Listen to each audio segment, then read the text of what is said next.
Hello everyone, I am the Seleni, and I am here to help you today.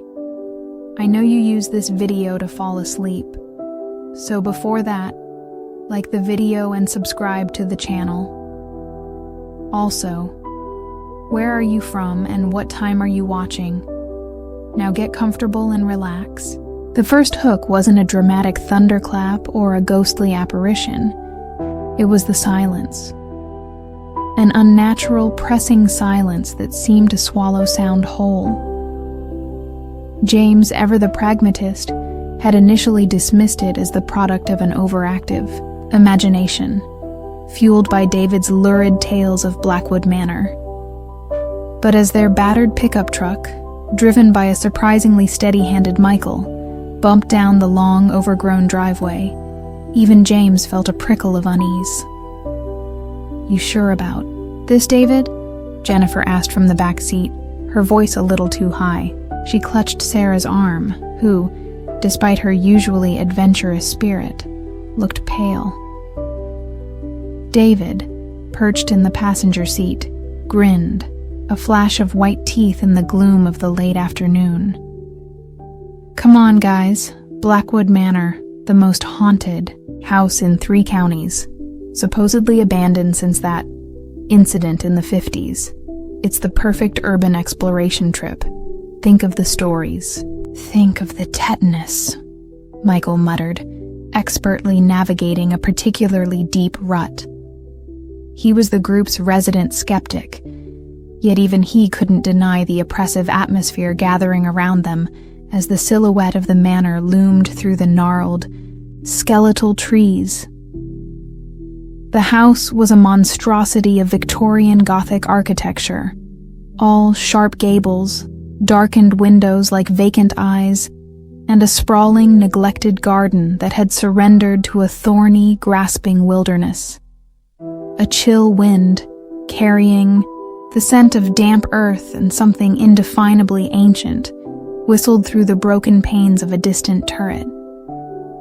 "Right, park here," James instructed, his voice firmer than he felt. "Let's get the gear." They'd come prepared. Heavy-duty flashlights, a crowbar, just in case, a first aid kit, water, and David's prized EMF meter, which he now brandished with an almost religious fervor. The front door, a massive oak affair, was surprisingly ajar, hanging crookedly on one rusty hinge. It groaned like a dying beast as Michael pushed it open further, revealing a cavernous, dust-choked foyer. Moonlight, weak and silver, filtered through a grime-coated stained glass window high above, depicting a grim-faced man who James assumed was the infamous Elias Blackwood, the manor's original owner and subject of countless dark legends. "Home, sweet haunted home," David whispered, his voice echoing unnervingly. The air inside was frigid, far colder than the autumn evening outside. Dust lay thick as snow on every surface. The decaying grand staircase, the cobweb-draped chandelier, the spectral shapes of furniture shrouded in white sheets. The silence here was different, more profound, as if the house itself was holding its breath. "Okay, stick together," James said, his flashlight beam cutting a swathe through the gloom. "David, you lead with that toy of yours. Michael, you watch our backs. Jennifer, Sarah, stay between us." They moved cautiously, their footsteps crunching on unseen debris. Every creak of the floorboards, every rustle from the shadows, sent jolts of adrenaline through them. David's EMF meter remained stubbornly silent. "Maybe the ghosts are on vacation," Michael quipped, though his attempt at humor fell flat. They explored the ground floor first, a vast, decaying ballroom with a rotted piano, its keys yellowed like old teeth, a library where books had crumbled into mulch, their leather bindings cracked and peeling, A dining room where a long table was still set with tarnished silver and cobweb-laced goblets, as if awaiting guests who had never arrived. It was in the kitchen that they found the first truly unsettling thing. Amidst the rust and grime, on a butcher's block scored with countless cuts, lay a single fresh red apple. It gleamed under their flashlight beams, unnaturally vibrant in the surrounding decay. Jennifer gasped. Where did that come from? Raccoons? Kids? Michael offered, but his voice lacked conviction. The apple looked untouched, pristine. James picked it up. It was cold, perfectly firm. No bite marks, no sign of entry. This is odd. He placed it back, a knot tightening in his stomach. This wasn't just neglect. It felt staged. David's EMF meter suddenly chirped, then whined, its needle spiking erratically. He pointed it towards a dark, narrow doorway at the far end of the kitchen. Something's in there. Strong reading. Probably old wiring, Michael said, but he unslung the crowbar from his shoulder. The doorway led to a pantry, shelves lined with empty, dust-covered jars. But at the back, half hidden by a fallen shelf, was another door, smaller and made of dark, heavy wood. It had no handle, only a small, ornate keyhole. Well, well, David breathed. Secret passage? Or a root cellar? James countered, trying to maintain a semblance of rationality. Michael, can you get it open? Michael examined the door. No lock to pick. It's either bolted from the other side or just stuck. He wedged the crowbar into the frame. With a grunt and a splintering crack, the wood gave way.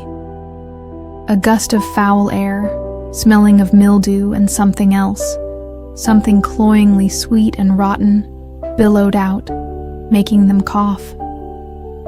Beyond the door was a narrow stone staircase spiraling down into utter blackness. This is it, David said, his eyes gleaming. This is where the real stuff happens. Sarah shivered. I don't like this, James. This place feels wrong. We're already here, Sarah, James said, though her unease resonated with his own. Let's just take a quick look. If it's too much, we leave. Deal? She nodded, unconvinced. They descended the stairs, James in the lead, his flashlight beam barely penetrating the oppressive darkness. The air grew colder with each step, the silence more absolute, broken only by the drip, drip, drip of water from somewhere unseen. The staircase opened into a low-ceilinged cellar, its stone walls slick with moisture. Barrels, some intact, some rotted and collapsed, lined the walls. In the center of the room, however, was something that made them all freeze. A collection of children's toys. A porcelain doll with one vacant blue eye, its dress tattered and stained. A wooden rocking horse, its paint chipped, one rocker broken. A set of small, grimy building blocks. They were arranged in a neat circle, as if a child had just stepped away from playing. Jennifer let out a small, choked sob. Oh, God!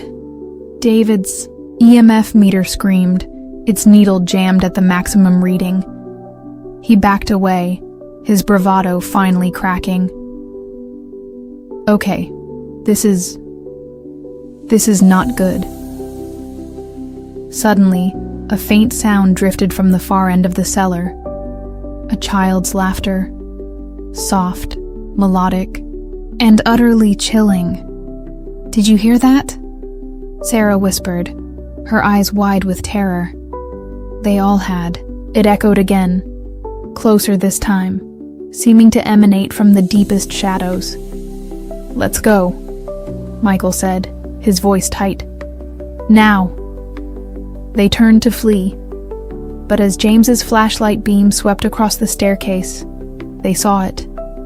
Standing at the top, silhouetted against the dim light from the kitchen, was the figure of a small girl. She wore a simple, old-fashioned dress. Her face was obscured by shadow, but they could feel her gaze.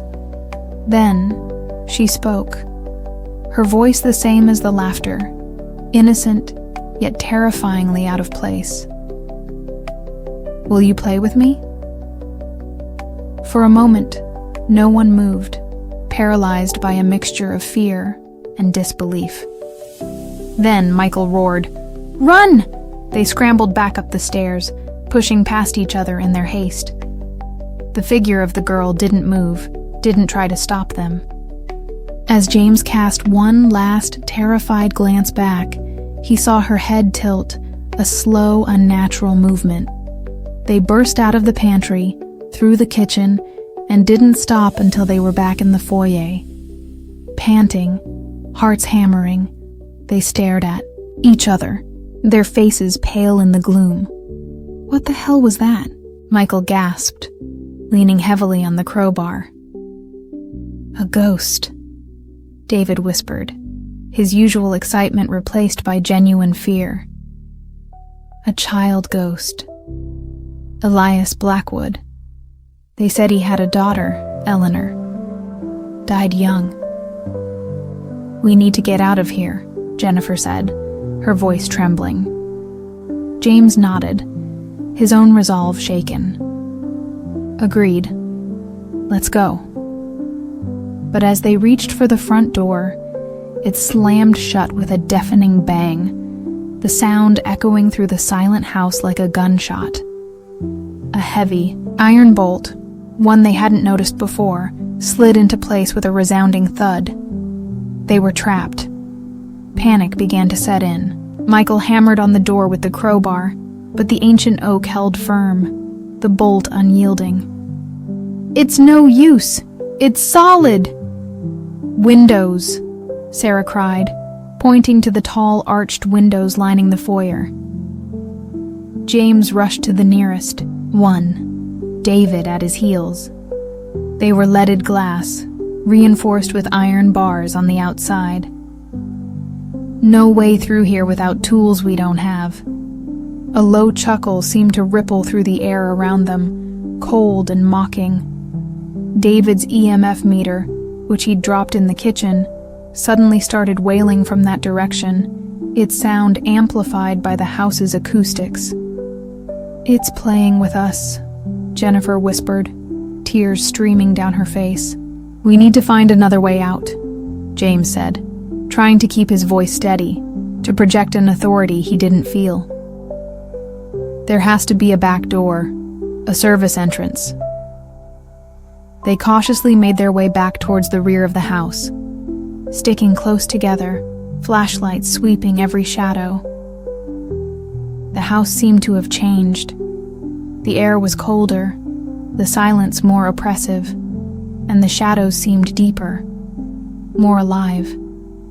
They could feel unseen eyes watching them, a malevolent presence pressing in from all sides.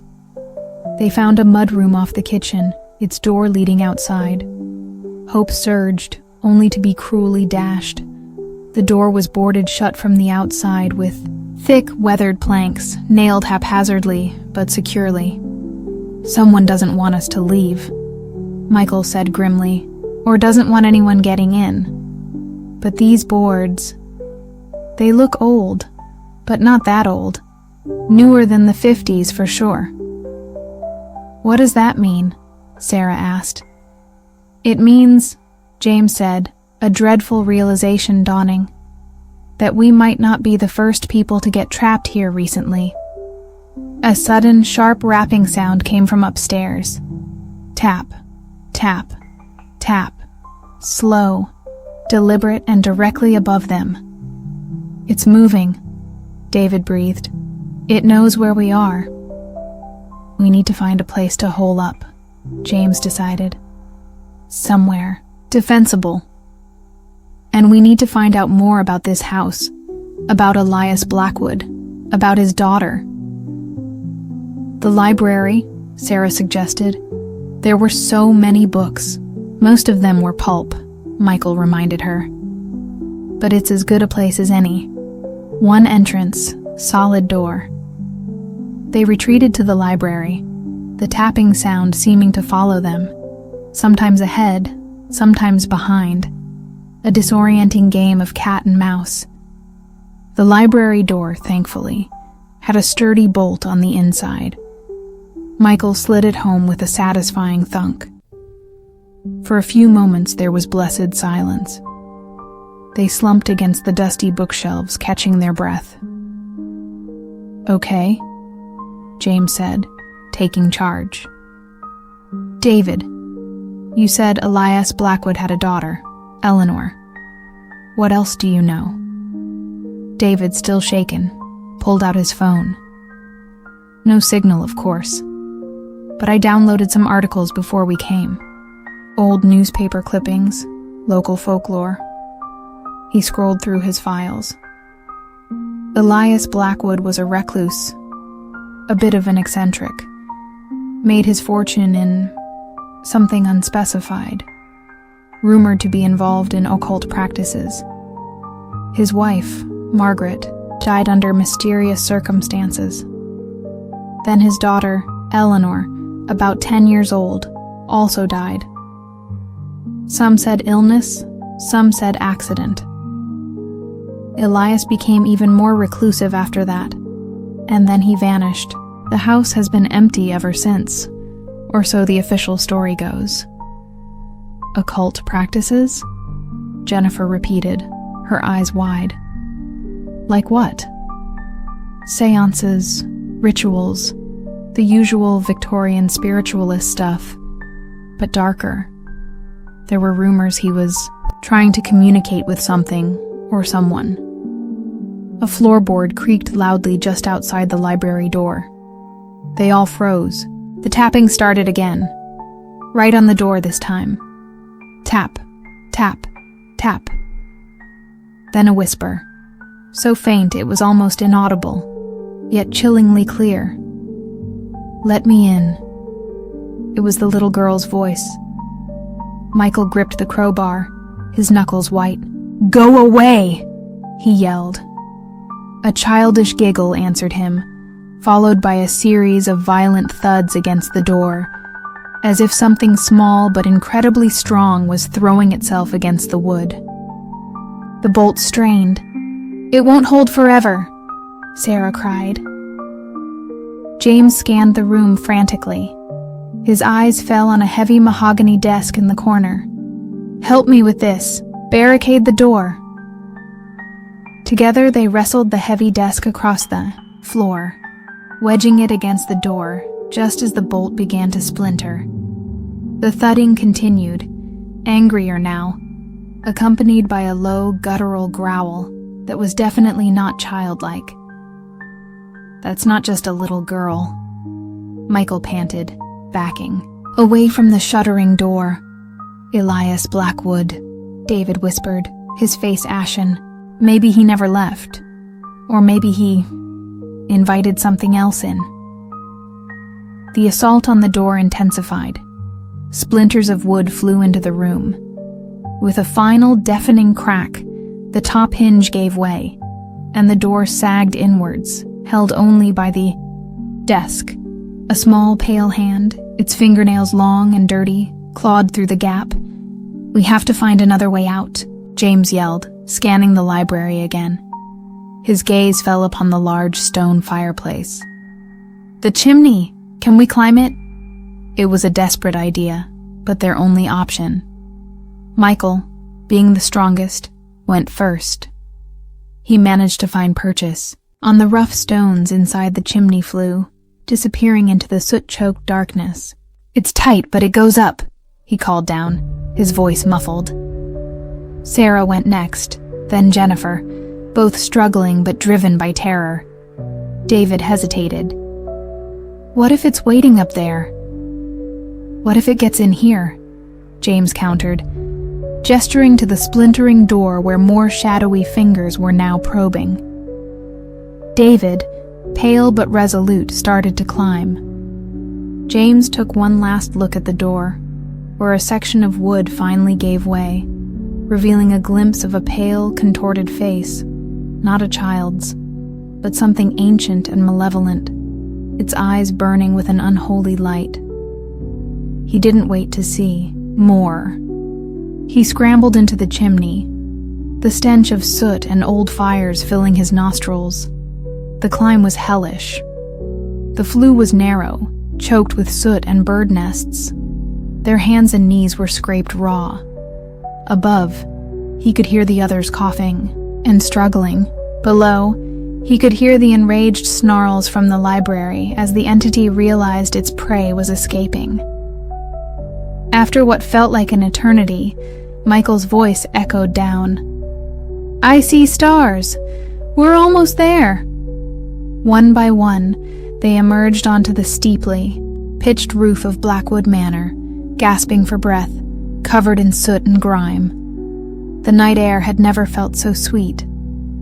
They were high above the ground. The gnarled trees of the estate spread out below them like a dark, grasping sea. But their relief was short-lived. A blood-curdling scream tore through the night.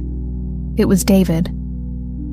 He was at the edge of the roof, near a crumbling stone gargoyle, staring back towards the chimney they had just exited. His face was a mask of pure terror. "David, what is it?" James yelled, scrambling towards him. David didn't answer. He just pointed a trembling finger. From the top of the chimney, a black, amorphous shape was oozing upwards, like sentient smoke, coalescing into a vaguely humanoid form. It had no discernible features, only a terrifying presence that radiated cold and malice. "It can follow us anywhere," Sarah sobbed. The shape solidified further, taking on the faint outline of a tall, gaunt man, Elias Blackwood, James guessed, or whatever demonic thing wore his guise. It raised a shadowy arm, and a section of the roof near David began to crack and groan. "Move!" James screamed. David, frozen in terror, was too slow. The roof beneath him gave way with a sickening crunch. He cried out, scrabbling for purchase, but there was none. With a final, despairing look at his friends, he plummeted into the darkness below. His scream was cut short by a sickening thud. Jennifer shrieked, a raw animal sound of grief and terror. Michael grabbed her, pulling her back from the edge. "We have to keep moving. We can't help him now." The entity on the chimney seemed to swell, as if nourished by their fear and despair. It began to drift towards them, gliding silently over the roof tiles. "The turret!" James yelled, pointing to the highest point of the manor, a cylindrical stone structure at the far end of the roof.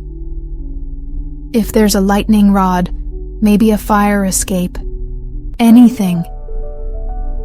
They scrambled across the treacherous sloping roof, the entity gaining on them.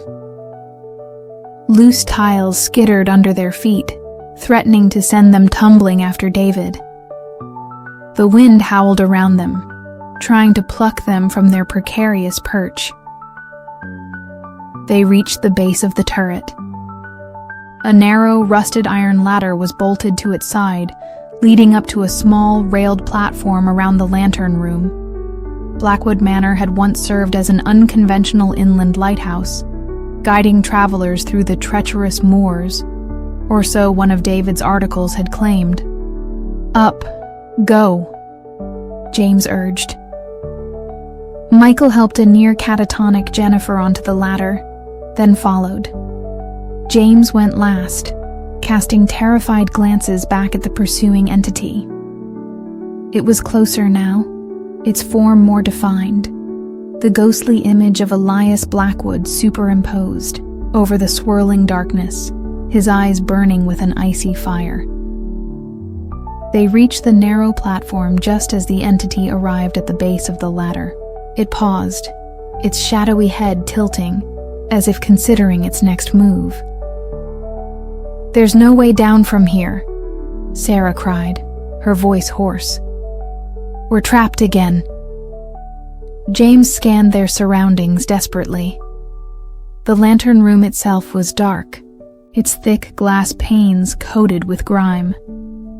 A heavy iron door, presumably leading inside, was rusted shut. Below, the ground seemed impossibly far.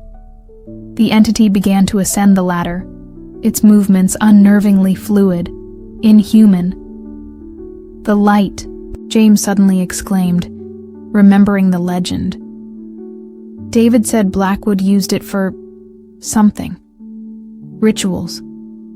Maybe that's its focus, its weakness. He pointed to the massive, multifaceted lens within the lantern room. "We have to get in."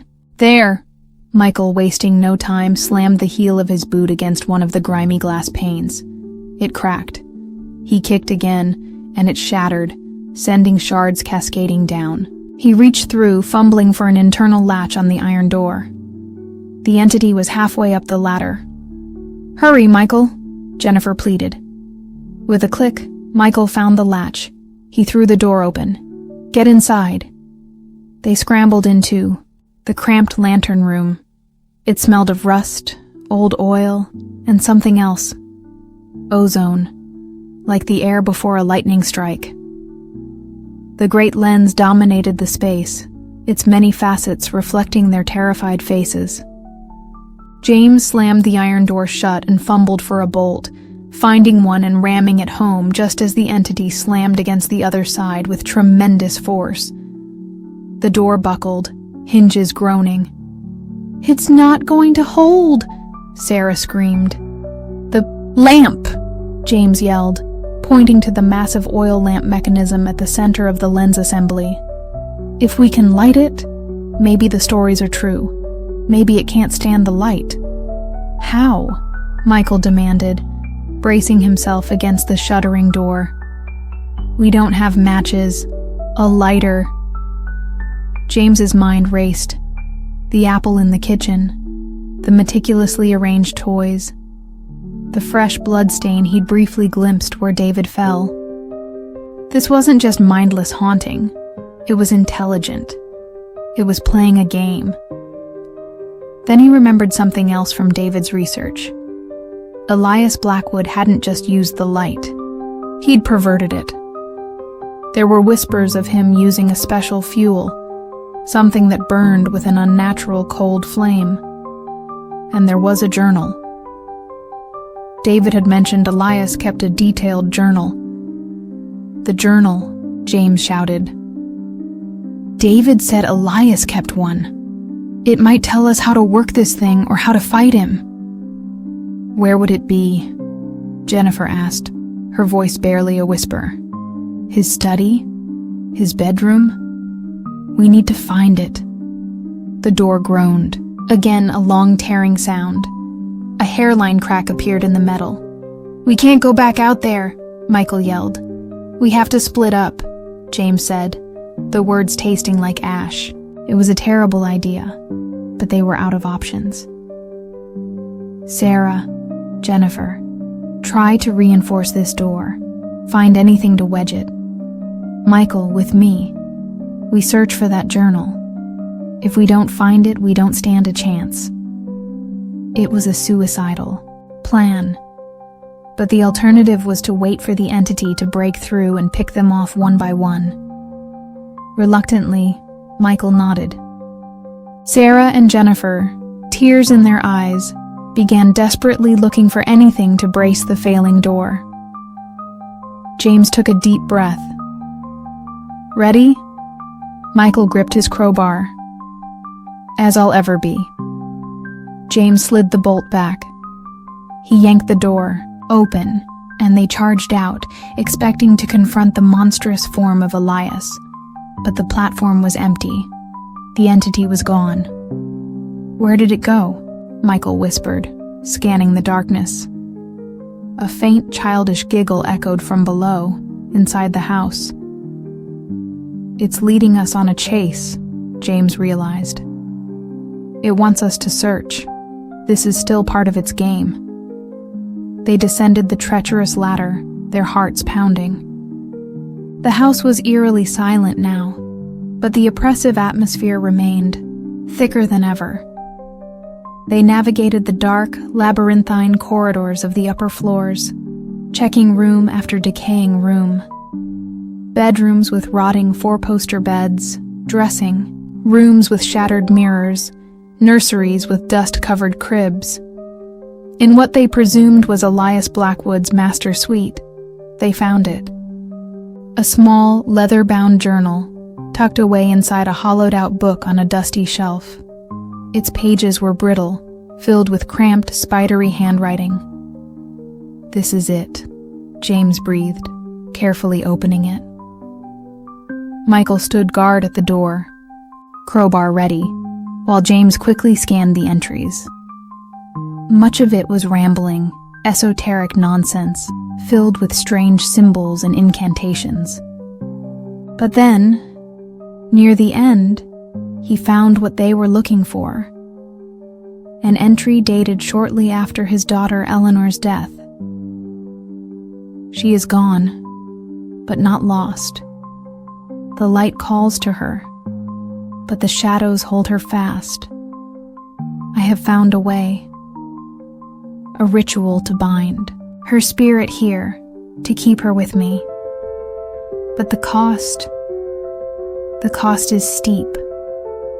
It requires a vessel, a beacon, the great lamp. It can be attuned, not with mere oil, but with lifeblood, the blood of the innocent or the desperate. It will burn with a cold fire, a fire that parts the veil." James felt sick. "Oh God." Michael, listen to this. He read the passage aloud. Michael's face was grim. "Lifeblood? You mean human sacrifice?" James confirmed, his voice heavy. "That's how he powered the lamp. That's how he kept his daughter's spirit here, or tried to. And in doing so, he probably damned himself and created whatever that thing is." Another passage caught his eye. "The ritual is complete, but Eleanor is changed. She is not my sweet girl. There is something else with her, something dark that clings to her light. And I am fading. The shadows claim me too. The house, it feeds. The light, it is a prison now, for all of us. Only by extinguishing it, or by a final, willing offering, can the cycle be broken. Extinguishing it, or a willing offering," James read, a new, terrible understanding dawning. "The entity, Elias. He wants us to either destroy the lamp, freeing whatever is bound here, or for one of us to sacrifice ourselves to it." A sudden, piercing scream from the direction of the turret. "Jennifer, they're in trouble," Michael yelled. They raced back, the journal clutched in James's hand. As they neared the ladder to the lantern room, they heard Sarah's terrified shouts. "Get away from her! Leave her alone!" They scrambled up the ladder. The iron door to the lantern room was hanging off one hinge. Inside, the scene was chaotic. Sarah was struggling fiercely with the shadowy form of Elias Blackwood, which was trying to reach Jennifer, who cowered in a corner, the massive lens reflecting her terror. The entity seemed stronger, more substantial now.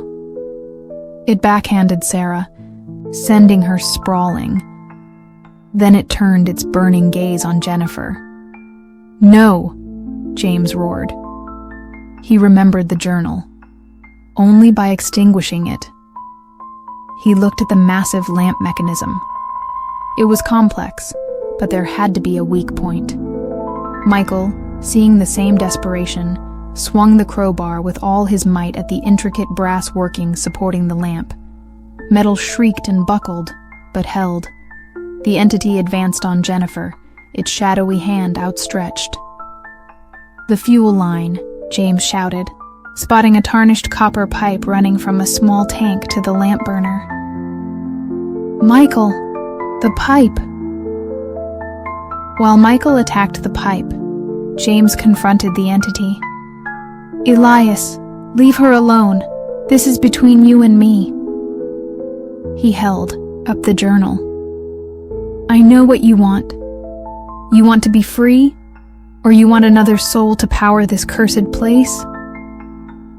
The entity paused, its burning eyes fixing on James. A low growl rumbled from its shadowy form. It seemed to consider him.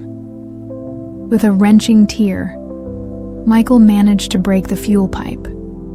A thick, oily, and strangely iridescent liquid began to gush out, pooling on the floor. It didn't smell like oil. It smelled faintly of copper and something else, something metallic and vaguely organic. "It's going to flood the room!" Sarah cried, scrambling to her feet. The entity looked at the spilling liquid, then back at James. A slow, terrible smile seemed to spread across its shadowy features.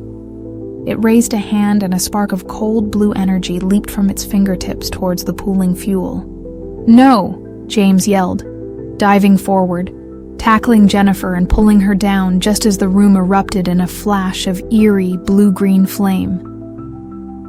The fire was unlike anything James had ever seen. It burned cold, sucking the warmth from the air, yet it spread with terrifying speed, consuming the oily liquid. The great lens flared with an unnatural, blinding light, then cracked with a sound like thunder, facets shattering and falling like icy rain. The entity of Elias Blackwood shrieked, a sound of pure agony and rage as the cold flames engulfed it. Its form flickered and dissolved, like smoke in a hurricane. But the fire didn't stop. It spread to the wooden frame of the lantern room, to the tarred roof. The whole top of the turret was becoming an inferno of cold, spectral fire. "We have to get out!" Michael yelled, coughing from the acrid, unnatural smoke. They stumbled out of the burning lantern room, back onto the narrow platform. The ladder was their only escape, but flames were already licking at its base. "Go! Go!" James urged. Sarah went first, then a sobbing Jennifer, helped by Michael. James was last. As he started down, a section of the burning roof above the ladder collapsed. Flaming debris rained down. He felt a searing pain in his leg as a burning timber struck him. He cried out, lost his grip, and fell. He landed hard on the sloping roof tiles below, the impact knocking the breath from him. His leg throbbed with agony. He looked up. The turret was a pillar of ghostly fire. Michael was at the edge of the main roof, reaching for him. "James, grab my hand." James tried to push himself up, but his leg wouldn't support him. The roof around him was becoming unstable, groaning under the unnatural fire. From within the flames of the lantern room, he heard it again. The faint, mournful cry of a child. Eleanor. Trapped. He looked at Michael, at Sarah and Jennifer huddled behind him, their faces illuminated by the eerie glow. He thought of David. He thought of the journal. A final willing offering. Was this it? Was this the only way to truly end it? To free not just Elias, but the tormented spirit of his daughter? The roof beneath him sagged further. He knew he couldn't make it. "Go, Michael!" he yelled, his voice cracking. "Get them out of here! It's too late for me!" "No. James, don't be a fool!" Michael shouted, trying to edge closer. "The house, it's coming down!" James cried, as tremors ran through the structure. "You have to leave. Now. Tell them I'm sorry." He saw the anguish on Michael's face, the dawning realization. With a final, desperate, "Look," Michael nodded, then turned and helped Sarah and Jennifer scramble towards a lower section of the roof, hoping to find a way down. James lay there, watching the cold fire consume Blackwood Manor. The child's cry seemed to grow fainter, tinged with something that might have been relief? Or was it just his imagination? The pain in his leg was immense, but a strange sense of peace began to settle over him. He had faced the darkness, and though he hadn't truly won, perhaps he had bought them a way out. Perhaps his end would mean something. The roof gave a final, terrible groan. He closed his eyes, bracing for the inevitable. The last thing he heard was not the roar of the fire, but a soft, almost grateful whisper that seemed to come from everywhere and nowhere. "Thank you." Then, darkness. Dawn broke gray and cold over the smoldering ruins of Blackwood Manor. Of the once imposing structure, only a jagged skeleton of charred timbers and blackened stone remained. The cold fire had burned itself out, leaving behind an unnatural stillness. Michael, Sarah, and Jennifer stumbled away from the wreckage, covered in soot, cuts, and bruises, their faces etched with exhaustion and trauma. They had managed to find a precarious route down a crumbling trellis on the far side of the house, just as the main structure began to collapse. They hadn't looked back. They walked for what felt like miles in shocked silence until they reached the main road. A passing truck driver, a grizzled man named Frank, took one look at their ragged state and pulled over without a word, helping them into his cab. He didn't ask many questions. He just drove them to the nearest town, to the small, understaffed police station. The local sheriff, a weary-looking man named Arthur, listened to their fragmented, barely coherent story with a mixture of skepticism and pity. He knew the legends of Blackwood Manor. He'd warned teenagers away from it for years. Two friends. Lost, he clarified, his voice gentle. David and James? Jennifer could only nod, fresh tears tracing paths through the grime on her cheeks. A search party was organized. They found what was left of David near the base of the north wall, just as they'd said. Of James and the entity they called Elias, or the little girl Eleanor, there was no trace. The ruins were too unstable, too dangerous to search thoroughly. Officially, James was listed as missing, presumed dead in the collapse and fire. The story they told was wild, unbelievable. Ghosts, demonic entities, a house that fought back. Most people dismissed it as trauma-induced delusion, a shared hallucination, brought on by fear and the eerie atmosphere of the old manor. But Sheriff Arthur, who had grown up with the whispers of Blackwood, wasn't so sure. He'd seen the look in their eyes. Michael, Sarah, and Jennifer left town as soon as they could. They tried to return to their lives, but Blackwood Manor had left an indelible scar on their souls. Sleep was filled with nightmares of burning eyes, cold flames, and the mournful cry of a lost child. They rarely spoke of what happened, the memory too raw, too horrifying. Months later, Michael received a small, plain package in the mail. No return address. Inside, wrapped in plain brown paper, was a single, perfectly preserved, gleaming red apple. He dropped it as if it were on fire. The whispers of Blackwood Manor, he realized with a fresh wave of cold dread, might not be silenced, after all. Some hooks, once set, could never truly be removed, and some doors once opened could never be fully closed. The game perhaps was not yet over. The first sign that they were truly, profoundly lost was when Ryan's expensive GPS watch, usually a beacon of unwavering certainty, simply displayed 3 stark dashes where the coordinates should have been. "Well, that's new," he muttered, tapping the device uselessly. Jessica, leaning against a moss-covered oak, sighed, pushing a stray strand of dark hair from her forehead. "New and not particularly helpful, Ryan. I told you taking that scenic shortcut Kevin saw on that crumpled map was a bad idea." Kevin, who had been anxiously peering through the dense, encroaching twilight of the forest, flinched. "Hey, it looked legit.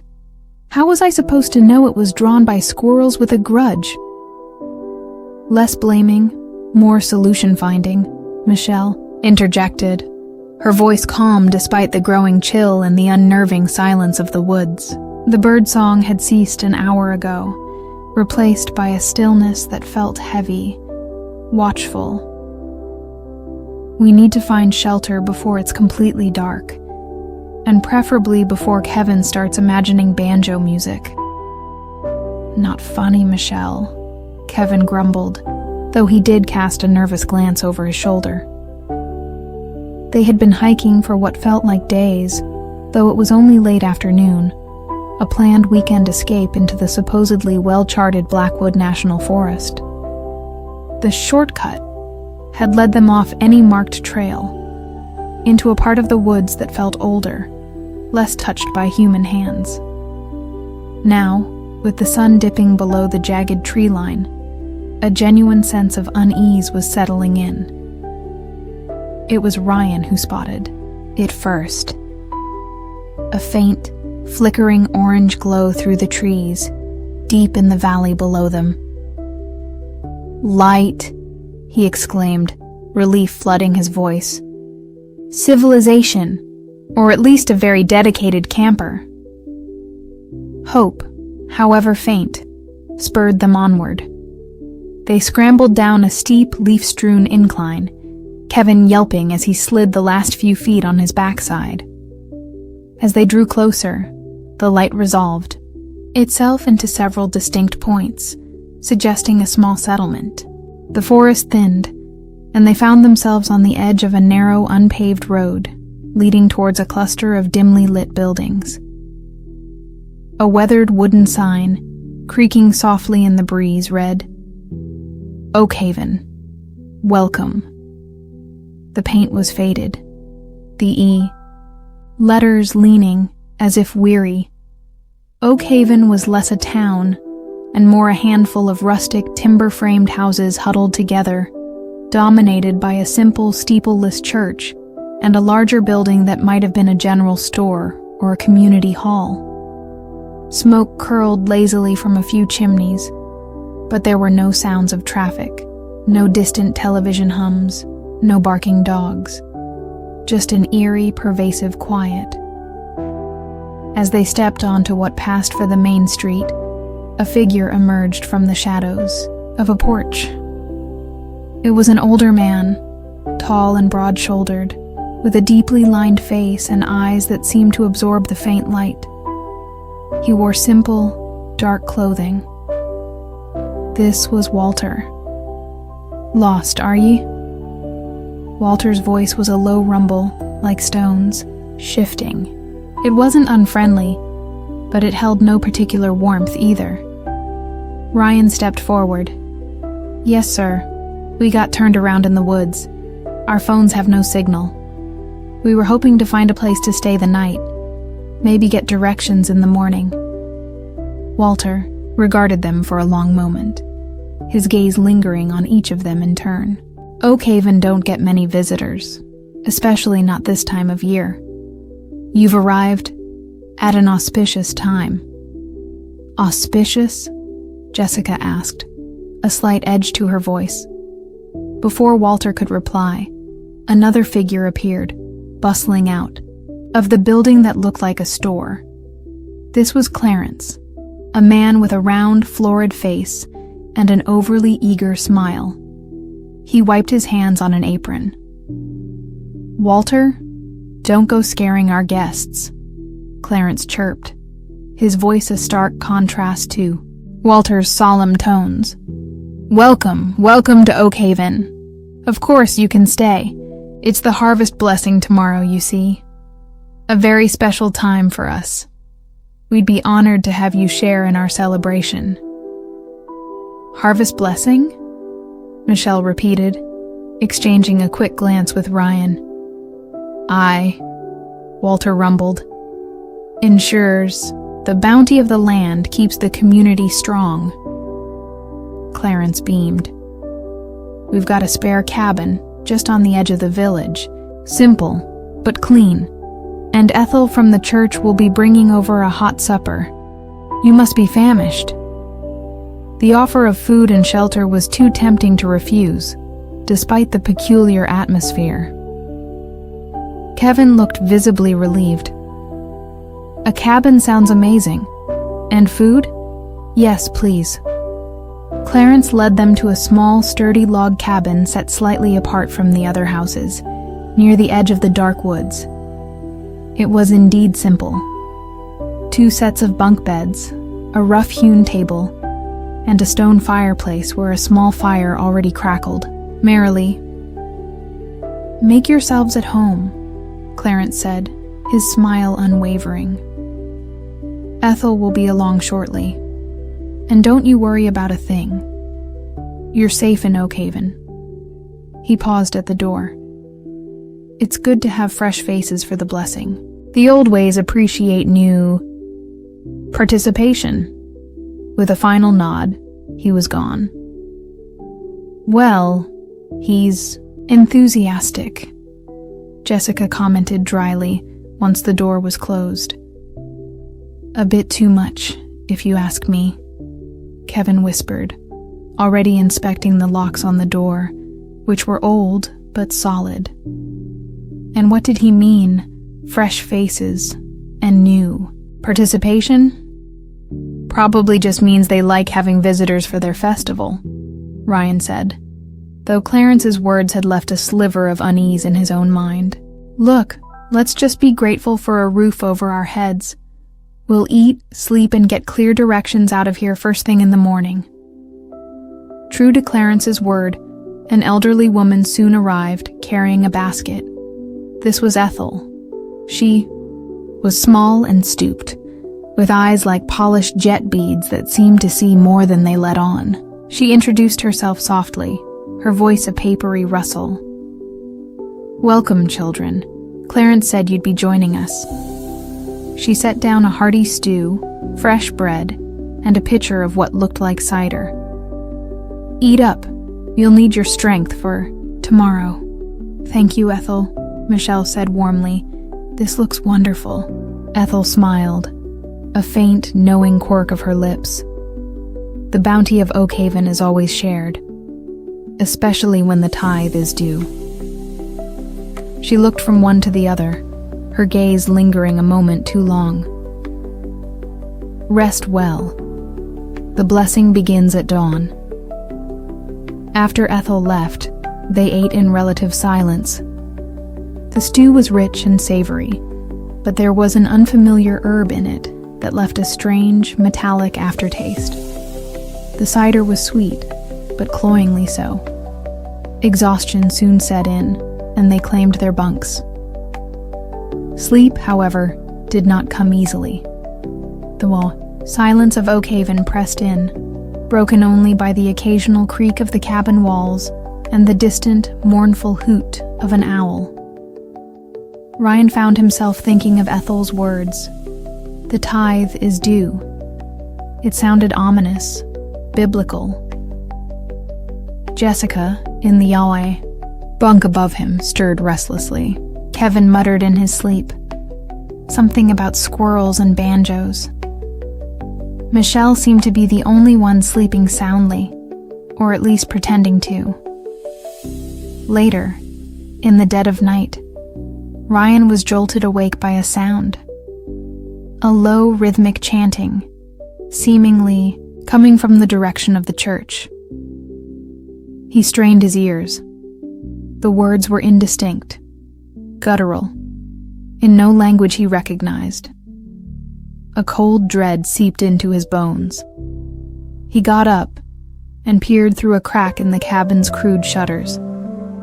He could see figures moving in the moonlight, carrying flickering torches, heading towards the church. Their silhouettes were hunched, their movements strangely stiff, almost ritualistic. The chanting grew louder, more fervent, then abruptly stopped, plunging the village back into an even deeper silence. Ryan shivered, not entirely from the cold. He didn't wake the others. What could he say? That he'd heard strange noises? They'd think he was as paranoid as Kevin. The next morning, the sun rose into a hazy, overcast sky. The villagers were already active, stringing garlands of dark, leaves and unfamiliar, thorny berries between the houses. Crude, unsettling symbols, like twisted stick figures or staring eyes, were painted on doors and fence posts. The festive atmosphere Clarence had spoken of felt forced, underlain with a palpable tension. "Morning," Ryan said to Walter, who was sharpening a long, curved knife on a whetstone outside the general store, the scraping sound setting Ryan's teeth on edge. "About those directions." Walter didn't look up. "All in good time. The blessing first. It wouldn't be proper for guests to leave before sharing in our good fortune." His tone brooked no argument. Jessica joined Ryan, her expression troubled. "Did you hear that chanting last night?" she whispered. Ryan nodded. "I was hoping I'd imagined it." Kevin, looking pale and sleep-deprived, approached them.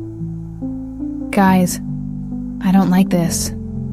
I really don't like this."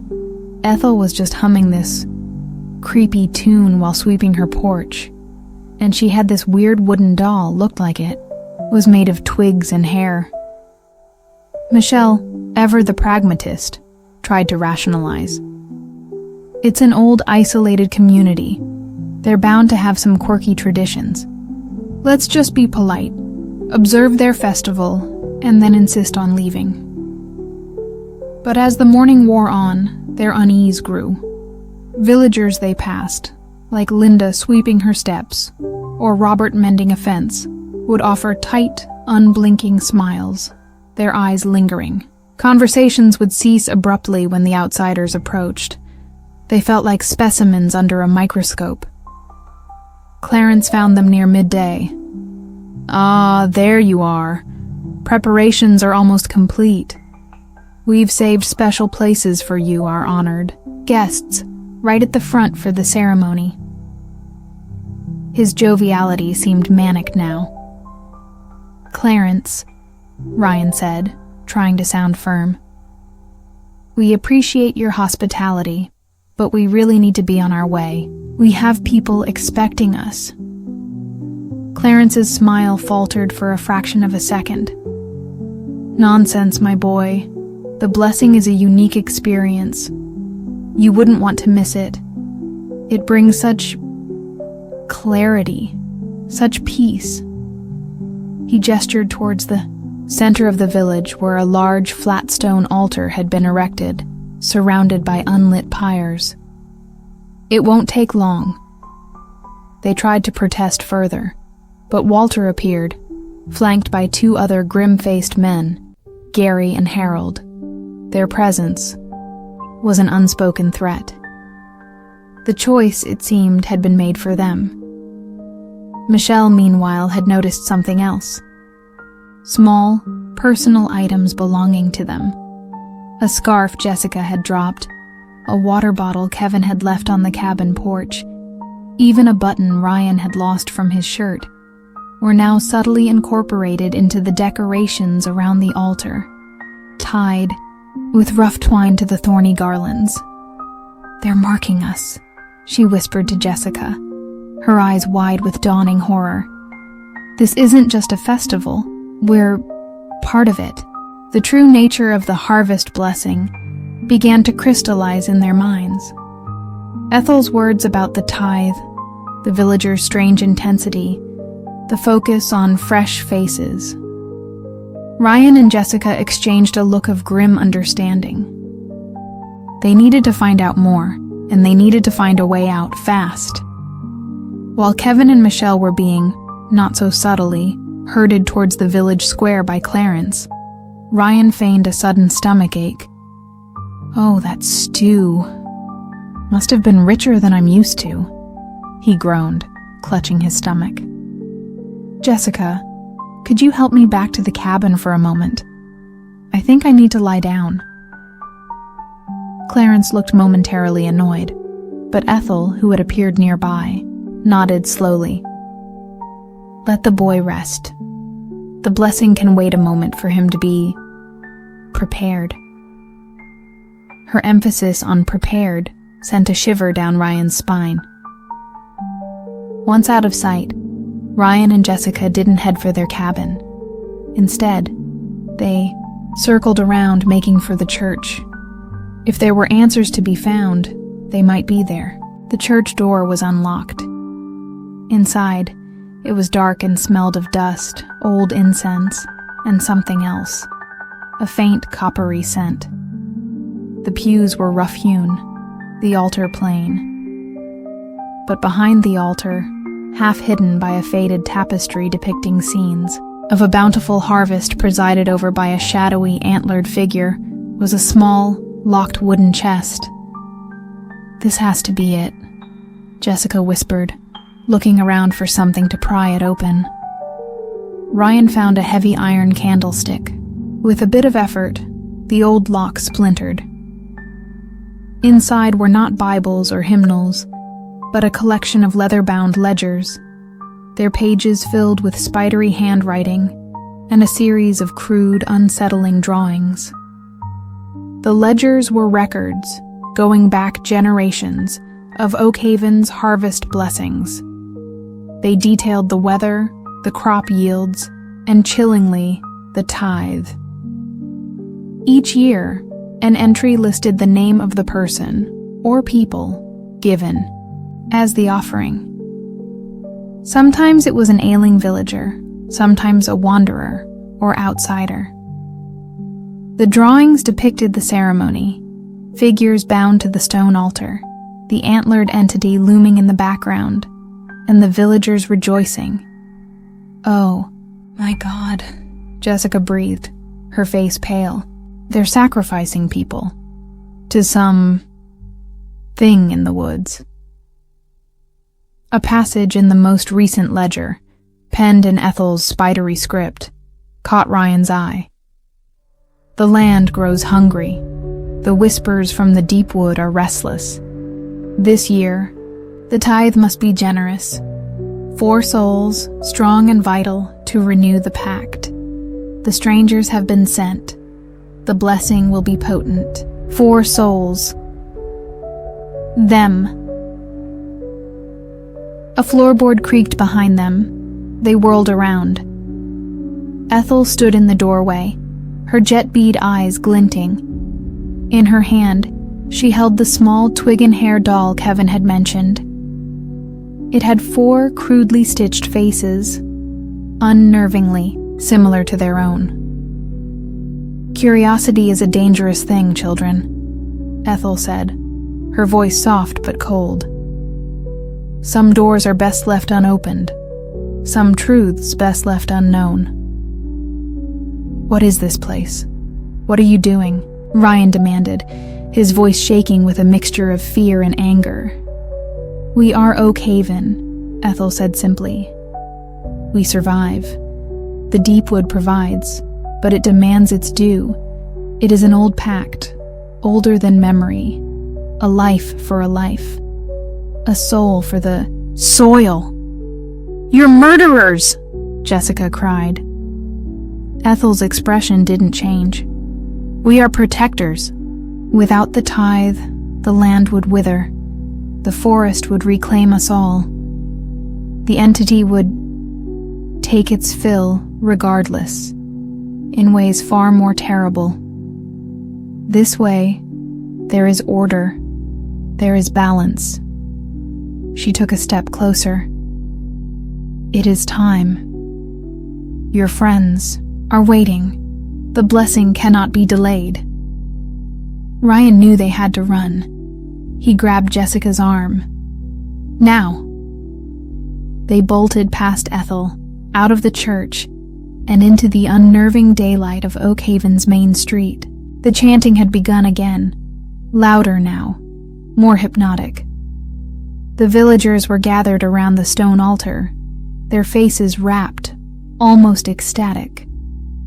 Kevin and Michelle stood near the altar, pale and terrified, flanked by Walter and other grim-faced men. "Run for the woods," Ryan yelled, pulling Jessica towards the edge of the village, away from the direction they had entered. If they could just lose themselves in the trees. But Oak Haven was small, and the villagers were expecting trouble. Figures emerged from between the houses, cutting off their escape routes. Susan, a woman who had offered them a bland smile earlier, now brandished a rusty sickle, her eyes fervent. Gary and Harold moved with surprising speed. They were cornered, backed up against the wall of the general store. The chanting villagers began to close in, forming a tightening circle.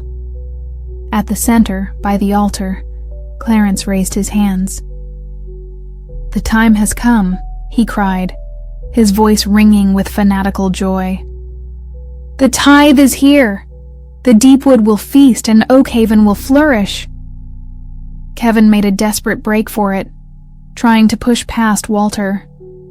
The big man simply swatted him aside like a fly. Kevin fell, hitting his head on a stone, and lay still. Michelle screamed. Jessica looked at Ryan, her eyes filled with a desperate, defiant terror. "We're not going to let them do this."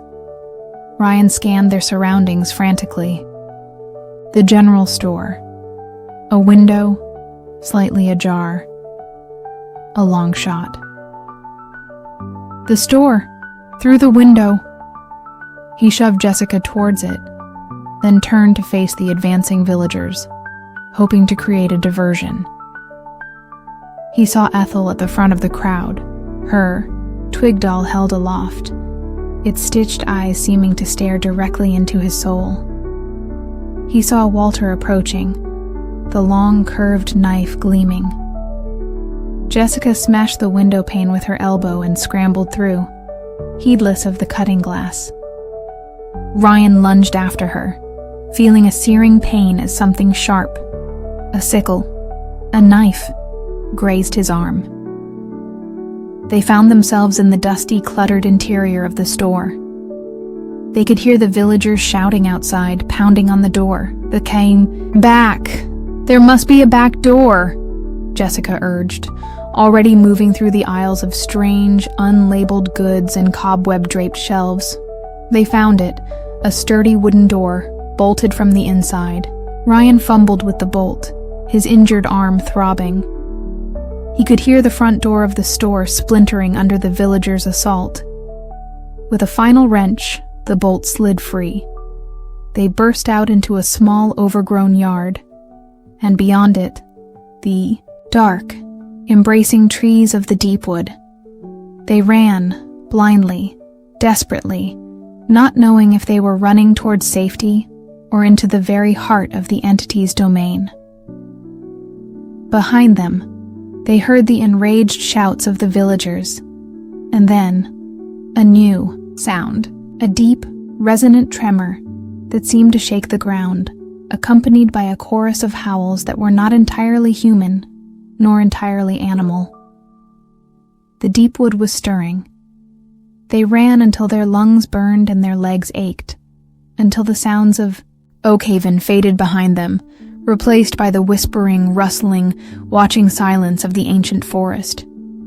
They didn't know what had happened to Kevin, or if Michelle was still with him.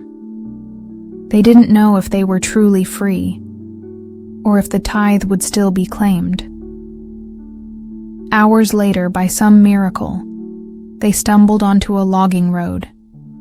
And then, eventually, a main highway. The first car that passed, driven by a startled woman named Patricia, stopped for the two bloodied, terrified figures who had seemingly materialized from the depths of the wilderness. They never spoke of Oakhaven to the authorities. Who would believe them? The place wasn't on any map Ryan had ever seen. They told a story of getting lost, attacked by a wild animal perhaps. Their injuries were real enough. But the scars went deeper than flesh. Jessica would wake screaming from dreams of antlered shadows and chanting figures. Ryan could never quite shake the feeling of being watched, the metallic taste of the stew, or the sight of Ethel's knowing eyes. Sometimes, late at night, when the wind rustled the leaves outside his window, he thought he could hear a faint, rhythmic chanting on the edge of hearing, and he knew, with a certainty that chilled him to the bone, that the Deepwood was patient. The tithe would always be due. And Oakhaven, nestled in its forgotten valley, would always be waiting for new, fresh faces to share in its dreadful blessing. The groan of the ice core drill was a dissonant song against the colossal, white silence of the Antarctic plateau. Dr. Evelyn Reed squinted against the brutal glare, her breath pluming in air so cold it felt like shattered glass in her lungs. Even through layers of thermal gear, the chill was a persistent, gnawing pressure. Beside her, Dr. Thomas Ashton, his face a mask of focused intensity behind his goggles, meticulously monitored the telemetry from the deep drilling rig. Depth. Approaching target stratum, Evelyn, Thomas announced, his voice slightly tinny through the comms. Pressure and temperature stable. Core integrity looks good. Evelyn nodded, a small, tight gesture. Let's bring her up slowly, Thomas. We don't want any fracturing. This sample, it's the one we've been working towards for 3 years. Station Boreas, a lonely cluster of interconnected, reinforced modules half buried in the snow, was humanity's most remote toehold on the frozen continent. For Evelyn, Thomas, and their small team, it was both a laboratory and a prison. Their mission, to retrieve ice cores from unprecedented depths, seeking not just climate data, but something far more elusive, evidence of extremophile life, perhaps even dormant organisms trapped for millennia. The winch whirred, painstakingly, reeling in kilometers of cable. The team on the surface, led by the station's stoic chief engineer, George Miller, worked with practiced efficiency. Mark Johnson, the a-bit too cocky for his own good chief technician, oversaw the delicate extraction of the core segment, while Linda Chen, a bright, eager junior geologist, recorded every detail with meticulous care. A small support staff, including Dr. Susan Kim, a visiting microbiologist on a short-term contract, and Dr. Robert Stone, the station physician, made up the rest of their isolated community. Communications with the outside world were sporadic, dependent on fickle satellite windows. Their only physical link was Wayne Davis, the pilot who braved treacherous conditions every few weeks to deliver supplies and mail. This particular core, extracted from a layer geologically distinct and far older than anything previously reached, was Evelyn's obsession. Preliminary scans had hinted at anomalous organic signatures.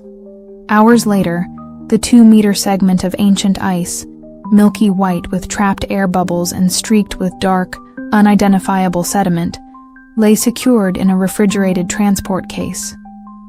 Back in the relative warmth of the main science module, a hushed anticipation filled the lab. "Okay, people," Evelyn said, her voice resonating with suppressed excitement. "Let's see what secrets the deep past has decided to share with us." Under sterile conditions, they began the painstaking process of sectioning the core. It was Linda who first noticed it, her voice a soft gasp. "Dr. Reed, look at this." Embedded deep within a translucent layer of ice, like a dark jewel in a frozen crown, was an object. It was roughly ovoid, about the size of a human fist, and a deep, unsettling black that seemed to absorb the light around it. Its surface was complex, ridged and patterned with intricate, almost filigree-like structures that defied easy geological explanation. "What in God's name?" Thomas breathed, leaning closer. George, ever the pragmatist, frowned. "Contamination? A meteorite fragment?" Evelyn shook her head, her eyes narrowed. "No.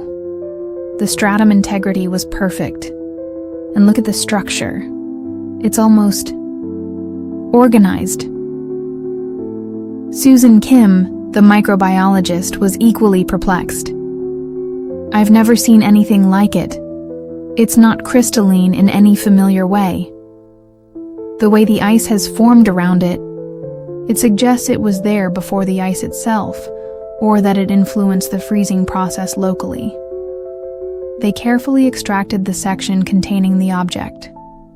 Even through layers of insulated gloves, Evelyn felt an odd, almost imperceptible, vibration emanating from it, a faint thrum that was more felt than heard. Or was it just her imagination, fueled by years of anticipation? The initial scans were baffling. The object was organic, carbon-based, but its molecular structure was unlike anything on Earth. It seemed to possess an internal complexity that hinted at cellular organization, yet it was utterly inert. Dormant, perhaps, but not dead. "We need to isolate it further," Evelyn declared. "Sub-zero quarantine, continuous monitoring. We'll run every non-invasive test we can think of."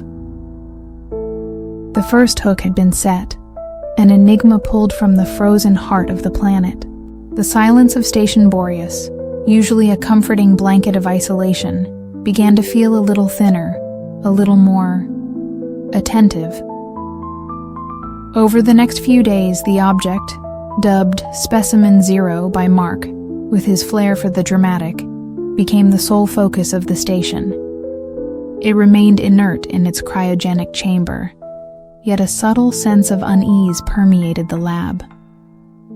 Equipment near the chamber would occasionally flicker or register ghost readings. Linda complained of headaches when working close to it for extended periods. Dr. Stone dismissed it as eye strain and the recycled air. The first truly unsettling incident occurred a week later. They had a small biolab with a few hardy strains of terrestrial bacteria they used for comparative studies. Susan Kim entered the lab one morning to find the cultures changed. The bacterial colonies had formed strange, spiral patterns in their petri dishes, patterns that bore a disturbing resemblance to the filigree on Specimen Zero. "This is impossible," Susan murmured, her usual composure rattled. "There's no way for cross-contamination at these temperatures, and certainly no mechanism for them to organize like this." Evelyn and Thomas examined the cultures. The implications were deeply disturbing. Was Specimen Zero emitting some kind of field, influencing other life forms even in its dormant state? "We need to be more careful," Thomas said, his voice grim. Much more careful. That night, a blizzard descended upon Station Boreas, a screaming white fury that cut them off completely. The satellite communications array, already temperamental, went dead. Wayne Davis's supply flight was indefinitely postponed. They were utterly alone with the ancient thing they had unearthed. Mark Johnson was on late-night duty, monitoring the station's systems. He was nursing a lukewarm coffee, scrolling through old emails, when a low hum started to emanate from the main lab. Not the usual thrum of machinery, but something deeper, more resonant. He frowned, got up, and headed towards the lab. The lights in the corridor flickered as he approached. The hum grew louder, accompanied by a faint, rhythmic pulsing. He pushed open the lab door. The cryogenic chamber housing specimen 0 was glowing with a faint, internal luminescence, the intricate patterns on its surface pulsing with a soft black light. The air in the lab was palpably colder, and the rhythmic hum seemed to vibrate in his bones. Mark, despite his usual bravado, felt a prickle of genuine fear. "What the hell?" he whispered. He reached for his comm. "Evelyn, Thomas, you need to see this." As he spoke, a section of the filigree on specimen 0 seemed to ripple, like liquid shadow. Then, a thin, whip-like tendril, black as starless space, uncoiled from the object with impossible speed. It lashed out, striking the reinforced glass of the cryogenic chamber. The glass didn't shatter. It flowed. For a horrifying instant, it turned dark and viscous around the point of impact, then reformed, leaving a small, perfectly circular hole. Before Mark could react, before he could even scream, the tendril shot through the hole, impossibly fast, and struck him in the chest. He felt an instant of searing, icy pain, then nothing. His comm clattered to the floor, his eyes glazed over. A subtle, dark tracery, like frozen veins, began to spread across his skin from the point of impact. He stood there, swaying slightly, his expression utterly blank. The pulsing light from specimen 0 intensified, and the hum deepened into a resonant, almost triumphant tone. Evelyn and Thomas, alerted by the sudden silence on the comm after Mark's urgent call, rushed to the lab, George Miller close behind them. They found Mark standing motionless, facing the now darkened cryogenic chamber. The hole in the glass was the first thing they noticed. "Mark?" Evelyn said, her voice sharp with alarm. "Mark, what happened?" Mark turned slowly, his movements stiff, unnatural. His eyes were flat, devoid of expression. But there was a faint, dark luminescence deep within his pupils. The black veins on his skin were more pronounced. "The awakening is complete," Mark said, his voice a distorted, guttural version of his own, overlaid with a strange, resonant echo. It was as if multiple voices were speaking through him. George swore, taking a step back. "What in God's name have you done to him?" The thing wearing Mark's skin smiled, a slow, chilling stretching of lips. "We are one. We are many." It lunged. George, ex-military, reacted instinctively, shoving Evelyn and Thomas aside and tackling the Mark thing. They went, down in a tangle of limbs. The creature possessed an unnatural strength, its fingers like iron claws. George grunted in pain as those fingers dug into his arm. "The emergency override," Thomas yelled, scrambling towards a control panel. "Seal the lab." Evelyn, her mind reeling, grabbed a heavy fire extinguisher. She brought it down with all her might on the Mark thing's head. There was a sickening thud, but it barely flinched. It twisted, its head turning at an impossible angle, and fixed its glowing eyes on her. "You cannot stop the echo." Suddenly, the lab doors hissed shut, emergency lights flashing. Thomas had activated the quarantine protocol. They were trapped inside with the creature. George roared, still grappling with it. "Get out of him!" The mark thing threw George off with contemptuous ease. He slammed into a bank of equipment, a cry of pain escaping him. The creature advanced on Evelyn, its movements now fluid, predatory. Linda Chen, who had followed them, screamed from the doorway, now sealed. Susan Kim and Dr. Robert Stone were with her, their faces pale with terror. "We have to find a way to subdue it," Evelyn shouted, backing away. Her scientific curiosity had evaporated, replaced by primal fear. This was no mere extremophile. This was something alien, hostile, and terrifyingly powerful. The creature paused, its head tilting. The resonant echo in its voice grew stronger. "We learn. We adapt. Your flesh is weak, but useful." It was then that Evelyn noticed something even more horrifying. The dark veins on its skin were pulsing, and small, black shards, like slivers of obsidian, were beginning to protrude from its flesh, forming a grotesque organic armor. It was changing. George, groaning, pushed himself up. His arm was bleeding freely where the creature had clawed him. Dark, thread-like lines were already beginning to spread from the wounds. "It's in me," he gasped, his eyes wide with dawning horror.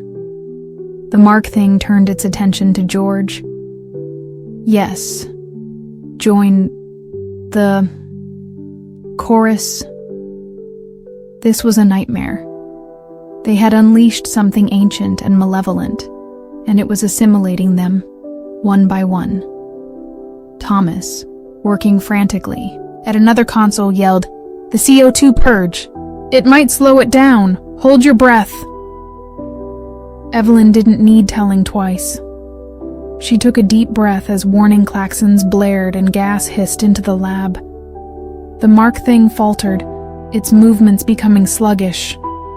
It clutched at its throat, a strangled, inhuman sound escaping its lips. George, however, convulsed on the floor, the dark veins spreading rapidly across his face. His eyes rolled back, and the same flat, glowing luminescence appeared in his pupils. He began to rise, his body contorting. "Two of them!" Evelyn cried, her lungs burning. The CO2 was taking its toll, but the creatures were fighting it. Evelyn knew they had only moments. She looked at the sealed door, where Linda, Susan, and Robert were watching in horror. "Override the door from your side," she managed to shout, her voice hoarse. "Get out. Warn anyone, if you can." The mark thing, recovering faster, lunged for Thomas. Evelyn acted on instinct, grabbing a metal sample tray and hurling it like a discus. It struck the creature on the side of the head, making it stumble. Thomas seized the momentary distraction. "Evelyn, the heating coils on the cryogenic chamber. If we can superheat it, maybe we can destroy the source." It was a desperate gamble. Specimen 0 was still in the damaged chamber. If they could cook it, destroy whatever core intelligence was driving this. The lab door hissed open a crack. Linda's terrified face appeared.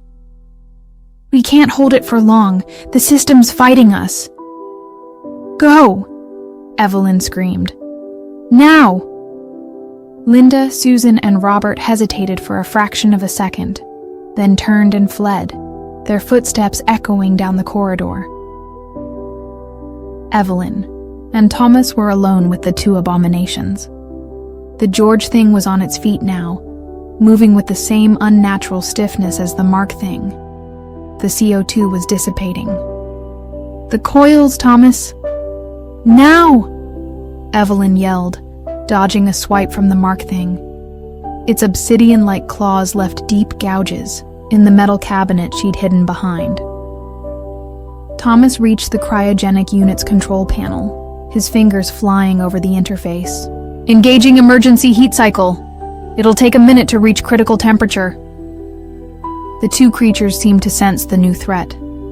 They stopped their advance, their glowing eyes fixing on the cryogenic chamber. A low, synchronized growl, a chorus of alien rage, filled the lab. "They know," Evelyn breathed. "They're protecting it." The Mark thing and the George thing moved with terrifying speed, converging on the chamber. Evelyn knew she had to distract them, buy Thomas time. She grabbed a heavy wrench from a tool rack. "Hey, ugly!" she yelled, swinging the wrench at the Mark thing. It connected with its arm, eliciting a sound like stone grinding against stone. The creature barely flinched, but it did turn its attention to her. The next few minutes were a blur of desperate evasion and brutal close-quarters combat. Evelyn was no fighter, but adrenaline and terror fueled her. She dodged, weaved, using lab benches and equipment as cover, trying to keep the two creatures engaged, away from Thomas and the increasingly hot cryogenic chamber. The George thing, perhaps because the transformation was less complete, was slower, more clumsy, but no less strong. Thomas, meanwhile, was fighting his own battle. Sparks flew from the control panel as one of the creatures, he couldn't tell which in the chaos, slammed a fist into it. He managed to shield the critical controls with his body, taking a glancing blow that sent a shockwave of pain up his arm. "Almost there, Evelyn," he shouted, his voice strained. "Temperature rising, 500, 600 degrees Celsius!" The cryogenic chamber was now glowing cherry red. A high-pitched, unearthly shriek emanated from within, a sound that scraped at their sanity. The Mark thing and the George thing reeled back, clutching their heads, their forms flickering as if the connection to their master was being disrupted. "It's working," Evelyn cried, hope surging amidst the terror. Then, with a deafening crack, the cryogenic chamber ruptured, not from the heat, but from within. Specimen 0, no longer inert, no longer ovoid, but a pulsating, amorphous mass of black, glistening tendrils and shifting shadows erupted from its prison. It was larger now, and it seethed with a palpable, malevolent intelligence. The shriek intensified, and both the Mark thing and the George thing collapsed, their bodies convulsing violently. The dark, obsidian-like protrusions on their skin retracted, and their eyes faded, leaving them looking like broken, discarded puppets. For a horrifying moment, Evelyn thought Mark and George might be themselves again, but their bodies were too damaged, their life force extinguished. They were just empty husks. The true entity, the echo in the ice, now free, focused its myriad shadowy eyes, or what passed for eyes, on Evelyn and Thomas. The temperature in the lab plummeted, frost forming on the walls despite the still hot remnants of the chamber. "You cannot destroy what is eternal."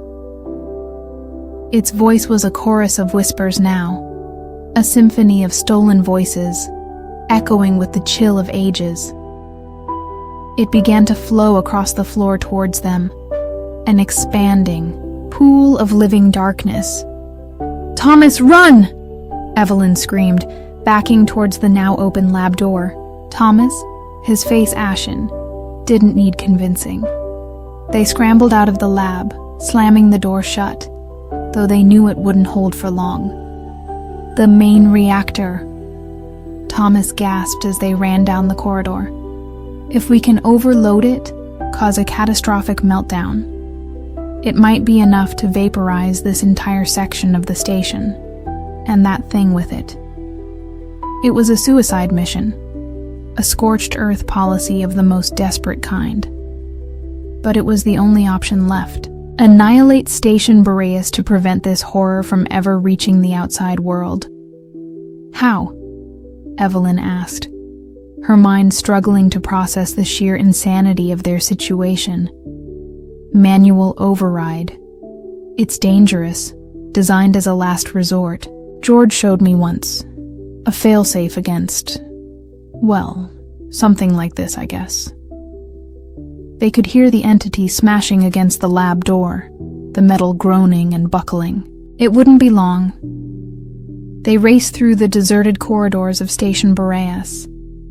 Linda, Susan, and Robert were nowhere to be seen. Evelyn prayed they had found somewhere to hide, or even better, a way to activate the emergency beacon, though the blizzard still raged outside, making any rescue attempt impossible for now. The reactor control room was at the heart of the station. They sealed the heavy blast door behind them. Thomas immediately went to the main control console, his fingers flying across the panels, bypassing safety interlocks. Warning lights began to flash, and a calm, computerized voice announced, "Reactor core instability detected. Emergency shutdown. Protocols bypassed. Manual overload sequence initiated.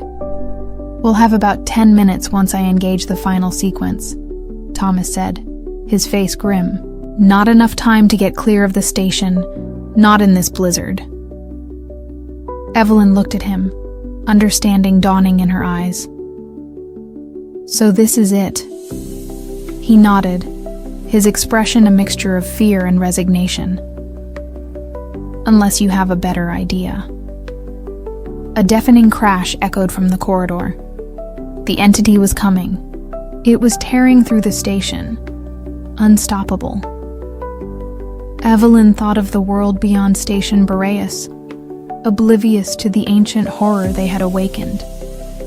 She thought of the lives that would be lost if this thing escaped. Her scientific ambition had led them here, to this nightmare. Now, her only remaining purpose was to ensure it ended here. "Do it, Thomas," she said, her voice surprisingly steady. "Let's send this thing back to whatever hell it crawled out of." Another crash. Closer. This time, the blast door to the reactor control room shuddered violently. Thomas took a deep breath and slammed his palm down on a large red button covered by a protective casing. Sequence engaged. T-minus 10 minutes to core meltdown. The computerized voice began a calm, emotionless countdown. 9 minutes, 50 seconds. The blast door buckled inwards, twisted metal screaming. A black tendril, impossibly sharp, punched through. Then another, and another. The entity was forcing its way in. Evelyn grabbed a heavy emergency axe from its wall mounting. Thomas did the same. They stood shoulder to shoulder, facing the failing door, ready to make their last stand. "It's been an honor, Evelyn," Thomas said, his voice tight. "You too, Thomas," she replied, a grim smile touching her lips. "Let's give it hell." The door burst open with a deafening explosion of metal and concrete. The entity flowed into the room, a seething mass of shadows and tendrils, its chorus of stolen voices whispering promises of eternal cold and oblivion. "You will join the echo." Evelyn and Thomas charged, axes raised, not with any hope of survival, but with the defiant fury of those who had nothing left to lose. They hacked at the tendrils, severing some, only for more to lash out. The cold was intense, burning their skin, sapping their strength. Evelyn felt a tendril wrap around her leg, its touch like icy fire dragging her down. Thomas fought to free her, his axe a blur of desperate motion. The countdown continued, relentless. 5 minutes. They were overwhelmed. The entity was too vast, too powerful. Evelyn felt herself being pulled into the cold, swirling darkness. The stolen voices, whispering directly into her mind, trying to break her will, to assimilate her. She closed her eyes, focusing on the image of the reactor core, on the cleansing fire to come. Suddenly, a new sound cut through the chaos, the roar of a flare gun. A brilliant magnesium flare arced through the air, striking the entity directly in its central mass. It shrieked, a sound of pure agony, its form recoiling, tendrils flailing. Linda Chen stood in the shattered doorway, another flare in her hand, her face streaked with soot and tears, but her eyes blazing with defiance. Behind her, Dr. Susan Kim and Dr. Robert Stone were armed with makeshift weapons, metal pipes, pieces of broken equipment. "Get away from them, you monster," Linda screamed, firing another flare. The light, intense and pure, seemed to cause the entity physical pain. It writhed, its shadowy form contracting. "The light!" Evelyn gasped, understanding. "It's vulnerable to intense light and heat." The distraction, however brief, was enough. Thomas, free for a moment, scrambled back to the control panel. "There's an emergency radiation purge. It floods the core chamber with intense UV and gamma. If I can time it with the meltdown..." "Do it!" Evelyn yelled, as Linda and the others bravely tried to keep the entity at bay with their flares and desperate attacks. The entity, recovering from the flare impacts, lashed out with renewed fury. Dr. Stone went down, a tendril piercing his chest. Susan screamed but continued to swing her pipe. 2 minutes! The computer voice announced calmly. Thomas worked with frantic precision. "Purge sequence armed! On my mark, Evelyn! We need to get out of the control room. Seal the inner blast door to the core itself."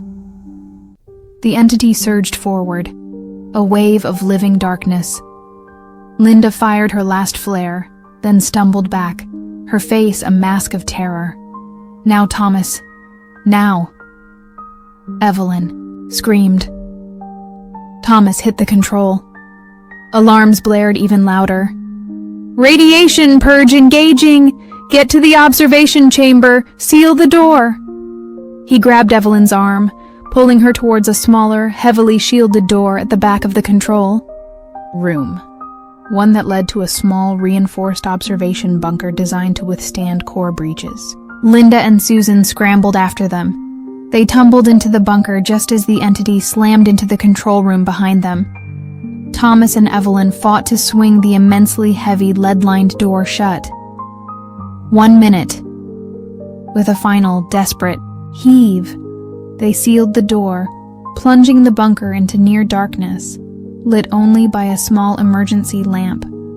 They could hear the entity raging outside, pounding on the thick metal.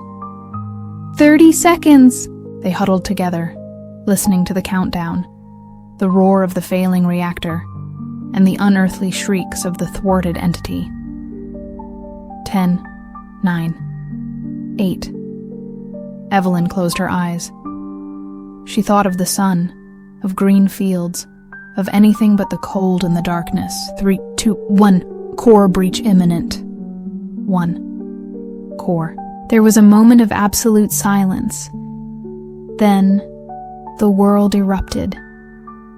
Even through the meters of reinforced concrete and lead, they felt the shockwave. A deep, bone-jarring tremor, followed by an incandescent flash of light visible even through the tiny, shielded porthole in the door. The sound was a physical blow, a deafening, continuous roar that seemed to tear the very air apart. The pounding on their door stopped. The unearthly shrieks were silenced, consumed by the greater, more terrible voice of the melting reactor. They clung to each other in the shaking, roaring darkness, waiting for the end. The heat was becoming unbearable, even in the shielded bunker, and then, as suddenly as it began, the roaring began to subside, replaced by the crackle and groan of collapsing structures.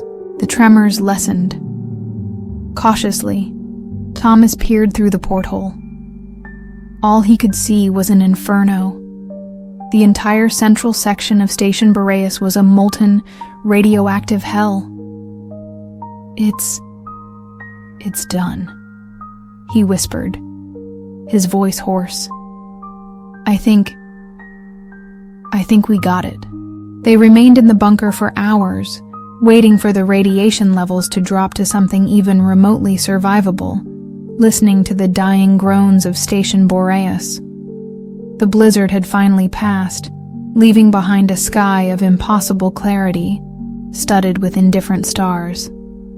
When they finally dared to crack open the heavy door, the scene that greeted them was one of utter devastation. The control room was gone, vaporized.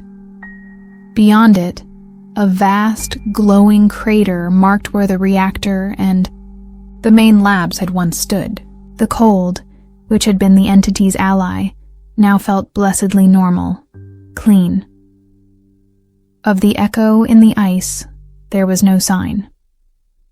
Evelyn, Thomas, Linda, and Susan were the only survivors. George, Mark, and Robert were gone, victims of the entity or the desperate measures taken to destroy it. They salvaged what they could: a few emergency supplies, a hand-crank radio. Days later, after repeated desperate attempts, Linda managed to make contact. A faint, crackling voice eventually responded. Rescue was coming. As they waited, huddled together for warmth in a less damaged outer module, looking out at the pristine, unforgiving landscape, Evelyn knew that some part of her would forever remain in the frozen, radioactive ruins of Station Boreas. They had faced an echo from the beginning of time, a darkness that craved only to consume and replicate. They had paid a terrible price, but they had, for now, silenced it. But as the rescue plane, a tiny speck piloted by a new, brave soul named William Baker, finally appeared on the horizon, Evelyn couldn't shake a lingering, chilling thought.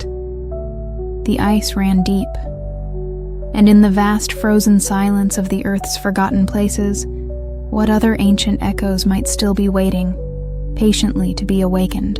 The hook of that question, she knew, would haunt her for the rest of her days. The silence of the ice was no longer empty. It was listening. The first hook wasn't the forbidding silhouette of Blackwood Bend Orphanage against the bruised twilight sky, nor the wind that moaned through its broken panes like 1,000 grieving voices. It was the gate. A monstrous wrought iron affair, depicting intertwined, thorny vines that seemed to writhe even in stillness. It hung ajar, one hinge groaning a metallic lament. But what caught Sarah's attention, what sent the first true shiver down her spine, despite the chill of the late autumn air, was the small, freshly placed bouquet of wildflowers tied to its bars. Faded, wilting now, but undeniably recent. Someone still remembered, or someone was still warning. Sarah cut the engine of her aging sedan. The silence that descended immediate and absolute, broken only by the car's ticking cool-down and that incessant, mournful wind. Blackwood Bend. It had taken her 3 hours of driving, the last on a poorly maintained single-lane road that snaked through increasingly dense and melancholic woods, to reach this forgotten corner of the county. Her new job. Her new escape. Well, Sarah, she murmured to herself, her voice sounding small and lost in the vastness. You wanted quiet. She had, desperately. The noise of the city, the well-meaning but suffocating sympathy of friends, the constant reminders of what and who she had lost. Her husband David, taken by a swift, brutal illness 6 months prior. The quiet here was a physical presence, heavy and ancient. The main building loomed before her, a sprawling Gothic monstrosity of dark stone and peaked roofs, more asylum than orphanage. Ivy, thick as a man's arm, clawed at its walls, a relentless, green tide threatening to pull it back into the earth. Dozens of darkened windows stared out like vacant eyes, some boarded, some shattered, all promising nothing but decay within. A figure emerged from the deep shadows of the main porch, startling. Her. It was a man, lean and weathered, his face a roadmap of deep lines. He wore a faded flannel shirt and carried a heavy ring of keys that jangled like ghostly chains. This had to be James, the caretaker. Her contact, Michael Evans from the county. Historical Preservation Society had mentioned him. A bit eccentric, knows the place better than his own skin, but reliable. James watched her approach, his gaze neutral, unreadable. You must be Miss Sarah. Michael said you'd be arriving today. His voice was gravelly, a low rumble that seemed to suit the decaying grandeur of the place. Sarah Cole, she corrected, offering a hand he didn't take. Yes, Michael sent me. For the archives. James nodded slowly, his eyes sweeping over her, then back to the imposing structure. Archives are in the West Wing, basement level. Been locked up for decades. Reckon they'll be a bit ripe. He gave a curt jerk of his head. Follow me. I'll show you your quarters, such as they are. Her quarters were a small, relatively clean 2-room apartment in what had once been the staff wing, set slightly apart from the main edifice. It had a cot, a hot plate, a tiny sputtering refrigerator, and a bathroom where the water ran a rusty brown before clearing. Spartan, but it would do. The main house, James informed her, had no reliable electricity or running water beyond a few patched-up circuits for his own use, and now for the designated archive room. Main buildings off-limits after dark, James stated, his tone leaving no room for argument. Generators are iffy, and it's best not to wander. Place has a way of holding on to things. Holding on to what? Sarah asked, a prickle of unease despite her resolve to be pragmatic. James just looked at her, his expression unreadable. Memories. Echoes. You'll see. He handed her a set of keys, one large ornate iron key clearly older than the others. This one's for the archive room. Don't lose it. There ain't another. The next morning, after a restless night, punctuated by the eerie groans of the old building and the distant hoot of an owl, Sarah set out to begin her work. The West Wing was even more dilapidated than the rest. Dust lay thick as snow, cobwebs draped every corner like macabre decorations, and the air was heavy with the scent of mildew, decay, and something else, something faintly sweet and cloying, that she couldn't quite place. The archive room was at the end of a long, dark corridor in the basement. The iron key turned in the massive lock with a protesting screech. The room beyond was a chaotic jumble of water-stained boxes, teetering stacks of ledgers, and metal filing cabinets rusted shut. A single bare bulb, powered by a sputtering extension, Core James had rigged cast stark, dancing shadows. Charming, Sarah muttered, pulling on a pair of work gloves and a dust mask. Her task was to catalog everything, to sort the history of Blackwood Bend Orphanage from its founding in the late 1800s to its closure in the early 1960s. The county was considering either a full restoration or, more likely given the state of disrepair and the local superstitions, demolition. Her report would heavily influence that decision. The first few days were a tedious battle against dust, damp, and disorganization. Ledgers crumbled at her touch, their ink faded. Photographs showed rows of solemn, unsmiling children in drab uniforms, their eyes holding a premature weariness. Staff records were sparse, often incomplete, but one name began to emerge with unsettling frequency: Superintendent Arthur. His tenure, from the early 1920s to the late 1940s, seemed to coincide with the darkest period in the orphanage's history. The records from this time were more guarded, filled with euphemisms and omissions, but the undertones were chilling. She found a box of children's personal effects, pitifully few: a chipped porcelain doll with one missing eye, a tarnished silver locket containing no picture, a small, hand-carved wooden bird. Each item felt heavy with unspoken sorrow.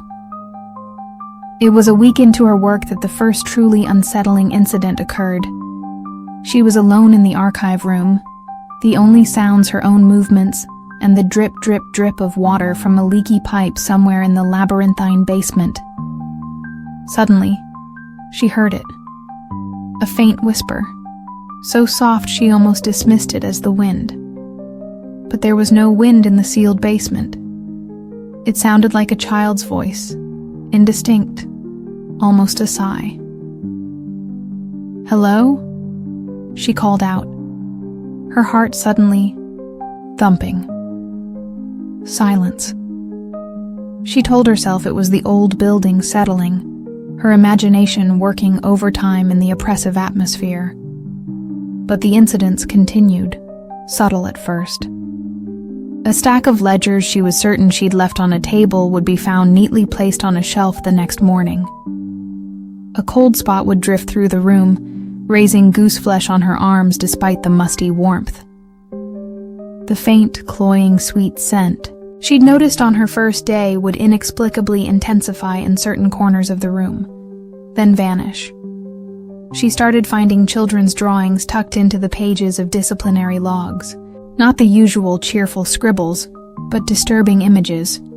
Stick figures with contorted limbs, shadowy presences looming over small beds, a recurring depiction of a tall, stern man with no face, only dark, empty sockets where his eyes should be. Many were signed with names that appeared repeatedly in the saddest parts of the records: Mary, John, William, Dorothy, Anna. One evening, exhausted and on edge, she was looking through a particularly grim ledger detailing punishments meted out by Superintendent Arthur. Days in solitary confinement in the reflection room for minor infractions, meager rations, harsh labor.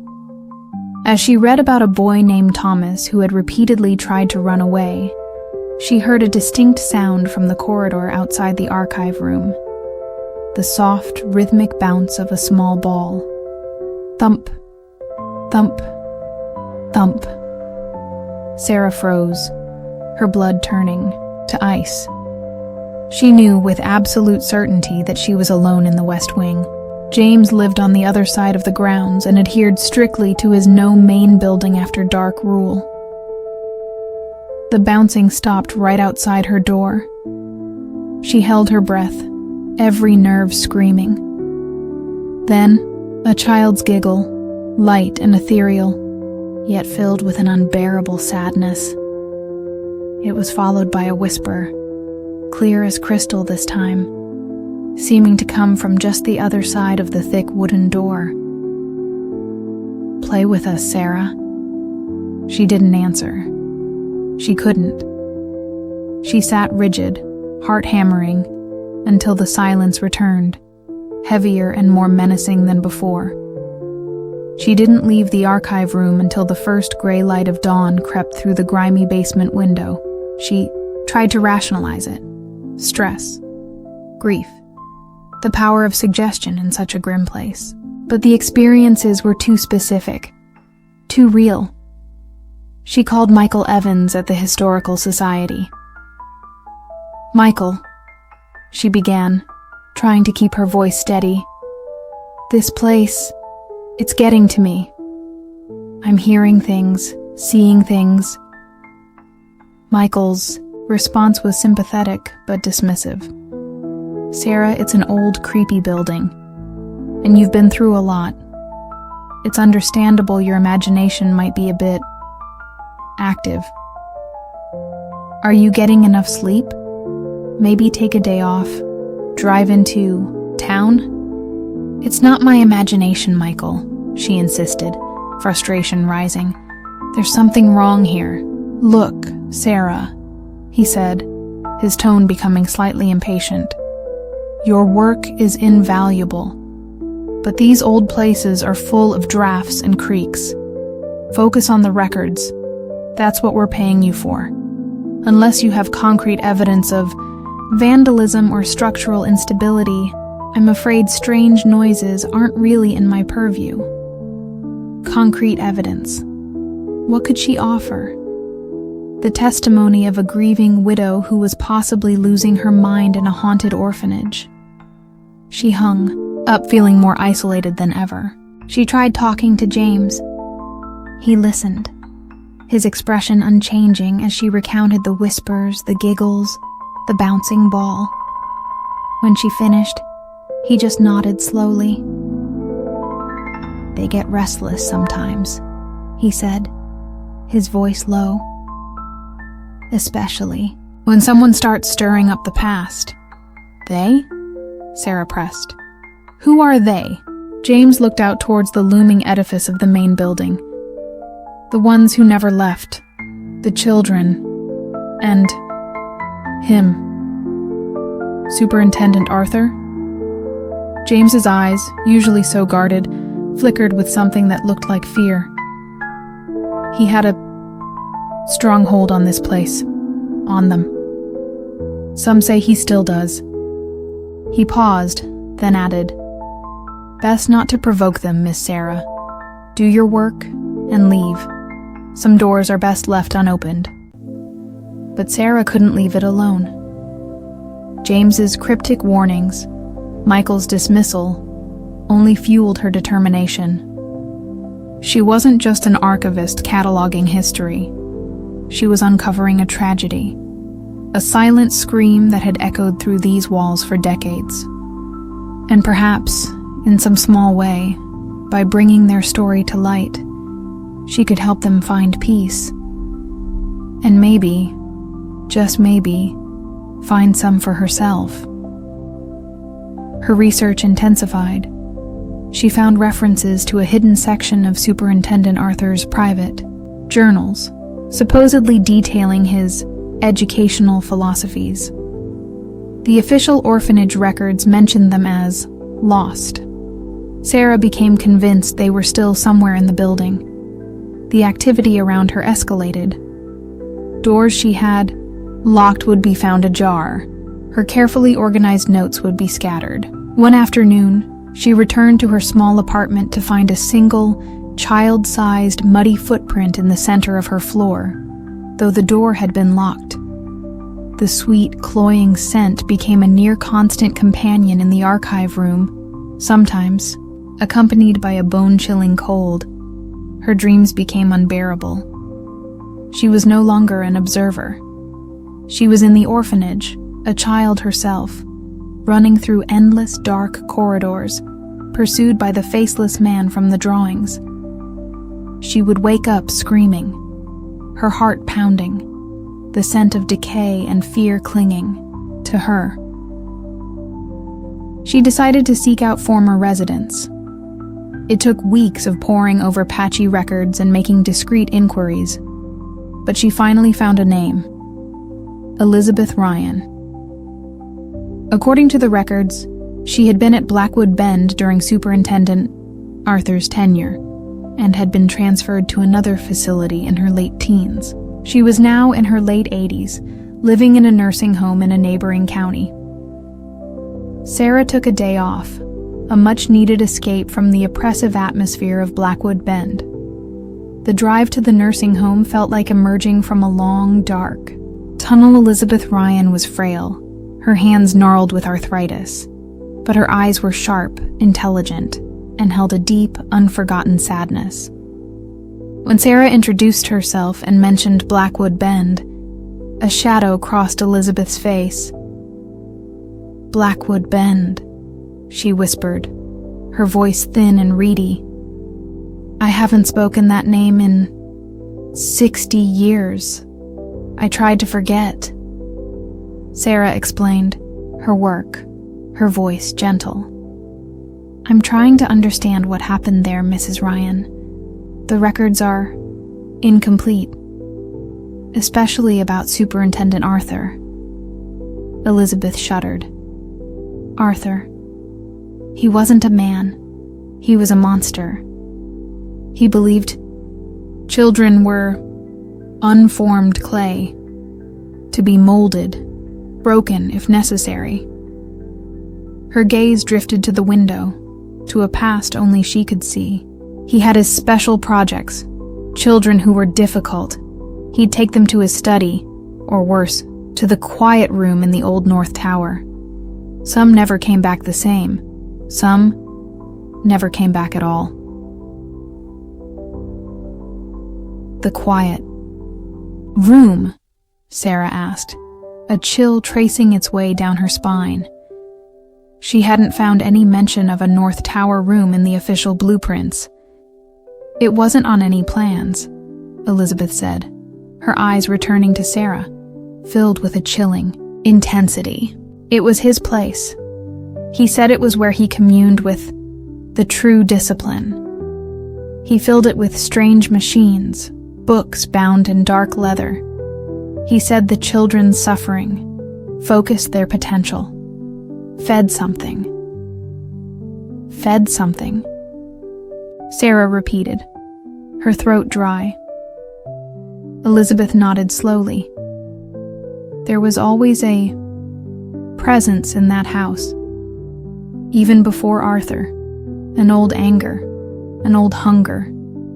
But he cultivated it. He made it stronger. He used the children, their fear, their pain. She leaned closer, her voice dropping to a conspiratorial whisper.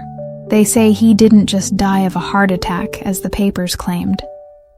They say the children, the ones he'd hurt the most, they finally turned on him. Or it did. The thing he'd nurtured." "What about his journals?" Sarah asked. "The ones detailing his philosophies?" A flicker of something, fear, cunning, crossed Elizabeth's face. "He kept them hidden, said they were his legacy, his key. He had a secret place, in his study, behind the fireplace, a loose stone." Sarah left the nursing home with a mixture of dread and grim resolve. Elizabeth's story confirmed her worst fears. Blackwood Bend wasn't just haunted by tragic memories. It was tainted by something actively malevolent, something deliberately cultivated. And Superintendent Arthur's journals were the key. She returned to Blackwood Bend that evening, the setting sun painting the sky in bloody hues. The orphanage looked more menacing than ever. James met her at the gate, his expression grim. "You went looking for answers, didn't you?" he said, his voice flat. Sarah nodded. "I found Elizabeth Ryan." James sighed, a sound like dry leaves skittering across stone. "Some things are best left buried, Miss Sarah, for your own sake." "I can't, James," she said. "Not anymore. I need to find his journals." He looked at her for a long moment, then seemed to come to a decision. Superintendent Arthur's study. Top floor, main building, east wing. It's been sealed since his death. But the way in, there's an old service staircase from the kitchens. Most folks don't know about it. He hesitated. Be careful. That part of the house, it's the worst. Armed with a powerful flashlight and a crowbar James reluctantly provided, Sarah entered the main building after darkness had well and truly fallen. The silence inside was different from the West Wing, deeper, more watchful, charged with a suffocating tension. Every creak of the floorboards, every rustle of unseen things in the walls, seemed to be a direct communication. The kitchens were a nightmarish landscape of rusted equipment and overturned furniture. She found the service staircase, narrow and treacherous, spiraling up into blackness. As she ascended, the air grew colder, the sweet, cloying scent more intense. She could hear faint whispers now, seeming to echo from the very walls, the voices of children, filled with fear and pain. Superintendent Arthur's study was at the end of a long, grand corridor, its oak door emblazoned with a tarnished brass plaque reading "A Cunningham Superintendent" was swollen shut in its frame. It took all her strength with the crowbar to force it open with a splintering groan. The room was a time capsule of malevolence. Heavy velvet curtains, thick with dust, shrouded the windows. A massive mahogany desk dominated the space, its surface clear except for a single ornate inkwell and a dried, blackened stain that looked disturbingly like old blood.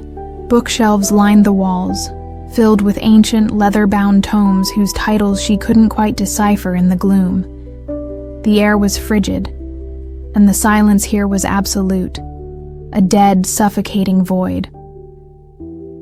And then there was the fireplace, a monstrous stone affair, its mantelpiece carved with grotesque, leering faces.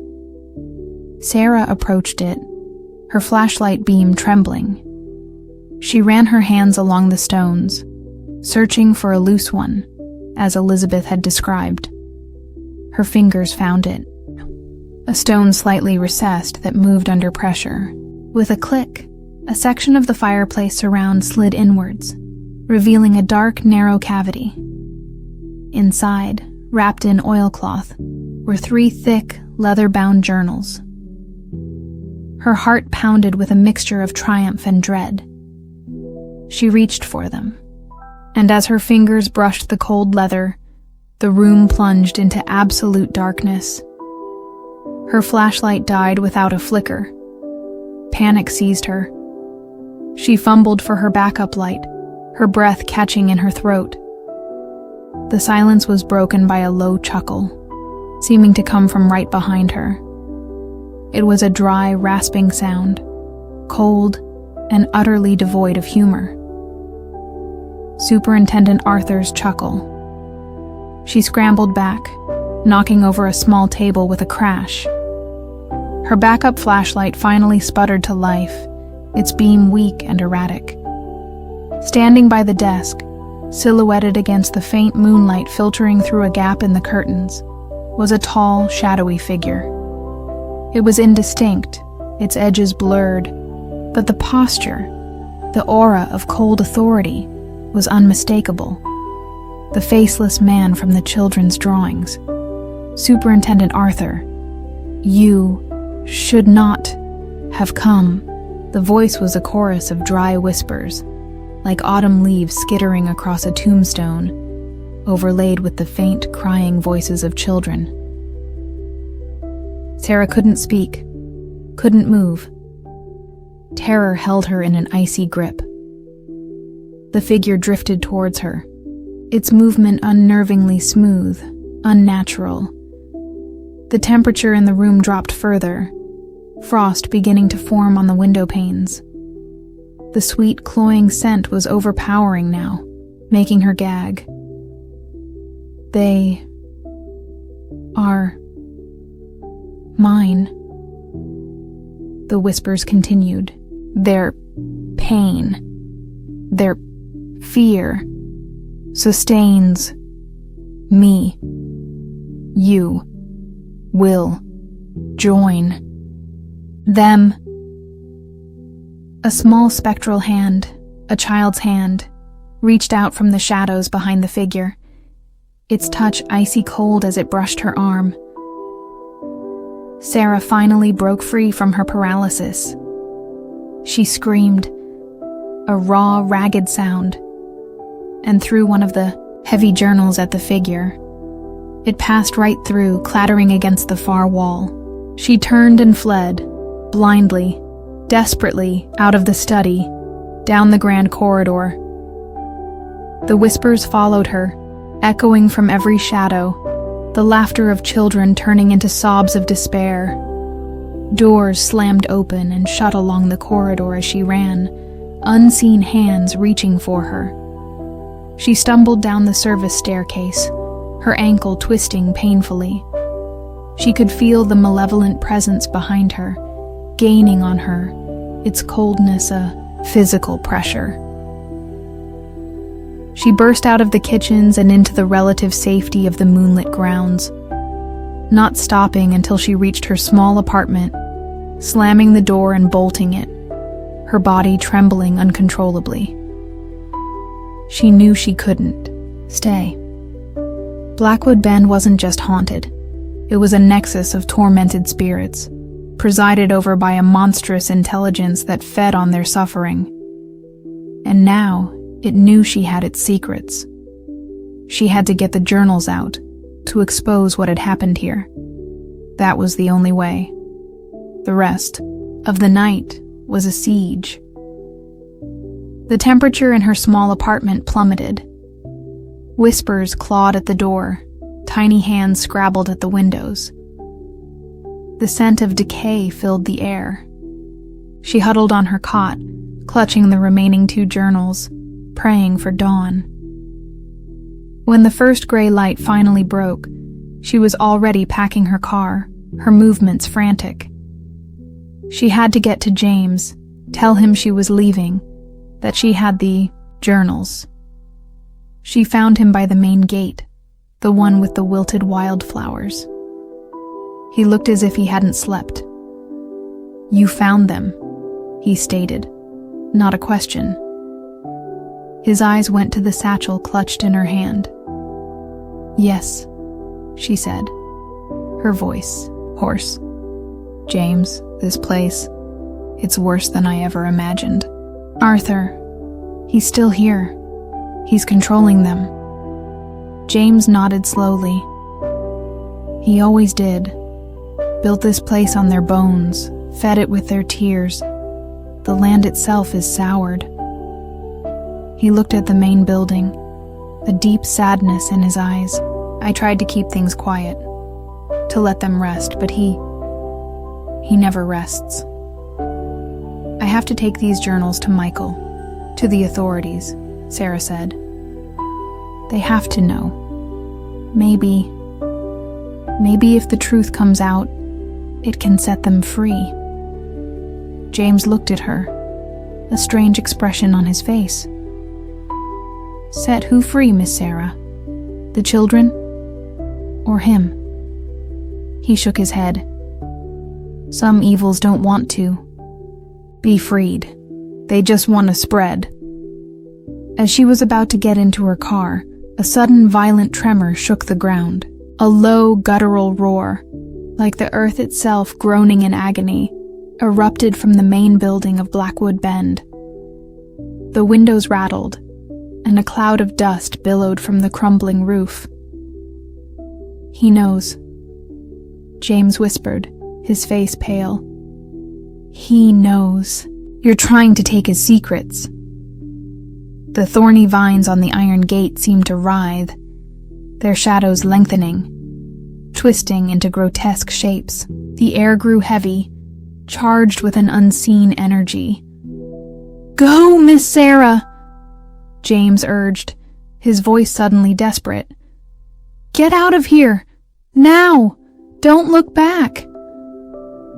Sarah scrambled into her car, her hands shaking so badly she could barely turn the key. The engine coughed, sputtered, then finally roared to life. She slammed it into reverse, gravel sprang, and sped away from Blackwood Bend Orphanage. In her rearview mirror, she saw the imposing silhouette of the building, and for a horrifying instant, she thought she saw faces in the darkened windows. Dozens of pale, watching faces, children's faces, their eyes filled with an unbearable sorrow, and towering above them, in the central window of what must have been Superintendent Arthur's study, a tall, dark figure watching her leave. She didn't stop driving until she reached the outskirts of the nearest town, her breath coming in, ragged gasps, the 2 remaining journals clutched beside her like a shield. She went straight to the county sheriff's office, then to Michael Evans. The journals, filled with Arthur Cunningham's meticulous, chilling accounts of his experiments in discipline and spiritual manipulation, his theories on harnessing the psychic energy of traumatized children, caused a sensation. The story of Blackwood Bend, suppressed for so long, finally broke. Investigations were launched. The site was declared a biohazard, not just for the decay, but for something else. Teams in hazmat suits who tried to enter the main building reported extreme psychological distress, equipment malfunctions, and inexplicable phenomena. The decision was made. Blackwood Bend Orphanage would be razed to the ground, its foundations sown with salt, its history officially condemned. Sarah never went back. She moved far away, trying to rebuild her life. The horrors of Blackwood Bend, a constant shadow in her mind. She wrote her report, a damning indictment of what she had found, hoping it would bring some closure, some peace to the lost children. A few months after the demolition crews had finished their work, reducing Blackwood Bend to a scar on the landscape, Sarah received a small, unmarked package in the mail. Inside, nestled on a bed of dried leaves, was a single, small, hand-carved wooden bird, identical to the one she had seen in the box of children's effects in the archive room. There was no note. That night, as she lay in bed, she heard it. Faint, at the very edge of hearing, but unmistakable. The soft, rhythmic bounce of a small ball. Thump, thump, thump, followed by a child's whisper, seemingly from the darkest corner of her room. "We found you, Sarah. Will you play with us now?" The evil of Blackwood Bend, she realized with a fresh, sickening wave of terror, had not been destroyed. It had merely been dispersed, and a part of it, a small, determined echo, had followed her home. Some archives, once opened, could never truly be closed. James was right. Some evils just wanted to spread. The first hook wasn't the scent of fresh paint struggling to mask the deeper, mustier aroma of a century, nor the gleam of polished brass that seemed almost too bright under the newly installed chandeliers.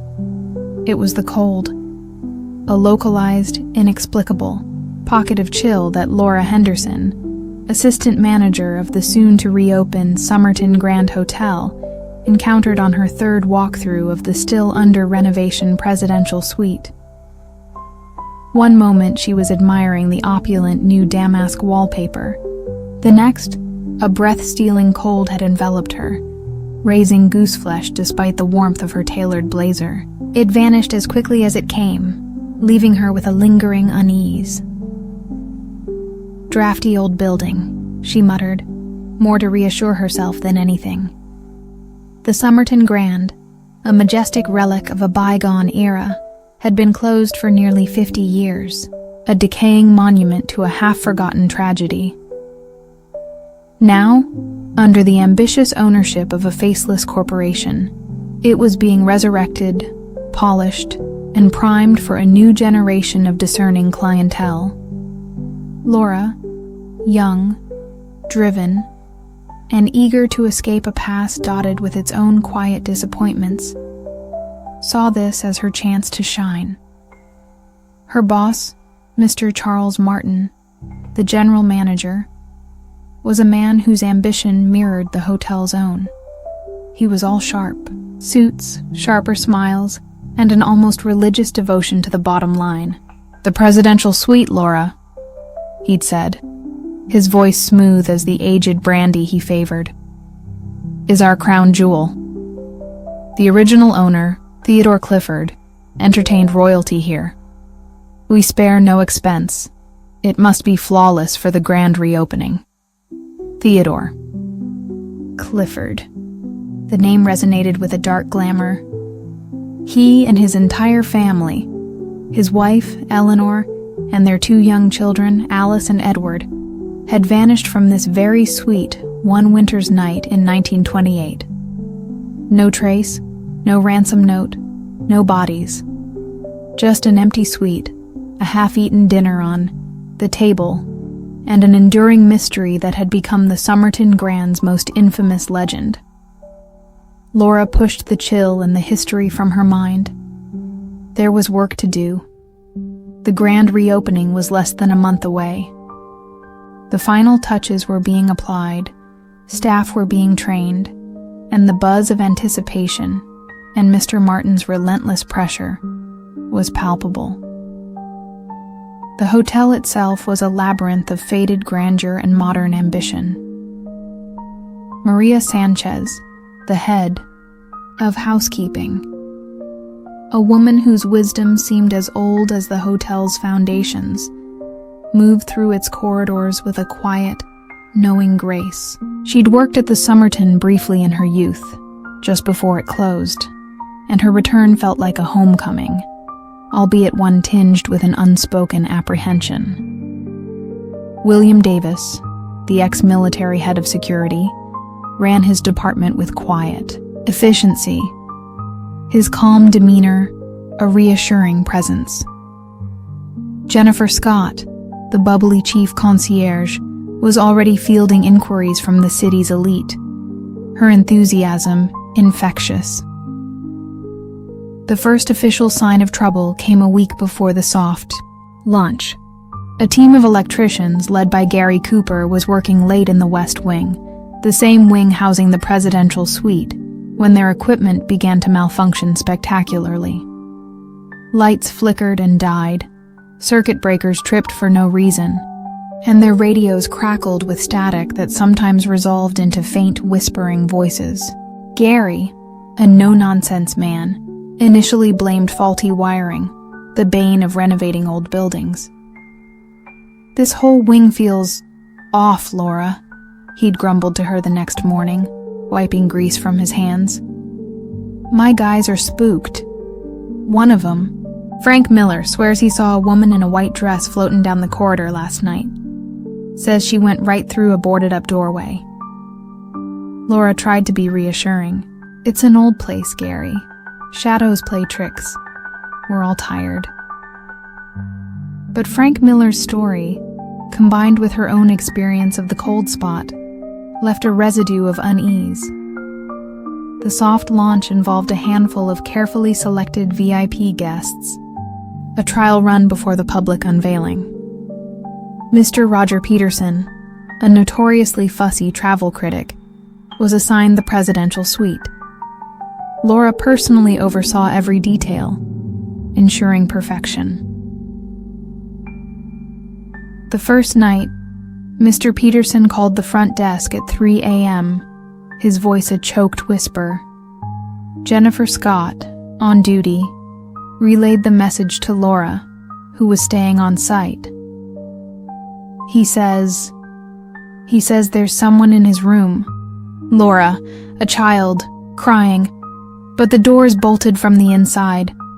Laura and William Davis rushed to the suite. They found Mr. Peterson, a portly man usually brimming with self-importance, huddled in a terry cloth robe, his face chalk white. The suite was empty, the door still bolted. "She was there!" Peterson insisted, his voice trembling. "A little girl by the window. She was just staring at me. And the cold. My God, the cold." He pointed a shaking finger towards an antique writing desk in the corner. "And that thing, it was rocking. The chair. By itself." The ornate, rocking chair beside the desk was perfectly still. Laura felt that familiar, localized chill seep into the room, prickling her skin. William, ever pragmatic, checked the windows, the adjoining rooms, finding nothing. "Perhaps a bad dream, Mr. Peterson?" William suggested, his tone neutral. Peterson scoffed, though his fear was palpable. "I know what I saw, and what I felt." He checked out before breakfast. His review, when it eventually appeared, a scathing indictment of unexplained disturbances and a profoundly unsettling atmosphere that carefully skirted explicit accusations of haunting. Mr. Martin was furious. "This is a disaster. Unsettling atmosphere? We're selling luxury, Laura, not a ghost tour." He dismissed Peterson's claims as the ramblings of an over-imaginative neurotic, but he also ordered a thorough sweep of the suite for drafts or rodents or whatever the hell set him off. Nothing was found. The incidents, however, began to multiply, subtle at first, then more overt.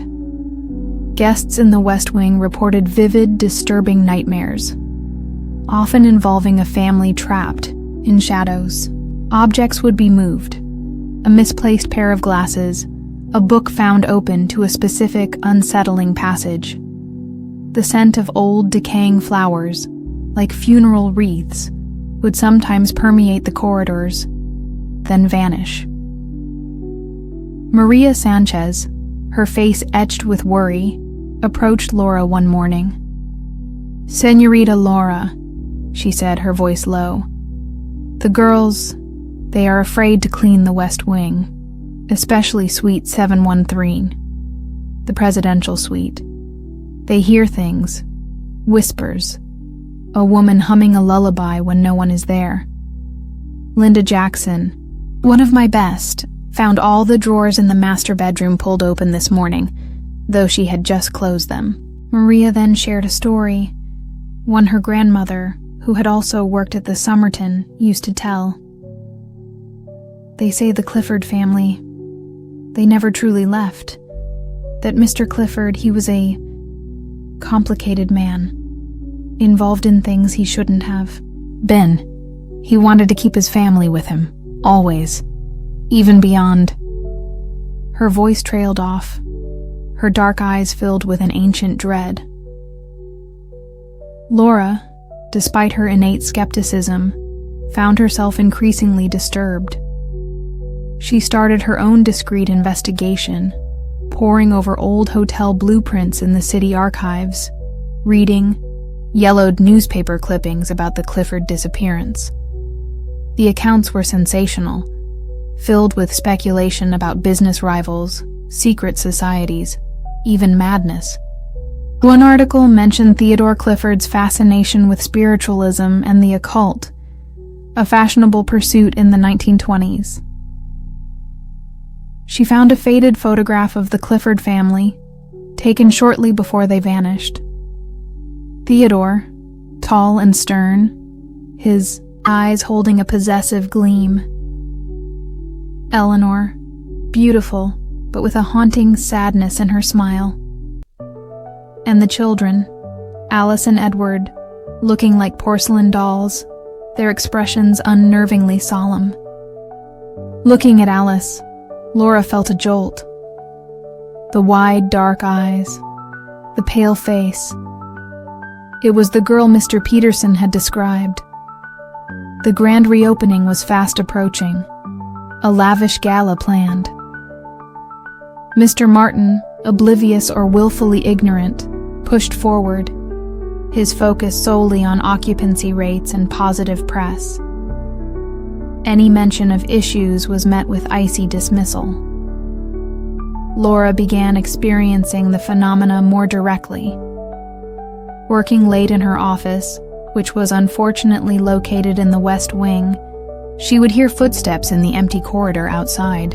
Her computer would freeze, the screen displaying a distorted image of the Clifford family portrait for a fleeting second. One evening, she returned to her office after a brief coffee break to find a child's antique wooden block on her desk, carved with the letter A. It hadn't been there before. It was cold to the touch. She confided in William Davis, the head of security. He listened patiently, his expression unreadable. "I've seen things in my time, Laura," he said, finally. "Things that don't make sense. This place, it has a weight to it. I'll increase patrols in the West Wing, and I'll keep my own eyes open." He also discreetly installed a few extra security cameras, their feeds routed directly to his office. The pre-opening tension was amplified by the growing unease among the staff. Several quit, citing personal reasons. Jennifer Scott, the concierge, usually so upbeat, confessed to Laura that she dreaded taking calls from guests in the West Wing, their voices often tight with fear or thinly veiled anger. Laura decided she needed expert advice. She contacted Dr. Elizabeth Hayes, a parapsychologist and historian whose book on architectural hauntings she had once skimmed. Dr. Hayes, intrigued by the Somertons' infamous history, agreed to an unofficial consultation. Dr. Hayes was a woman in her late 50s, with intelligent, observant eyes and a calm, academic demeanor. She toured the West Wing with Laura, her specialized equipment, EMF meters, thermal cameras, audio recorders in hand. In the presidential suite, her equipment went wild. The EMF meter shrieked, its needle spiking erratically. The thermal camera registered distinct cold spots that moved, coalesced, and then dissipated. Her audio recorder picked up faint, sibilant whispers, too distorted to decipher, but undeniably present. "This is remarkable," Dr. Hayes murmured, her academic composure visibly shaken. "There's a significant residual psychic impression here, and something more. Something active, intelligent." She focused on the antique writing desk. "This area seems to be a focal point. Was anything specific to Mr. Clifford kept here?" Laura remembered the blueprints. There was a mention of a hidden compartment, a safe, built into this desk, for his private papers. But the renovation crews found nothing. They assumed it had been removed or was just a rumor. Dr. Hayes ran her hands over the dark wood of the desk. "Perhaps it's still here. Some entities become attached to objects, to unfinished business." Later, reviewing the audio recordings, Dr. Hayes isolated one clear whisper. It was a child's voice, filled with a chilling despair. "He won't let us leave." "He?" Laura questioned. "Theodore Clifford?" "It would seem so," Dr. Hayes said gravely. "If the legends are true, and he was involved in occult practices aimed at binding his family to him, he may have succeeded in a way he never intended. He's trapped them, and in doing so, trapped himself. And now, this renewed activity, the hotel reopening, it's like stirring a dormant hornet's nest. They're aware of the new life here, and they're reacting." Dr. Hayes warned Laura that such entities could be territorial, possessive, and potentially dangerous. They may see the new occupants as intruders, or worse, as replacements. The night before the grand gala, Laura was working late, reviewing the guest list, when she heard it. A child's soft sobbing, coming from down the hall, near the presidential suite. Her heart hammered, but she forced herself to investigate. William was off duty, and she didn't want to cause a panic. Flashlight in hand, she crept down the corridor. The sobbing grew louder, more distressed. It seemed to be coming from inside Suite 713. She used her master keycard. The door clicked open. The suite was dark, the only light the pale moonlight filtering through the sheer curtains. The sobbing was closer now, emanating from the master bedroom. Laura pushed the door open slowly. A small figure was huddled on the floor by the window, its shoulders shaking. It was a girl, in a simple old-fashioned white nightdress. Alice Clifford. "Alice?" Laura whispered, her voice trembling. The figure looked up. Its face was pale, its eyes vast, dark pools of sorrow.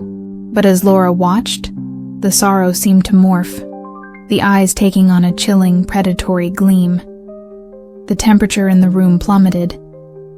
"You should not be here."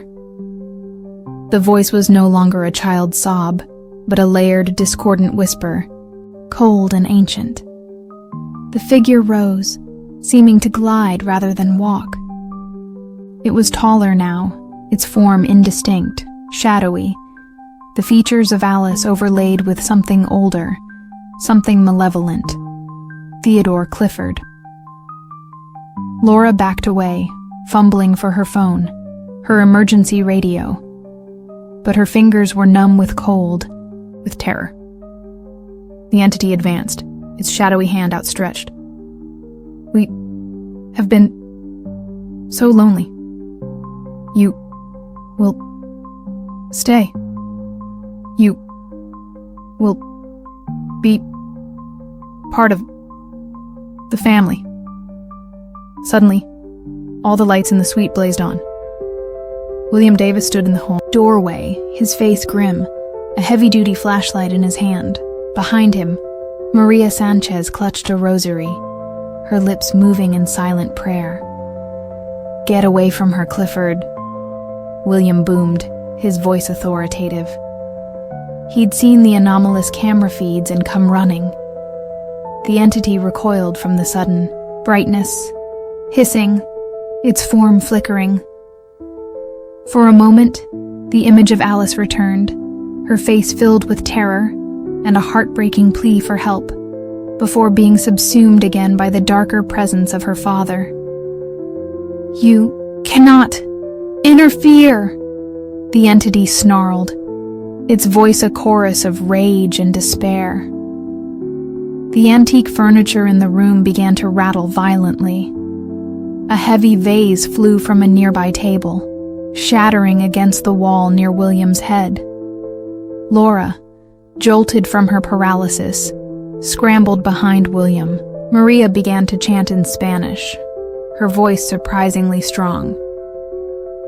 "This is his anchor, señorita," Maria said, gesturing towards the ornate writing desk.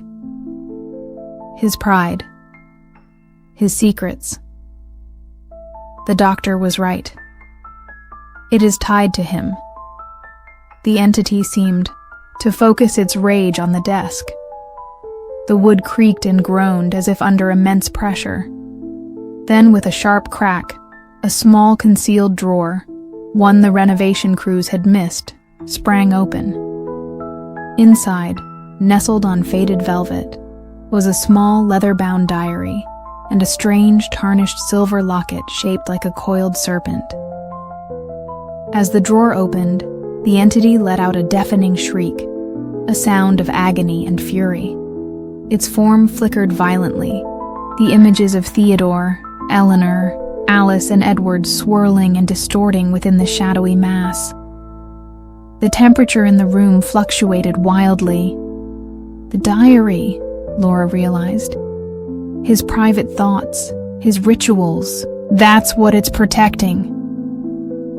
The entity lunged for the desk, for the diary. William shoved Laura towards it. Get it. Read it. Find a weakness.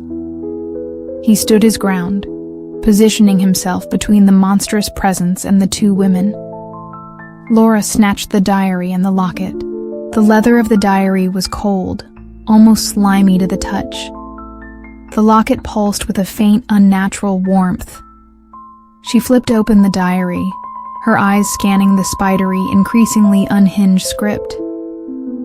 It was filled with mad ramblings, occult symbols, and chilling accounts of rituals Theodore Clifford had performed. Rituals designed to bind his family's spirits to the Somerton, to ensure they would never leave him, even in death. He wrote of a pact of shadows, of feeding their life force, their essence, into the very fabric of the hotel, making them part of its eternal stone and shadow. One passage leaped out at her. The locket of Ouroboros is the key. It seals the pact.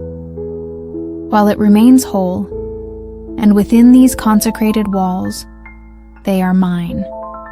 We are eternal. Should it be broken, should its circle be undone upon the altar of reflection, the pact unravels.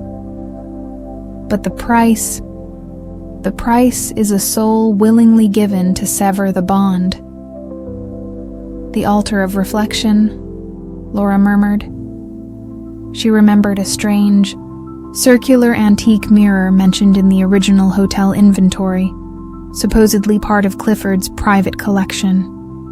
It had been stored in the hotel's deep archives, deemed too macabre for display. Maria, the large round mirror, in the basement storage? The one with the serpent frame? Maria's eyes widened. See, the serpent mirror. My grandmother said it was unholy. The entity was battling William, shadowy tendrils lashing out, the air crackling with malevolent energy. William was holding his own, but he couldn't last forever. We have to break the locket on that mirror, Laura cried. That's how we break the pact. She looked at the final, chilling line. A soul willingly given. What did that mean? There was no time to ponder. They had to get to the basement. William, we need to get to the archives, Laura yelled. William, grunting with effort as he parried another shadowy blow, nodded. Go. I'll hold it here as long as... I can! Laura and Maria fled the suite, the enraged shrieks of the Clifford entity pursuing them. They raced through the opulent, now terrifyingly empty corridors of the Somerton Grand, the gala decorations seeming to mock them. The basement archives were a dusty, forgotten crypt beneath the glittering facade of the hotel. Maria led Laura through a labyrinth of sheet-covered furniture and forgotten relics to a far corner, where a massive circular mirror leaned against a damp stone wall. Its frame was carved into the likeness of a serpent devouring its own tail, Ouroboros, its obsidian eyes seeming to glitter in the dim emergency lighting. This was the altar of reflection. As Laura approached, holding the locket, the air around the mirror grew icy cold. The surface of the glass swirled with faint, shadowy images, the faces of the Clifford family, their eyes pleading, then contorting in rage. He knows, Laura whispered. He knows what we're trying to do. The heavy steel door to the archives creaked open. The Clifford entity stood there, its form larger, more monstrous than before. It had absorbed more of the hotel's dark energy, or perhaps more of William. His fate was terrifyingly uncertain. You will not undo my work, it thundered, its voice shaking the very foundations. They are mine. It surged towards them, a tide of living shadow. Maria raised her rosary, chanting louder, but the entity barely faltered. Laura knew what she had to do. The price. A soul willingly given to sever the bond. It wasn't about dying. It was about a sacrifice of will, of connection. She thought of her own grief, the loss of David, the shadows that had haunted her own life. Perhaps, to free these souls, she had to offer a part of her own lingering sorrow, her own tether to the past, to the darkness. "I'm not afraid of you, Theodore," she cried, her voice ringing with a desperate courage she didn't feel. She stepped before the serpent mirror, holding the locket high. "You trapped them in your own selfish darkness, but their suffering ends now." She focused all her will, all her pain, her grief, her empathy for the trapped spirits of Eleanor, Alice, and Edward into the locket. She poured her own shadows into it, offering them up, a conduit to break the unnatural bond. The locket in, her hand grew searingly hot, then bitingly cold. The serpent eyes on the mirror glowed with an intense crimson light. The faces in the glass shrieked. "Do it, señorita," Maria urged, cowering but resolute. With a cry, Laura smashed the locket against the cold, unyielding surface of the serpent mirror. The locket shattered into 1,000 tiny, glittering fragments. The mirror cracked, a spiderweb of fissures spreading from the point of impact. A blinding white light erupted from it, pushing back the encroaching shadows of the entity. Theodore Clifford's monstrous form convulsed, shrieking a sound of unbearable agony and disbelief. "No! They are mine! Eternal!" But his form was dissolving, unwinding like a broken thread. The spectral images of Eleanor, Alice, and Edward flickered within him, their faces slowly changing, the torment and rage giving way to a dawning, hesitant peace. Faint, childlike whispers, no longer filled with despair, echoed around the room. "Free. Thank you." Then, with a final explosive implosion of shadow and light, the entity was gone. The cold in the room vanished, replaced by a neutral, dusty stillness. The serpent mirror was a shattered ruin. The only sound was Laura's ragged breathing and Maria's quiet sobs of relief. They found William Davis slumped in the corridor outside the presidential suite, bruised and battered, but alive. He had no clear memory of the final confrontation, only of an overwhelming darkness and a desperate fight. The grand gala, needless to say, was canceled. Mr. Charles Martin, when presented with a heavily edited and still unbelievable version of events, along with the physical evidence of the shattered mirror and the archaic diary, was apoplectic, then pragmatic. The Somerton Grand's grand reopening was indefinitely postponed. The West Wing was sealed off, this time permanently. Laura Henderson resigned her position. She couldn't stay. The Somerton Grand, even with the Clifford entity seemingly gone, felt tainted. Its foundations steeped in too much sorrow, too much darkness. She gave Theodore Clifford's diary to Dr. Elizabeth Hayes, who promised to study it, to ensure its secrets were understood, but never replicated. Weeks later, Laura was packing up her small apartment, preparing to leave the city to find a place where the shadows didn't feel quite so deep. She picked up a small framed photograph of herself and David, taken on a sunlit beach, their smiles bright and carefree. For the first time in months, looking at it didn't bring a fresh wave of suffocating grief, but a gentle, melancholic warmth. It was as if a heavy weight she hadn't even fully realized she was carrying had been lifted. The price, she thought, had been paid, not just by her, but for her too. As she was about to close her suitcase, she noticed a small, antique wooden block on her nightstand, carved with the letter L. It hadn't been there before. It was smooth and cool to the touch. She picked it up, a faint smile playing on her lips. Not all echoes were malevolent. Some, perhaps, were just whispers of gratitude, carried on the quiet currents of a finally peaceful silence.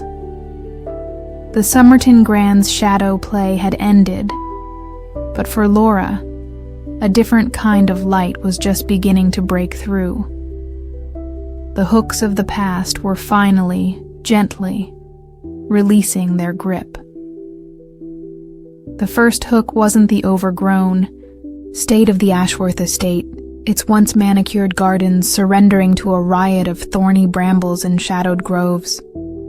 It wasn't even the imposing Gothic silhouette of Ashworth House itself, a dark sentinel brooding under a perpetually overcast sky.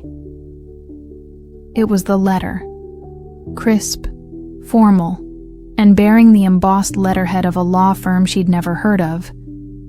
It informed Jessica Martin that her great-uncle, Elias Ashworth, a man she barely remembered from a single unsettling childhood visit, had passed away and named her the sole beneficiary of his considerable and considerably eccentric estate. The catch, as there always was with Elias, was twofold. First, to inherit fully, Jessica had to reside in Ashworth House for a continuous period of 6 months. Second, and more peculiar, she was forbidden from selling, donating, or otherwise disposing of any part of his extensive collection of antiquarian amusements housed within. Antiquarian amusements? Jessica had muttered, rereading the letter in her cramped city apartment. The sounds of traffic a jarring contrast to the image of the remote, silent house already forming in her mind. Knowing Uncle Elias, that could mean anything from dusty taxidermy to cursed shrunken heads. Elias Ashworth had been the black sheep, the recluse, the subject of hushed family whispers. Her mother, Helen Martin, had always steered conversations away from him, her expression tight with a disapproval that hinted at darker reasons than mere eccentricity. Now, with Helen gone, and Jessica adrift in a life that felt increasingly directionless, after a painful breakup with Mark Taylor, the strange inheritance felt less like a burden and more like an escape. Or perhaps a very elaborate, very creepy challenge. The drive to Ashworth House, nestled deep in a forgotten fold of the countryside, was a journey back in time. The lawyer, Mr. Michael Carter, a prim man with an air of perpetual mild surprise, met her at the wrought iron gates, which were surprisingly free of rust, their elaborate scrollwork depicting unsettling, almost leering faces. "Miss Martin," he greeted, his handshake brief and cool. "Welcome to Ashworth. Or I suppose, your Ashworth." The house was even more imposing up close. Dark stone, mullioned windows like vacant eyes, and a pervasive silence that seemed to swallow sound. Inside, it was a cavernous labyrinth of shadowy corridors and rooms overflowing with Elias's amusements. Antique automatons stood frozen mid-gesture, glass eyes staring. Music boxes, their brass tarnished, promised silent melodies. Porcelain dolls with unnervingly lifelike expressions and fixed smiles lined dusty shelves. And then there was the centerpiece of the main parlor, a room dominated by a massive, cold fireplace. Standing on a specially built, velvet-draped pedestal, as if it were a revered idol, was a marionette. It was exquisite, nearly 3 feet tall, carved from a dark, polished wood that seemed to drink the light. Its attire was that of a 19th century orchestra conductor. Tailcoat, cravat, tiny, perfectly rendered shoes. Its face, however, was where artistry tipped into the uncanny. The features were sharp, intelligent, almost aristocratic, but the painted eyes, wide and a piercing, unnatural blue, held an expression of intense, knowing amusement. Its slender, articulated hands, one clutching a miniature ivory baton, were poised as if ready to command an unseen orchestra. A small, tarnished, silver plaque on the pedestal read, "The Maestro. Your great-uncle was particularly fond of this one," Mr. Carter offered, noticing her fixed gaze. "Spent hours in here, they say. Just looking at it." He shivered, despite the stuffy air. "The collection is all catalogued, of course, part of the estate, documents. You'll find it extensive." Jessica felt an inexplicable chill looking at the Maestro. It was undeniably a masterpiece of craftsmanship, but there was something deeply unsettling about its stillness, its silent, watchful presence. The first few days were a blur of exploration and unease. The house groaned and sighed like a living thing. Dust motes danced in the slivers of weak sunlight that penetrated the grimy windows. The silence was broken only by the ticking of unseen grandfather clocks and the occasional scuttling sound from within the walls. Rats, she told herself, though she never saw any.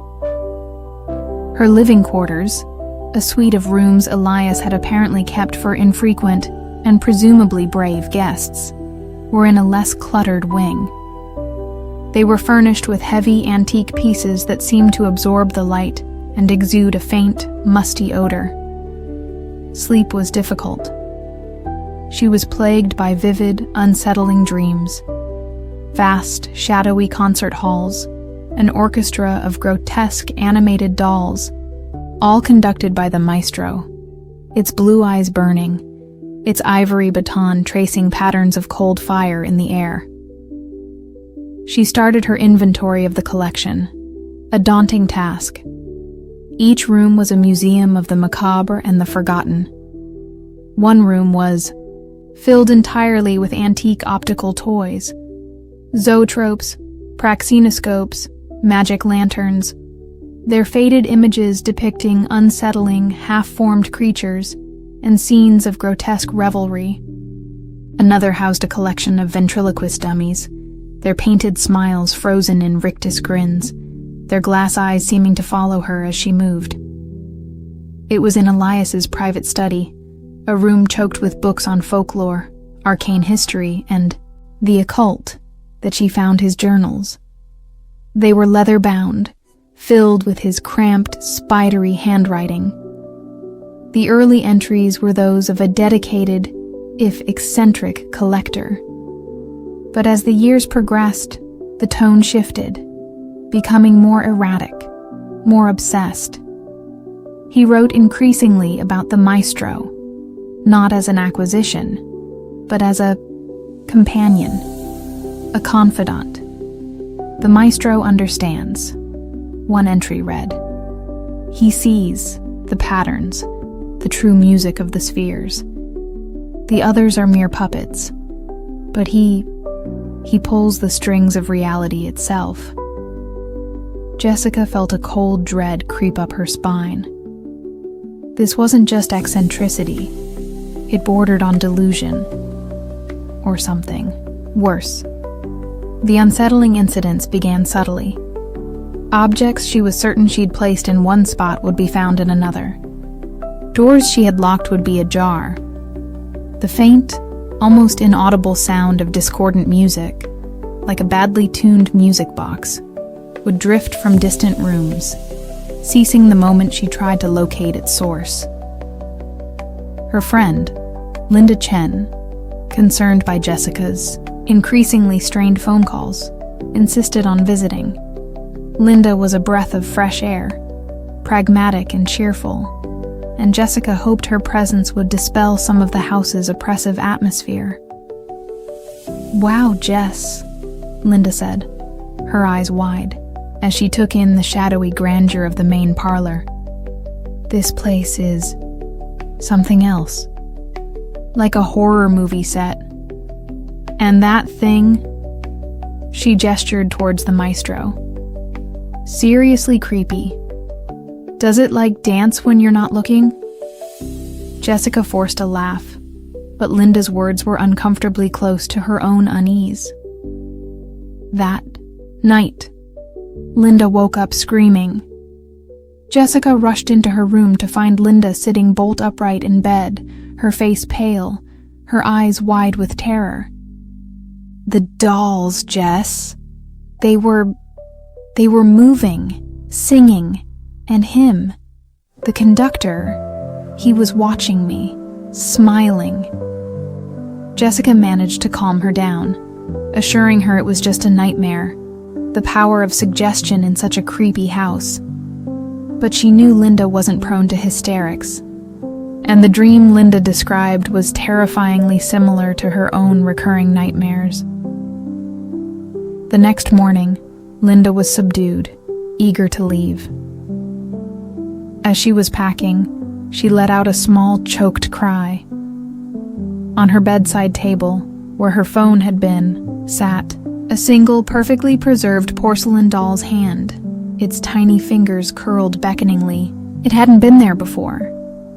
Linda left an hour later, her usual cheerfulness replaced by a shaken, haunted look.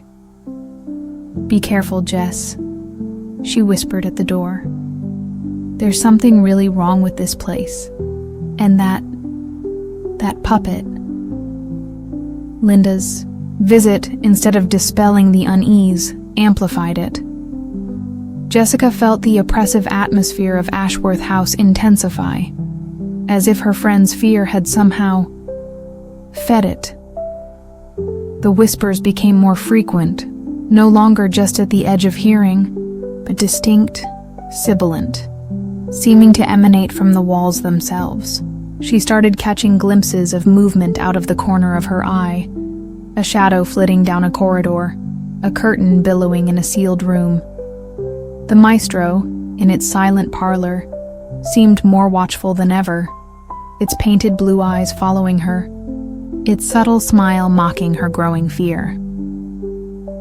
Desperate for some rational explanation, some historical context, Jessica contacted Robert Bell, a local historian and antiques expert, whose name Mr. Carter had reluctantly provided as someone who knew a bit about old Ashworth and his proclivities. Robert Bell was a portly, amiable man in his late 60s, with a genuine passion for local history. He arrived at Ashworth House with a mixture of academic curiosity and an almost boyish excitement. "Elias." "Ashworth!" Robert boomed, rubbing his hands together as he surveyed the parlor. "A fascinating, if deeply reclusive figure. His collection is legendary. And this..." He stopped before the maestro, his jovial expression fading slightly.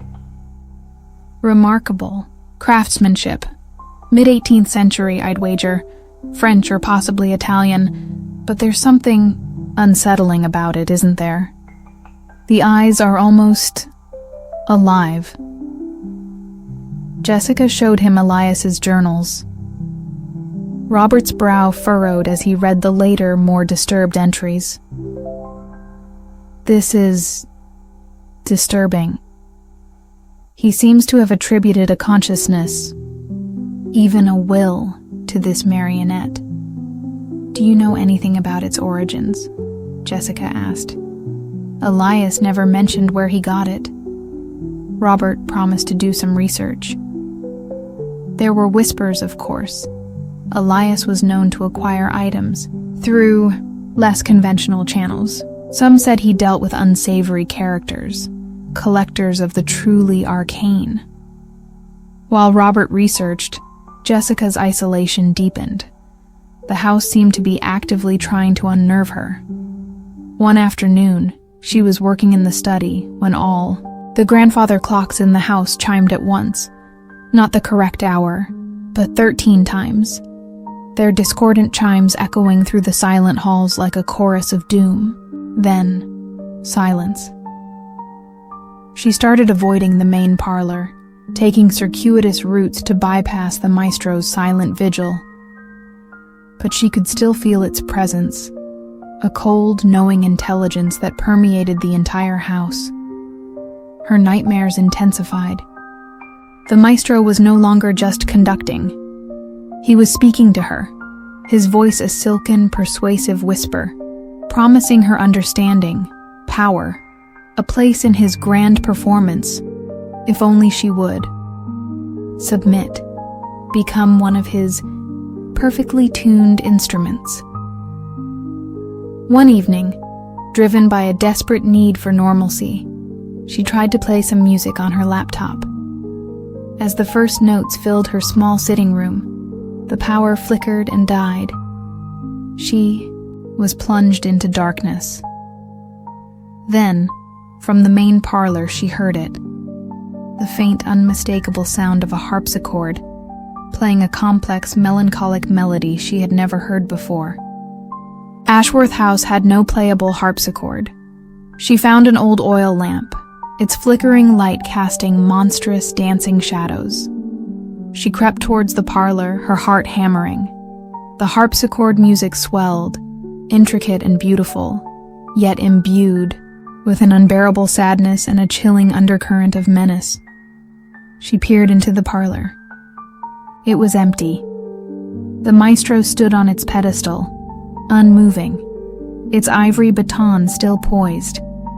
But the music, it seemed to be emanating from the very air around the marionette, as if it were conducting an orchestra of ghosts. As she watched, transfixed, by a mixture of terror and a strange, unwilling fascination, she could have sworn the marionette's head turned, just a fraction, its painted blue eyes fixing directly on her. She fled, the ghostly music pursuing her, a mocking serenade. Robert, Bell called a few days later, his voice sober. "Jessica, I found something. About your great-uncle's marionette. It's disturbing." He explained that he'd traced its likely provenance through obscure auction records and corresponded with a specialist in antique automatons in Europe. The marionette, known in certain circles as le maître des ombres, the master of shadows, had a dark and bloody history. It was rumored to have been crafted by a disgraced 18th century clockmaker and puppeteer named Antoine Dubois, who was later accused of witchcraft and of using his creations to manipulate and control people, even to commit murder. The maestro was said to be his masterpiece, imbued with a fragment of his own malevolent will, or perhaps a vessel for something even older, something he had summoned. Dubois believed he could capture souls within his puppets, make them eternal. Performers in his Théâtre Macabre, Robert explained, his voice hushed. The maestro was supposedly his conductor, the one that controlled all the others. It has passed through many hands, always leaving a trail of misfortune, madness, and unexplained deaths in its wake. Elias must have known its reputation when he acquired it. Perhaps he even sought it out for that very reason. Jessica felt a wave of nausea. Elias hadn't just been eccentric. He'd been courting something truly evil, and now she was trapped in its lair. "What can I do, Robert?" she whispered. "The will. I can't get rid of it. The legends say le maître can only be pacified, or its influence broken, by understanding the performance it seeks to enact, and then disrupting it, or by severing its strings to this world. But how? That's lost to time, or deliberately obscured. Disrupt the performance. Sever its strings. Cryptic, terrifyingly vague. The activity in the house escalated further. The ventriloquist dummies in their dedicated room would be found in different poses each morning, their painted smiles wider, more menacing. One night, Jessica woke to find one of them, a particularly leering clown figure, sitting at the foot of her bed, its glass eyes glinting in the moonlight. She screamed and threw a lamp at it, and it was gone when she dared to look again. But the indentation on her duvet remained. She felt like she was losing her mind. Was any of this real? Or was Ashworth House, with its oppressive atmosphere and its heritage of madness, simply breaking her? She thought of the terms of the will again. Reside here for 6 months. Do not dispose of the collection. It was as if Elias had intentionally designed a trap, a crucible. Or perhaps he was offering her up as the next instrument for the maestro. One particularly stormy night, the wind howling around Ashworth House like a tormented beast, Jessica was huddled in her study, trying to find solace in Elias's less disturbing books, when she heard a crash from the main parlor. This was followed by a series of smaller, skittering sounds, driven by a desperate, almost reckless courage born of weeks of mounting terror. She grabbed a heavy iron poker from the fireplace and crept towards the parlor. The door was slightly ajar. Peering through the crack, she saw a scene that froze her blood. The maestro was no longer on its pedestal. It stood in the center of the room, its ivory baton raised. And around it, in a macabre semicircle, were several of Elias's other amusements. A life-sized automaton of a veiled lady, 2 of the most grotesque ventriloquist dummies, a collection of porcelain dolls with chipped faces and crazed eyes. They were all moving. Stiffly, unnaturally, their movements jerky and puppet-like, but undeniably animated. They were turning, slowly, to face the doorway where she hid. The maestro's head swiveled, its painted blue eyes locking onto hers through the crack in the door. This time, there was no mistaking it. A slow, deliberate smile spread across its carved wooden face, a smile of triumphant, horrifying intelligence. Its voice, when it came, was not a whisper, but a clear, resonant baritone, filled with a chilling authority, seeming to issue from the marionette itself, yet amplified by the chorus of the room's shadows. "Welcome, Jessica. The performance is about to begin. And you have a starring role." The poker clattered from Jessica's nerveless fingers. She turned and ran, not caring where, just away from that horrifying tableau, away from the maestro's knowing gaze and its silken, terrifying voice. She found herself in the conservatory, a vast glass-domed room at the back of the house, now choked with dead and dying plants. Rain lashed against the glass roof, the wind screaming. And then she saw him. A figure standing amidst the decaying foliage, silhouetted against the stormy sky. It was Mr. Thomas Albright, the elderly, reclusive gardener Elias had employed, a man Jessica had only glimpsed from a distance. A silent, stooped figure who seemed to melt into the overgrown landscape. He was clutching a pair of rusted shears. His eyes, when he turned to her, wild and unfocused. He told me to prepare the stage. Thomas mumbled, his voice hoarse. The final act, she must be pruned, woven into the tapestry. He advanced on her, the shears glinting. Jessica screamed. Thomas was another puppet, his mind twisted by the maestro's influence. She dodged his clumsy lunge, scrambling back into the main house, the gardener shuffling after her, muttering about the harmony of decay and the maestro's grand design. She was trapped. The house was alive, its contents animated by a malevolent intelligence. Its few remaining human inhabitants turned into unwilling accomplices. She had to fight back. She had to disrupt the performance. But how? She remembered Robert Bell's words, understanding the performance it seeks to enact. And Elias's journals. He sees the patterns, the true music of the spheres. What if the performance wasn't just about fear and control? What if it was a specific ritual, a specific composition the maestro was trying to complete? She raced back to Elias's study, Thomas Albright's shuffling footsteps and muttered incantations echoing from the corridor. She frantically searched, through the journals, looking for a clue, a pattern. Her eyes fell upon a recurring symbol Elias had drawn, a complex knot of intertwined lines, almost like a musical stave twisted into an occult sigil. Beneath it, he had written, "The Unmaking Sonata. Its discordant harmony unravels the mundane and binds the chosen. The Unmaking Sonata." That had to be it. The maestro wasn't just conducting random terror.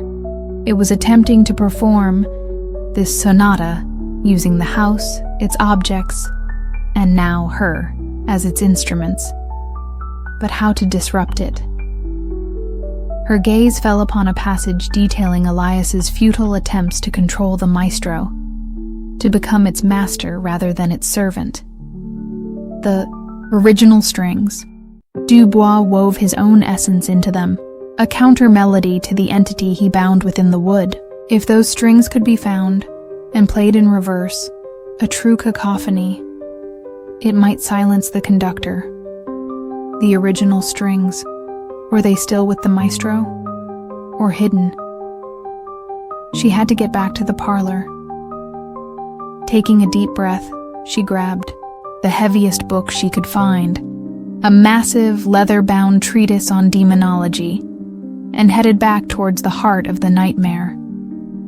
Thomas Albright was waiting for her in the hallway, his eyes glazed, the shears snipping rhythmically. Jessica didn't hesitate. She swung the heavy book with all her might, catching him on the side of the head.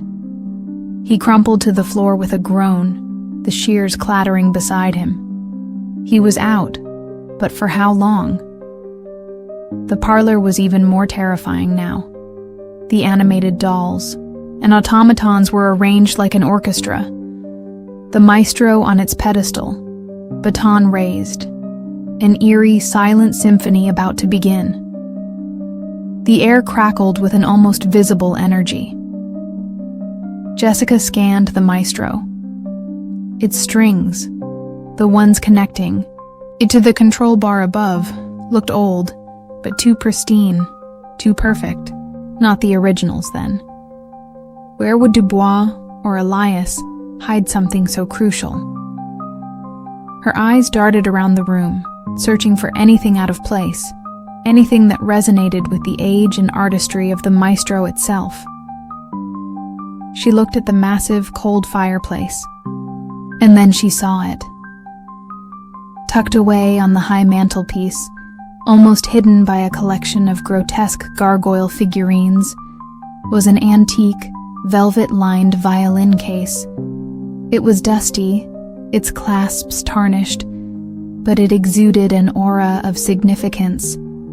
Ignoring the watchful stillness of the puppet orchestra, she dragged a heavy armchair to the fireplace and climbed precariously. She reached for the case.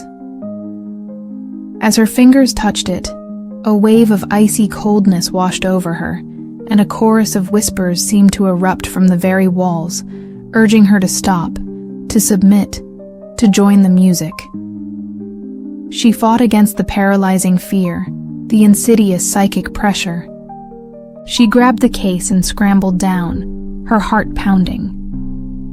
Inside, nestled on faded silk, were not violin strings, but a set of marionette strings, made of a strange, dark, gut-like material, intricately braided and attached to a small, exquisitely carved wooden control bar, identical in design to the one currently holding the maestro, but clearly much older. These had to be Dubois' original strings. Played in reverse, a true cacophony. What did that mean?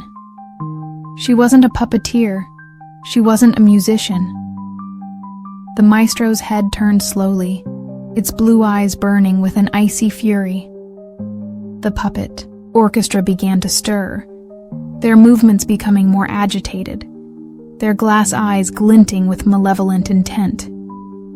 You meddle in compositions beyond your understanding. The maestro's voice was a low, guttural snarl. The ivory baton in its hand began to glow with a faint, sickly green light. Jessica knew she had only moments. She looked at the original control bar, at the complex arrangement of the strings. Reverse, cacophony. It wasn't about playing them correctly. It was about creating the opposite. Chaos, dissonance. She thought of the unmaking sonata, its purpose to unravel the mundane and bind the chosen. If its harmony bound, then true discord might unbind.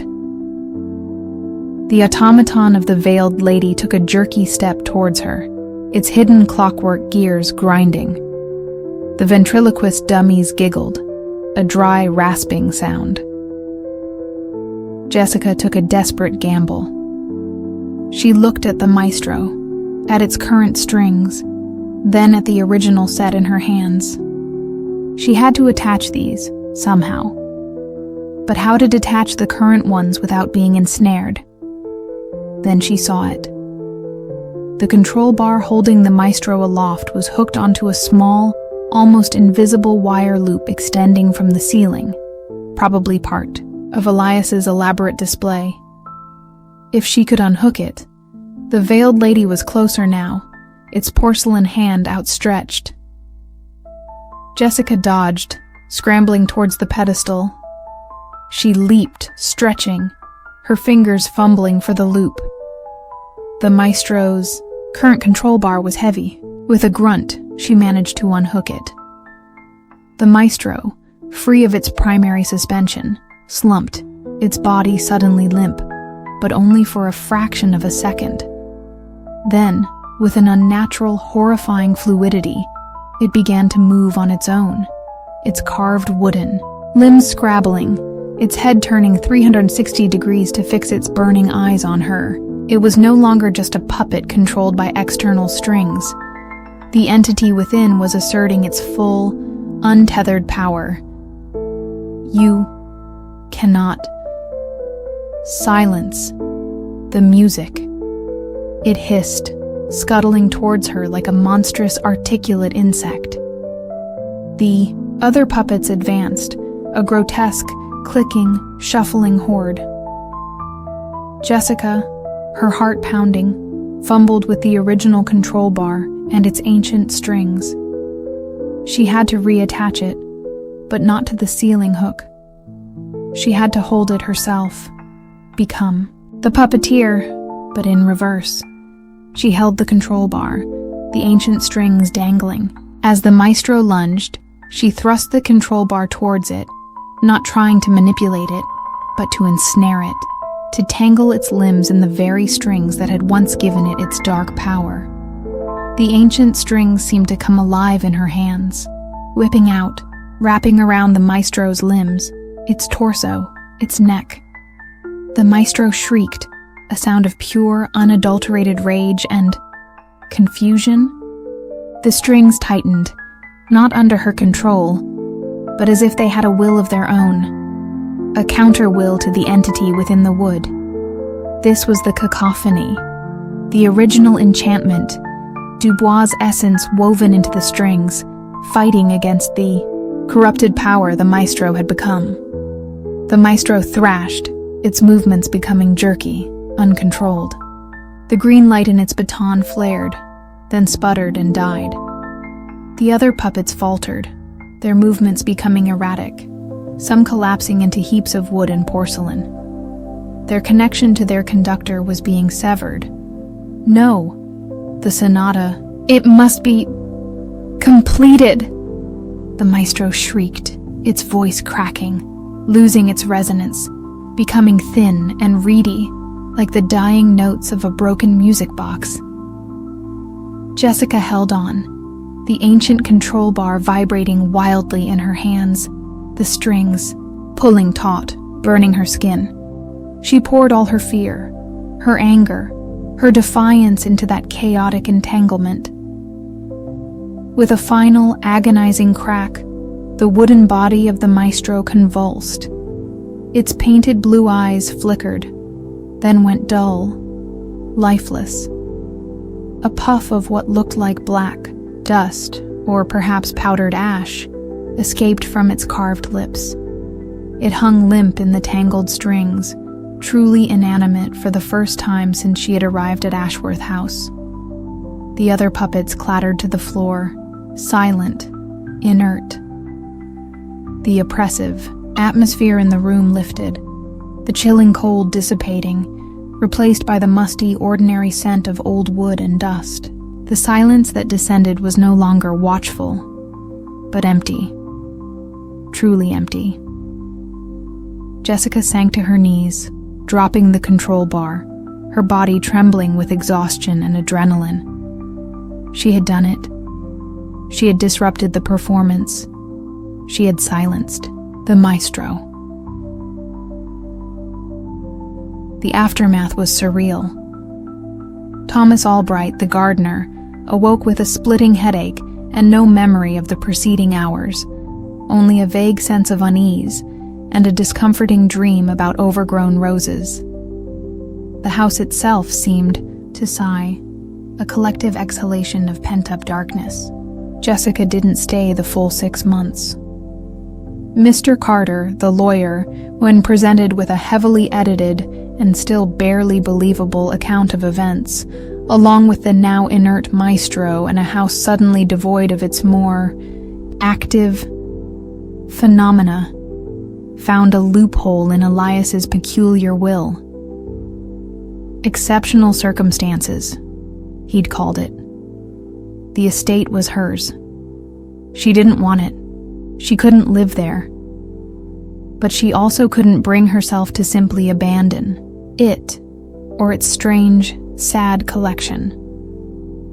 The terms of the will regarding the collection remained.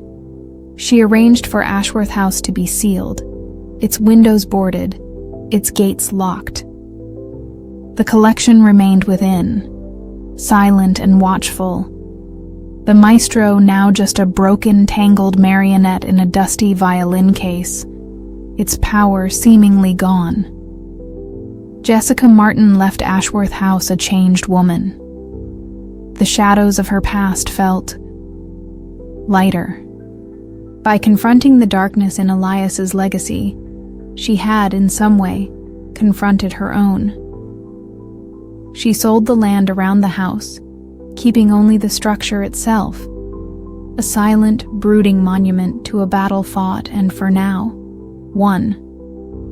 Sometimes late, at night, in her new, bright, ordinary apartment, she would think she heard the faint, distant echo of a discordant harpsichord, but she would tell herself it was just the wind, or memory.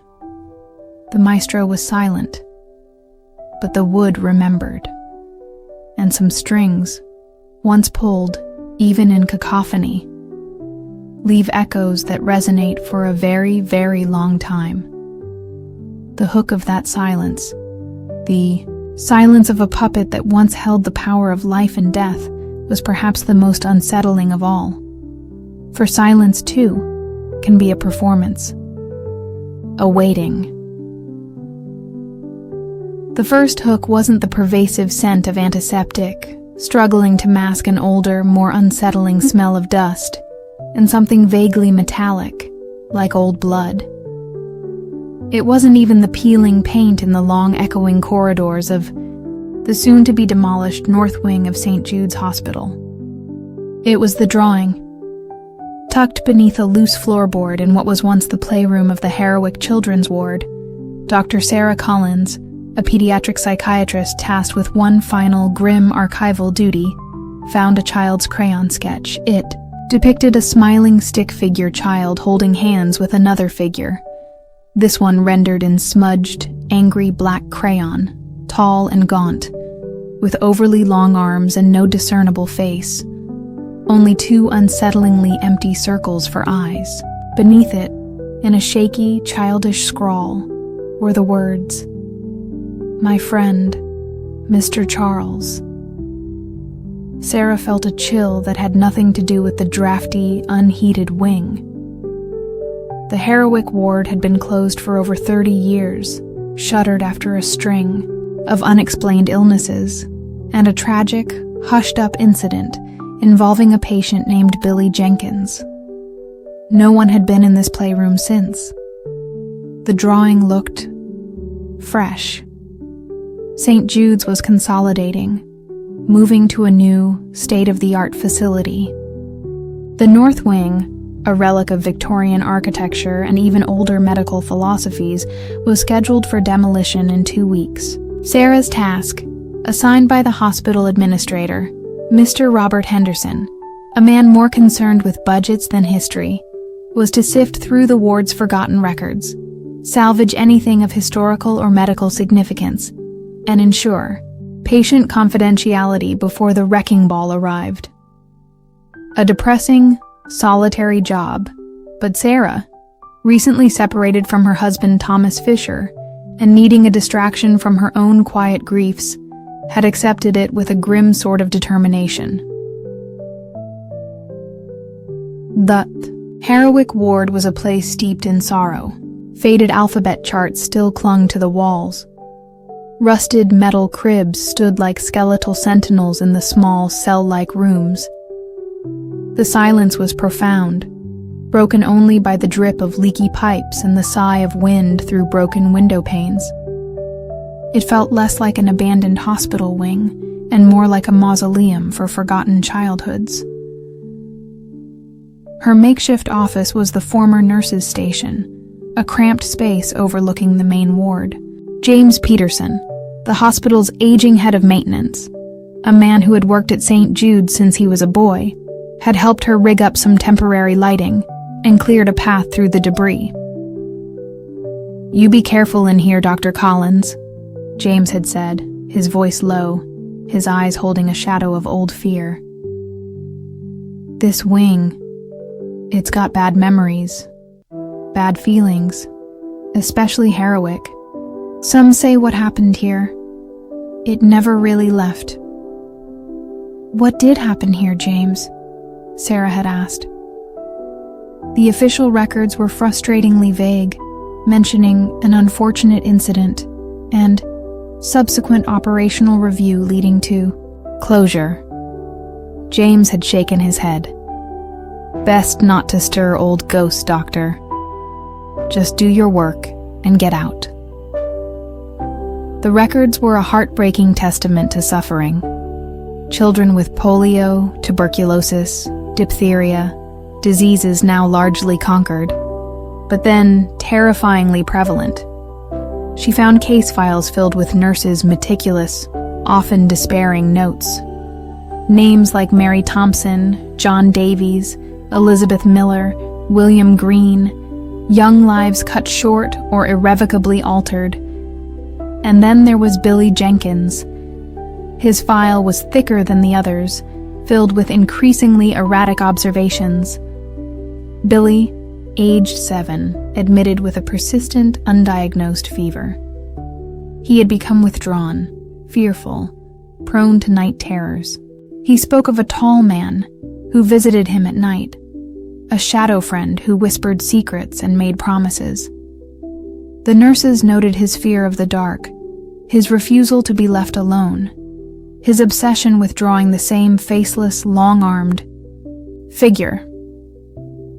The final entry was stark. Patient deceased. Cause: acute cardiac arrest. unexplained. The drawing Sarah had found was identical to the ones described in Billy's file. The same faceless figure. The same name. Mr. Charles. A rational part of Sarah's mind tried to explain it away. Another child, perhaps, long before Billy, had drawn a similar picture. A common childhood bogeyman. But the freshness of the drawing, the chill it had evoked. The unsettling incidents began subtly. Files she was certain she had placed in one stack would be found in another. The temperature in her small office would plummet without warning, then return to normal. She would hear faint, almost inaudible sounds. A child's giggle, the soft creak of a rocking horse from the abandoned playroom, always ceasing when she tried to investigate. One afternoon, while sifting through a box of old patient belongings, a tarnished silver locket, a one-eyed teddy bear, a set of wooden alphabet blocks, she found a small hand-stitched doll. It was crudely made, but its button eyes seemed to hold an unnerving watchfulness. As she picked it up, she felt a distinct icy pinprick on her finger, as if from a hidden needle. She dropped the doll with a gasp. There was no needle, just a tiny red mark on her skin that faded almost immediately. She started dreaming of the Herwick ward. Not as it was now, decaying and silent, but as it must have been, filled with the sounds of children, the hushed voices of nurses, and always in the shadows, a tall, indistinct figure watching, waiting. Mr. Charles. She tried to talk to Mr. Henderson about her unease, about the strange coincidences. He listened with polite impatience, his eyes on the clock. "Dr. Collins," he said, his tone condescending. "You're working in a depressing environment, under a tight deadline. It's understandable your imagination might be active. Are you sure you're up to this task? Perhaps Dr. Michael Evans from the Archives Department could assist, or even take over." Sarah bristled. "I am perfectly capable, Mr. Henderson, but there are things here that don't add up. The Billy Jenkins case, the drawings." "Billy Jenkins was a tragedy, yes," Henderson interrupted smoothly. "A very long time ago. The hospital has moved on. I suggest you do the same and focus on the archival work. We need that wing cleared." His dismissal only strengthened Sarah's resolve. She wasn't just an archivist, she was a psychiatrist. She understood trauma, the echoes it could leave. But this felt like more than just an echo. She sought out Dr. Linda Harris, a retired pediatrician who had worked at St. Jude's during the time Herwick Ward was still operational. Dr. Harris, now frail but with a mind still sharp as a scalpel, agreed to meet. When Sarah mentioned Billy Jenkins and the Mr. Charles figure, a shadow crossed Dr. Harris's face. Ah, yes, poor Billy. A troubled, imaginative child. We all felt so helpless. "Did he ever describe this Mr. Charles in detail?" Sarah asked. Dr. Harris paused, her gaze distant. "He said Mr. Charles was lonely, that he wanted friends, that he lived in the walls. He said Mr. Charles could take away the pain, make you feel better, but there was always a price." Her voice dropped. Several children, before and after Billy, reported similar experiences. A shadow man, an invisible friend who was not always friendly. There was a period, a bad period, when we lost several children to sudden, inexplicable illnesses. Fevers that wouldn't break, rapid declines. The official cause was always some underlying condition, but some of us wondered, wondered. "What?" Sarah pressed. "If there was something in that ward," Dr. Harris said, her voice barely a whisper. "Something old, something that fed on vulnerability, on children's fears, their hopes. Herwick was built on the site of an even older institution, you know. A Victorian workhouse, then a sanatorium. Places of great suffering." She looked directly at Sarah. "Be careful, my dear. Some places hold on to their pain, and sometimes that pain takes on a life of its own." Dr. Harris's words resonated deeply with Sarah's growing unease. She returned to Herwick Ward with a new sense of dread, but also a grim determination to understand what had happened there, to give voice to the silent suffering that seemed to saturate its very walls. The activity intensified. One evening, working late, Sarah heard the distinct sound of a child humming a lullaby, the melody both sweet and deeply unsettling. It seemed to be coming from one of the small patient rooms down the hall. Flashlight in hand, she investigated.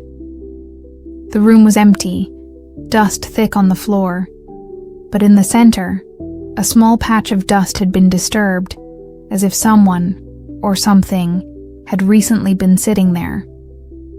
And on the wall, freshly drawn in what looked like charcoal, though there was no charcoal to be found, was a crude child-sized handprint. She started seeing him, not directly, but in glimpses, out of the corner of her eye.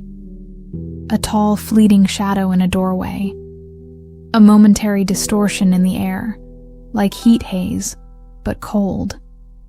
The feeling of being watched was constant, oppressive. She found a hidden cache of nurses' private journals, tucked away in a locked cabinet. These were not official records, but personal, often fearful accounts. One nurse, Sister Mary Frances, wrote extensively about the Herwick shadow.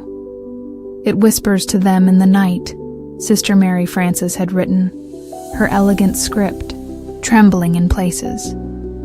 "It promises relief from their suffering, but it steals their light, their laughter. I see it in their eyes, a hollowness. I try to pray, but the air in this ward feels unholy. It chokes the prayers in my throat.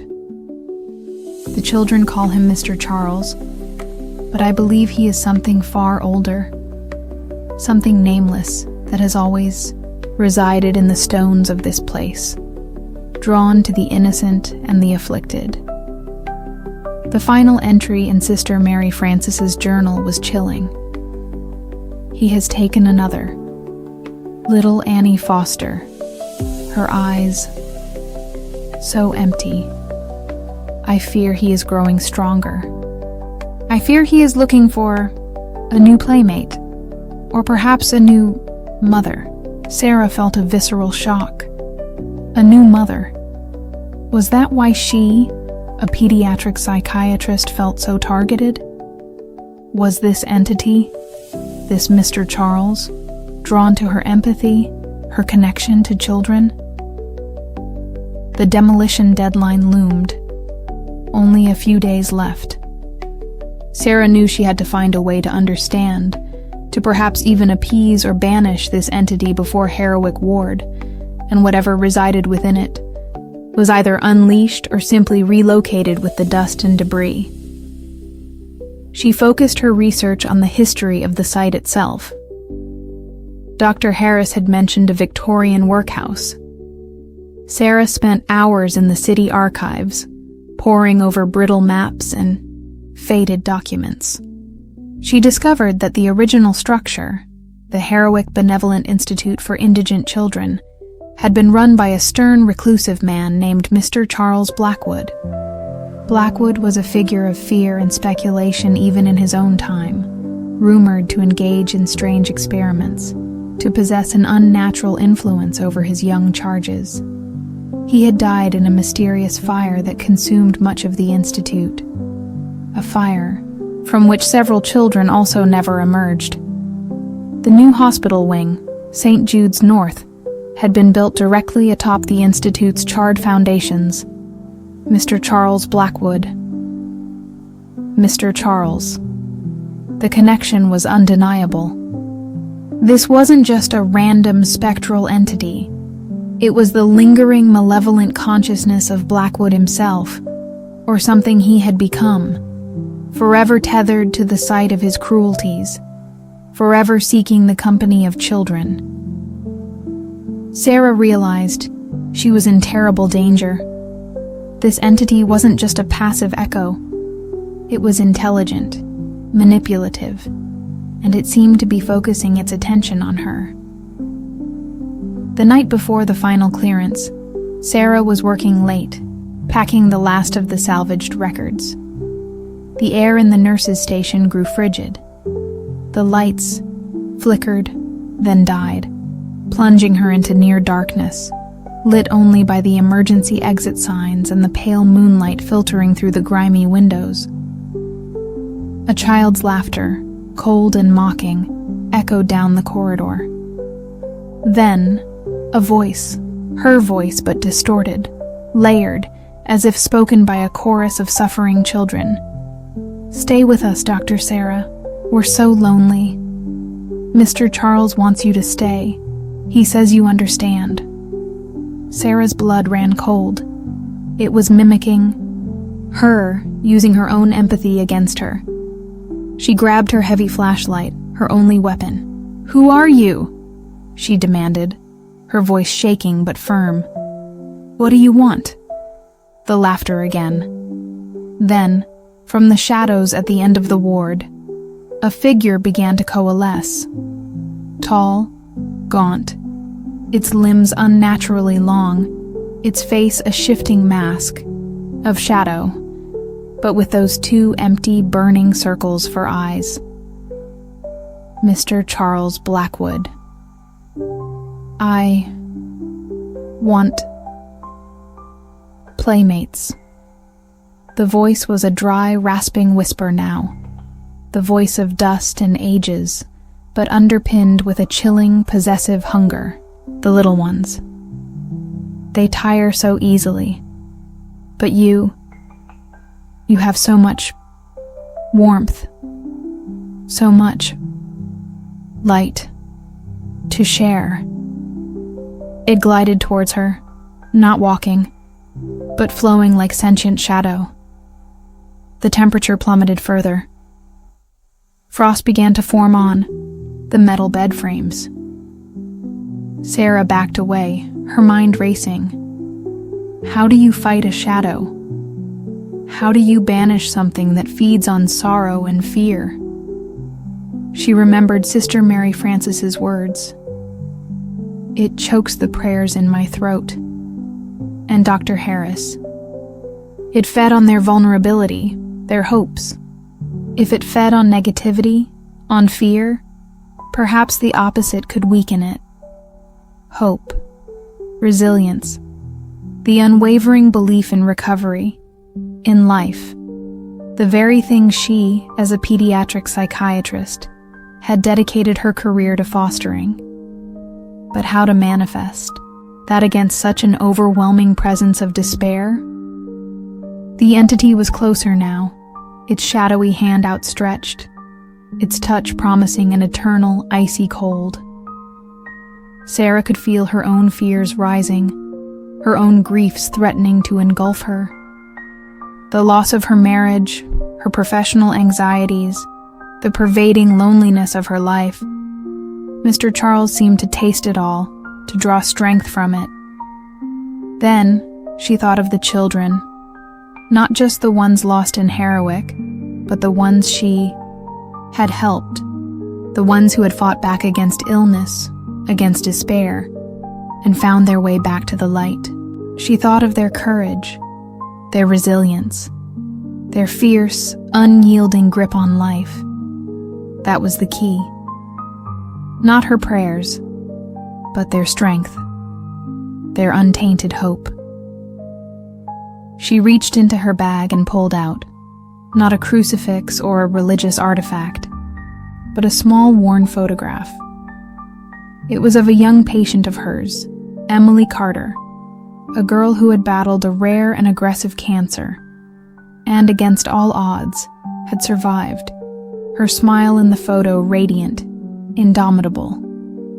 Emily, who had once drawn pictures of her own shadow monster during her illness, but had then, with Sarah's help, drawn new pictures of sunshine, of healing, of a future. You prey on the weak, the fearful, Sarah said, her voice gaining strength, holding the photograph aloft like a shield. But you don't understand true strength, Mr. Blackwood. You don't understand the power of a child's hope, their will to live. The entity faltered, its shadowy form flickering. The empty circles of its eyes seemed to narrow, as if confused or angered. Trinkets, sentiment, will not save you. This isn't a trinket, Sarah declared. This is a testament to life, to light, to everything you tried to extinguish in this place. She focused on the image of Emily, on the memory of her laughter, her courage. She poured all her professional conviction, all her belief in the resilience of the human spirit, particularly the child spirit, into that focused intent. The air around her seemed to warm slightly. The oppressive psychic pressure lessened. Mr. Charles recoiled, a hiss escaping its shadowy form. The light, it burns. It wasn't a physical light, Sarah realized, but the conceptual light of hope, of healing, of defiance against the darkness he embodied. But it wasn't enough. The entity was ancient, its roots in this place too deep. It began to advance again, its form solidifying, its shadowy tendrils reaching.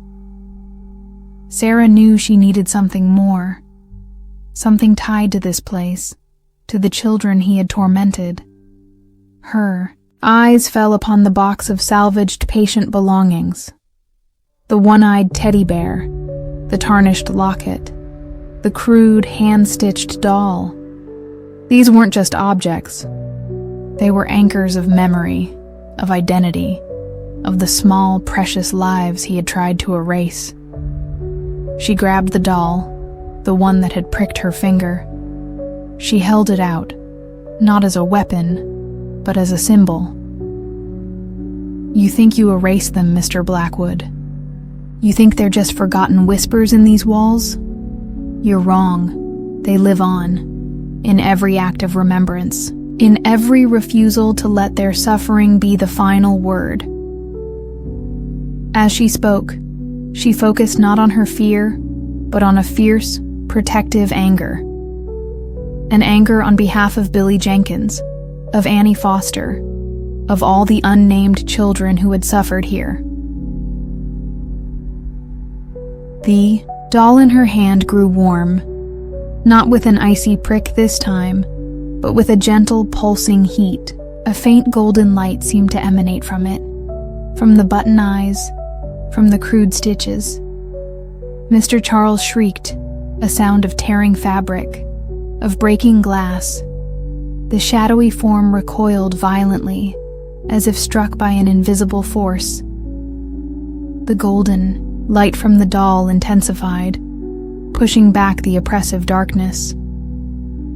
Around the room, Sarah began to hear faint whispers, but not the mocking, layered voice of the entity. These were different. Children's voices, hesitant at first, then growing, stronger, clearer, not fearful, but defiant. Go away, Mr. Charles. You can't hurt us anymore. We're not afraid. The very air in the ward seemed to shift, to lighten. The oppressive weight lifted. The golden light from the doll pulsed, and with Each pulse, the shadowy form of Mr. Charles seemed to diminish, to unravel, as if the collective, remembered courage of the children was literally unmaking him. "No," the entity rasped, its voice fading, losing its power. "My playmates, my house." With a final, desperate surge of shadow, it lunged towards Sarah, but the golden light flared, forming a protective barrier. The entity slammed against it and dissolved, not in an explosion, but like smoke dissipating in a strong wind, leaving behind only the scent of cold ash and a profound, echoing silence. The golden light from the doll slowly faded. The children's whispers subsided, replaced by a sense of peace Sarah hadn't felt since she first stepped into Heroic Ward. The temperature returned to normal. The oppressive atmosphere was gone. Sarah sank to her knees, trembling, clutching the now ordinary doll. She had done it. She hadn't banished him with religious rites or arcane rituals, but with the focused power of remembrance, of empathy, and the indomitable spirit of the children he had tormented. She had, in essence, performed a psychic exorcism, fueled by the very principles of her profession. The next morning, James Peterson found her asleep in a chair in the nurse's station, the doll clutched in her hand.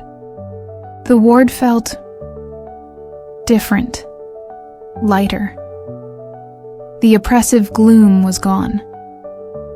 "You all right, doctor?"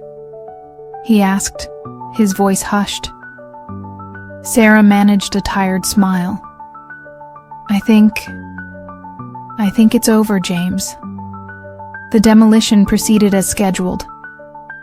As the wrecking ball struck the walls of Heroic Children's Ward, reducing it to dust and rubble, Sarah stood watching from a distance.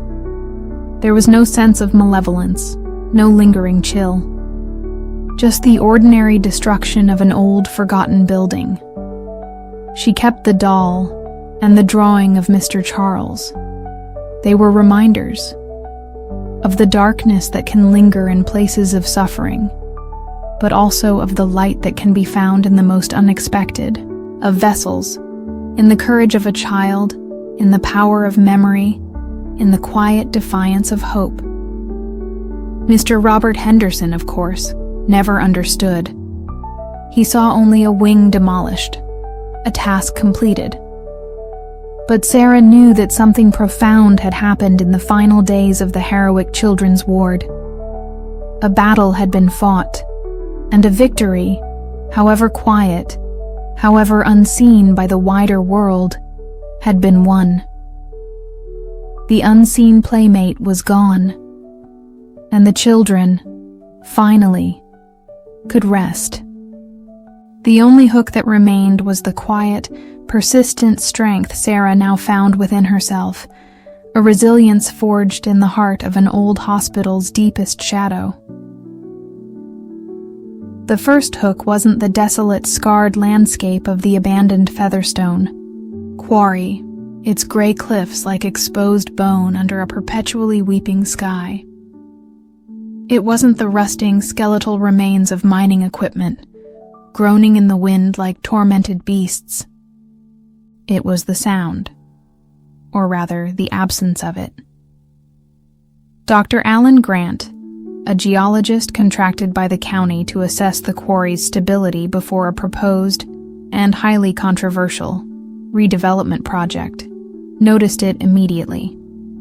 An unnatural, pressing silence that seemed to absorb all other noises. The chirping of birds, the rustle of wind through the sparse, hardy vegetation, even the crunch of his own boots on the gravel path. It was a silence that felt watchful, hungry. Featherstone Quarry had a dark history, one the local townsfolk of Oakhaven, nestled a few uneasy miles away, rarely spoke of above a whisper. Operational for nearly a century, it had claimed its share of lives, accidents, cave-ins, the usual grim tally of a dangerous profession. But there were other, darker rumors, whispers of men who went down into the deeper shafts and never came back.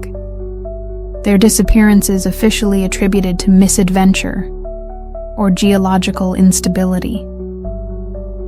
Rumors of strange lights seen flickering in the deepest pits at night, of unsettling guttural sounds echoing from the earth. The quarry had been shut down abruptly 30 years ago, following a final, catastrophic incident that the county records only vaguely referred to as the Featherstone event. Alan, a man of science, a pragmatist who believed in empirical evidence over local folklore, was initially dismissive. His job was to assess rock strata, fault lines, potential sinkholes. Ghosts and subterranean bogeymen were not in his remit.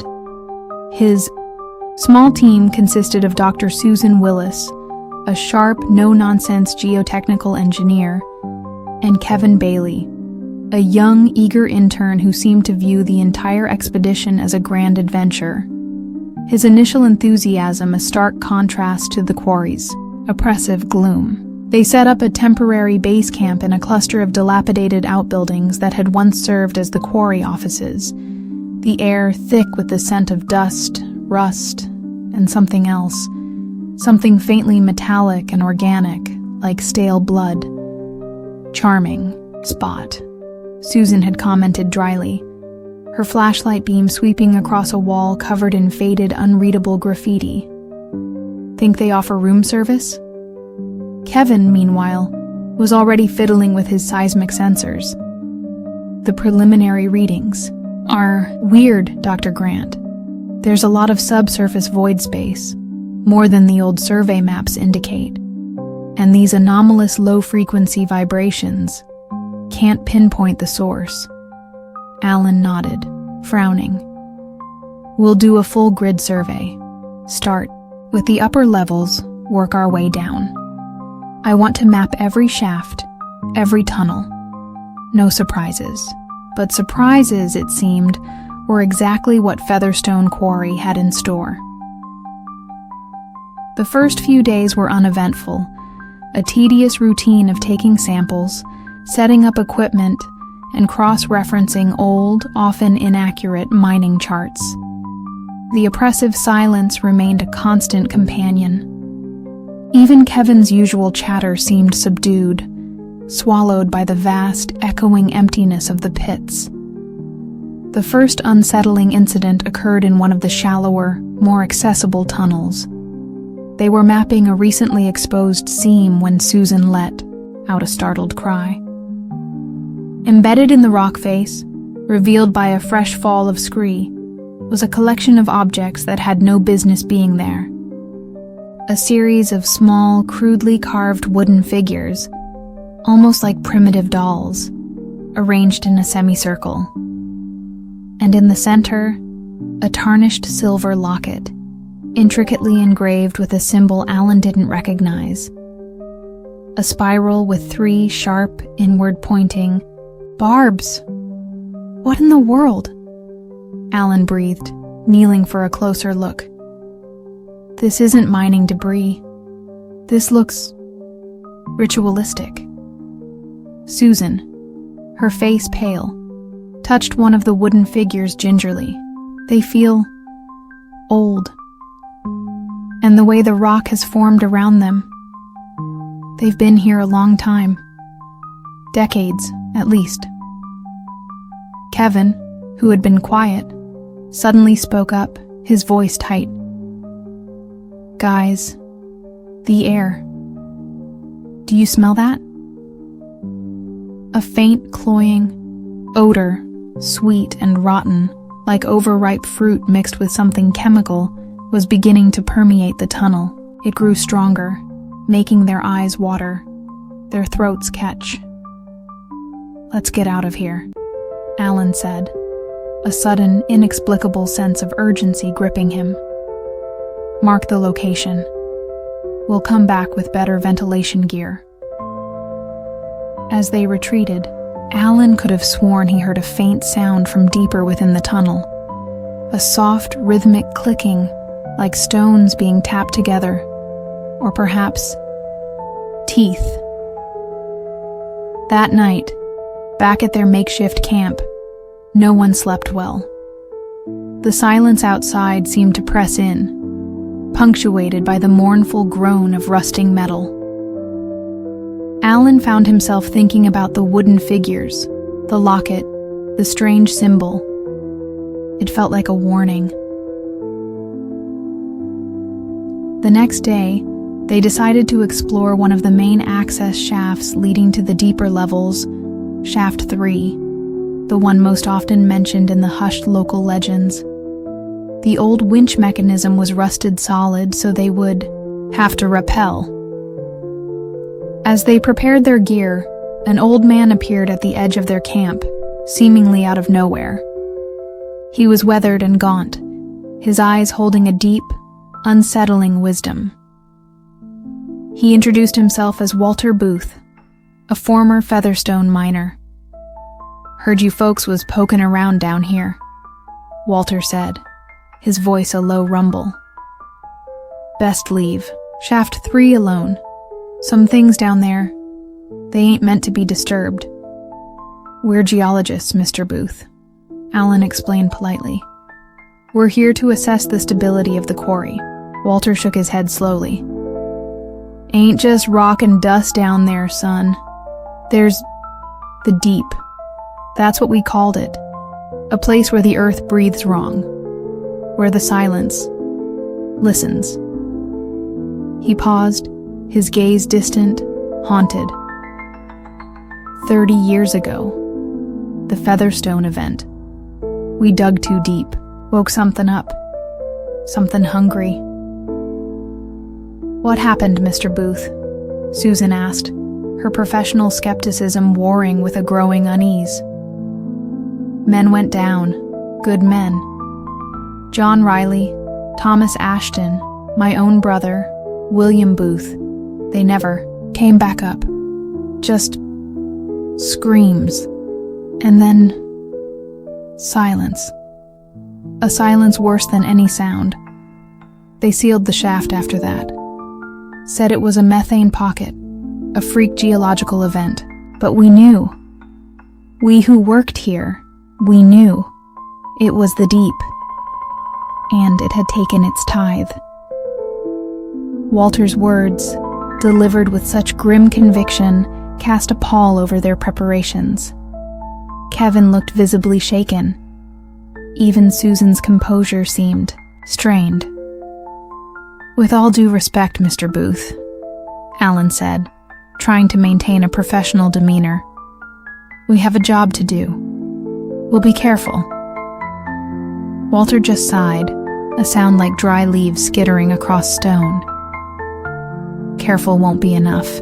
If it decides it wants you, it always wants more."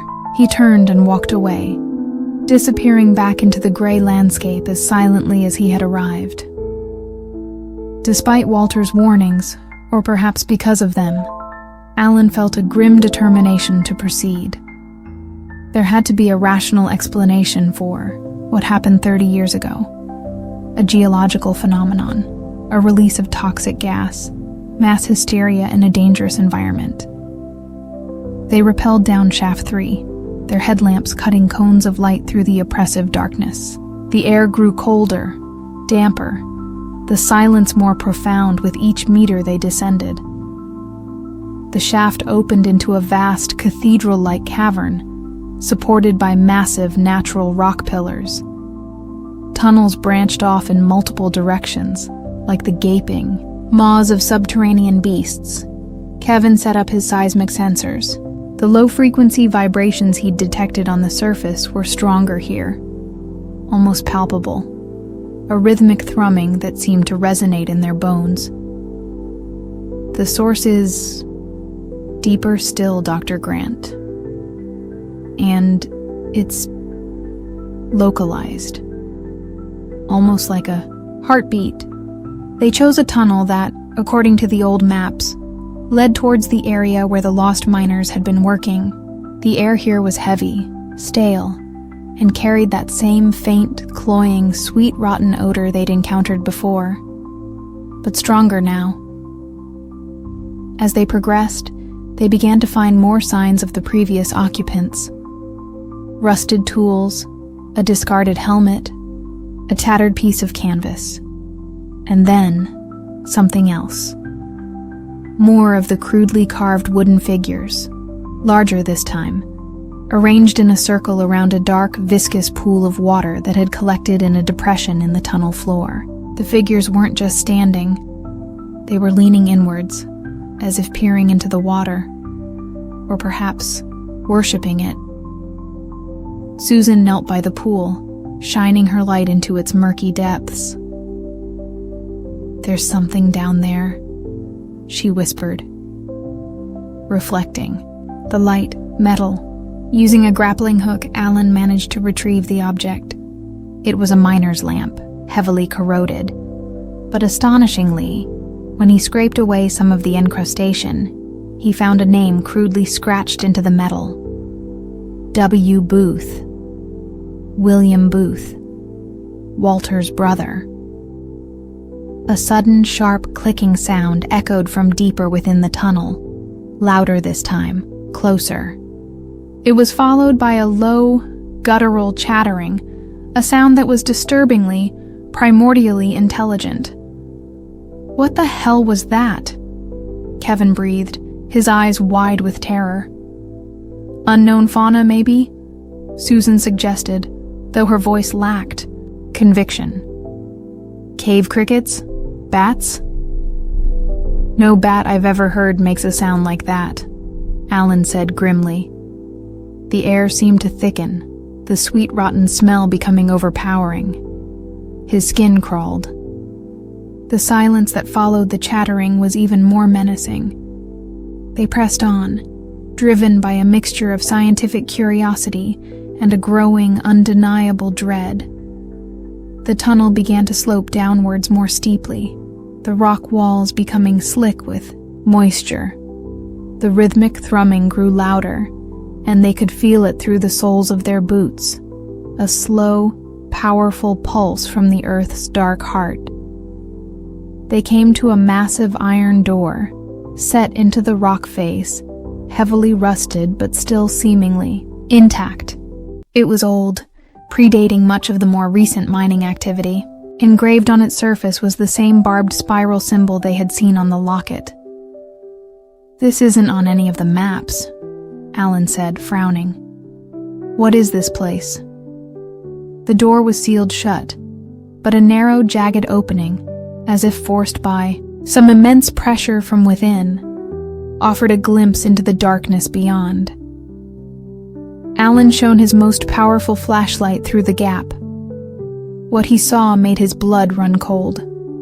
The space beyond was not a tunnel, but a vast, natural cavern, far larger than the one at the bottom of Shaft 3.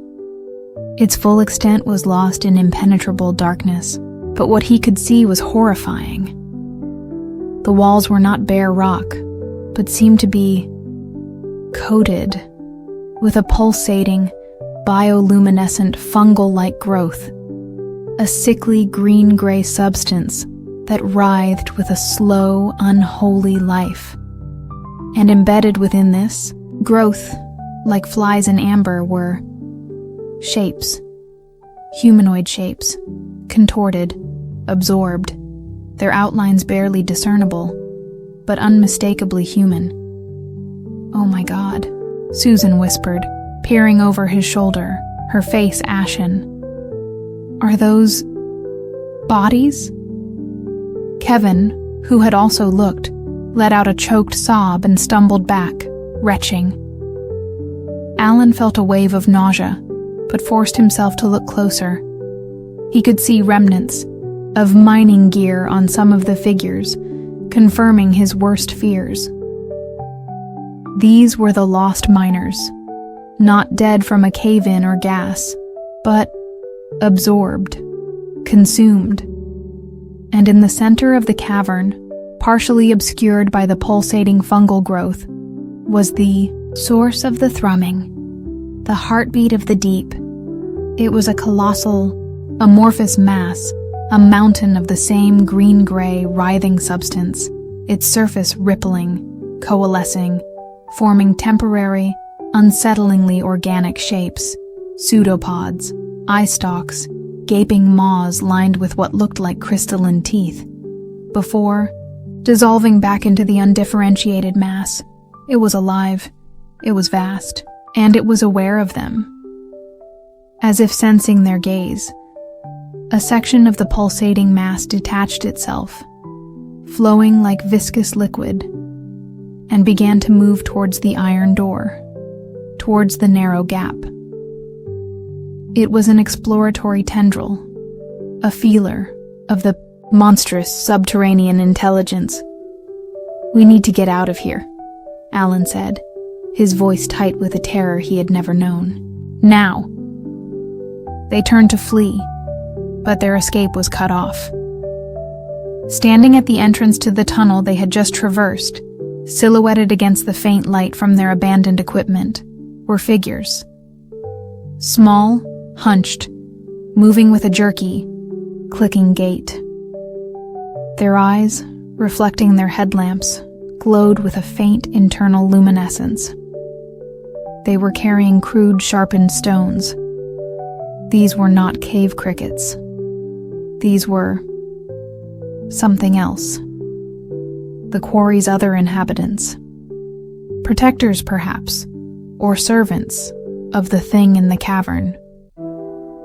The creatures, there were at least a dozen of them, began to advance, chattering, their clicking sounds echoing off the tunnel walls, a prelude to attack. Back, towards the door, Alan yelled, shoving Susan and Kevin towards the rusted iron barrier. "If we can seal that gap, maybe we can slow it down." It was a desperate, futile hope. The tendril from the central mass was already probing the opening in the iron door, its tip extruding fine, thread-like filaments that seemed to sense the air. The clicking creatures were closing in. Kevin, panicking, stumbled and fell. One of the creatures, astonishingly fast, leaped upon him, its sharpened stone striking at his exposed leg. Kevin screamed, a sound of pure agony. Susan, reacting with surprising ferocity, swung her geological hammer, connecting with the creature's head with a sickening crunch. It fell back, momentarily stunned, but others were already surging forward. Alan knew they were trapped. They couldn't fight off these creatures, and even if they did, the entity in the cavern was stirring, its tendril already widening the gap in the iron door with horrifying ease.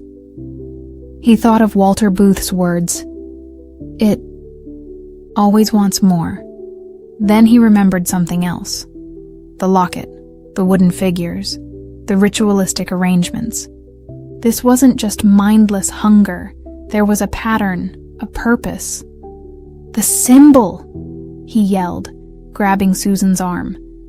"The barbed spiral. It's on the door, on the locket. It must mean something." He looked at the iron door. The symbol was prominently displayed, not just engraved, but also formed by raised ridges of metal, as if it were a keyhole or a locking mechanism. The entity's tendril was now halfway through the gap, its tip beginning to differentiate, forming small, grasping claws. The clicking creatures were almost upon them. "Susan, your hammer!" Alan shouted. "Hit the center of the symbol on the door. Hard!" It was a wild guess, a desperate last-ditch effort based on nothing but a geologist's intuition about structure and pressure points, and a mad hope that this ancient evil might have an equally ancient failsafe. Susan, her face grim, didn't question him. She swung the hammer with all her might, striking the exact center of the barbed spiral on the iron door. There was a deafening clang, a shower of rust, and then a deep, resonant groaning sound, not from the door, but from the very rock around them. The thrumming from the cavern intensified, then abruptly changed pitch, becoming a high-pitched, agonizing whine. The iron door didn't open. Instead, with a sound like colossal gears grinding, a section of the tunnel roof directly above them began to shift. Massive stone blocks, part of a hidden, ancient mechanism, began to descend, slowly but inexorably, sealing the tunnel, separating them from the clicking creatures, and, more importantly, from the cavern beyond the iron door. The creatures shrieked, a chorus of frustrated, inhuman rage, as the stone barrier lowered, cutting them off. The tendril from the cavern entity whipped back, retracting from the gap in the iron door as if burned. "It's working," Alan yelled, grabbing Kevin, who was bleeding profusely from his leg, and pulling him back as the stone blocks thudded into place, sealing the passage with a final, tomb-like finality. They were plunged into near darkness, their headlamps casting frantic, dancing beams on the newly formed rock wall. The silence that descended was different now. The oppressive, watchful silence of the deep was gone, replaced by the ordinary echoing silence of a sealed tomb. The thrumming, the heartbeat, had stopped. "What? What did you do?" Susan gasped, leaning against the rock wall, her chest heaving. I don't know, Alan admitted, his own adrenaline starting to fade, leaving him weak and trembling. I think we just activated some kind of ancient sealing mechanism, designed to contain whatever is in that cavern. Kevin was moaning in pain. His leg was badly gashed. They had to get him out. The journey back to the surface was a nightmare. They were exhausted, terrified, and Kevin's injury slowed them considerably. They had no idea if more of the clicking creatures lurked in the other tunnels, or if the entity in the cavern could find another way out. But it seemed their desperate act had, for now, contained the primary threat. The oppressive atmosphere in the quarry was lessened, the unnatural silence replaced by the normal sounds of wind and dripping water. They finally reached the surface as a gray, watery dawn was breaking. They radioed for emergency extraction, their message a frantic, barely coherent account of hostile subterranean life and a critically injured team member. The aftermath was chaotic. Kevin was airlifted to a hospital. Alan and Susan were debriefed by a bewildered and highly skeptical county emergency response team. Their story of giant subterranean organisms and clicking, troglodytic humanoids was met with disbelief, attributed to stress, hypoxia, or exposure to unknown subterranean gases. The official report on the Featherstone Quarry incident would be heavily redacted, focusing on the unexpected geological instability and the discovery of previously unmapped hazardous subterranean voids. Shaft 3 was permanently sealed, this time with tons of concrete. The redevelopment project was quietly shelved. Alan Grant knew what they had seen. He knew that the silence of the deep was not empty, but waiting. He had looked into the heart of an ancient terrestrial horror, something that had existed long before humanity, something that viewed them as little more than a fleeting, edible resource. He kept the tarnished silver locket with the barbed spiral, a reminder of the abyss that lay just beneath the thin crust of their everyday reality. Walter Booth had been right. Some things were best left undisturbed. The Featherstone Quarry remained silent, a scarred, desolate monument to an ancient hunger. But Alan knew that the silence was no longer watchful. It was, for now, the silence of a prison whose locks were ancient, whose stability was uncertain, and whose prisoner was patient. infinitely patient. The hook of that knowledge, the chilling certainty of what lay sleeping, dreaming, and perhaps, one day, reawakening in the sunless depths, would haunt Alan Grant for the rest of his days. The earth held horrors far older and far more terrifying than any human ghost story. And sometimes, all that stood between humanity and the abyss was a rusted iron door and a desperate swing of a geologist's hammer.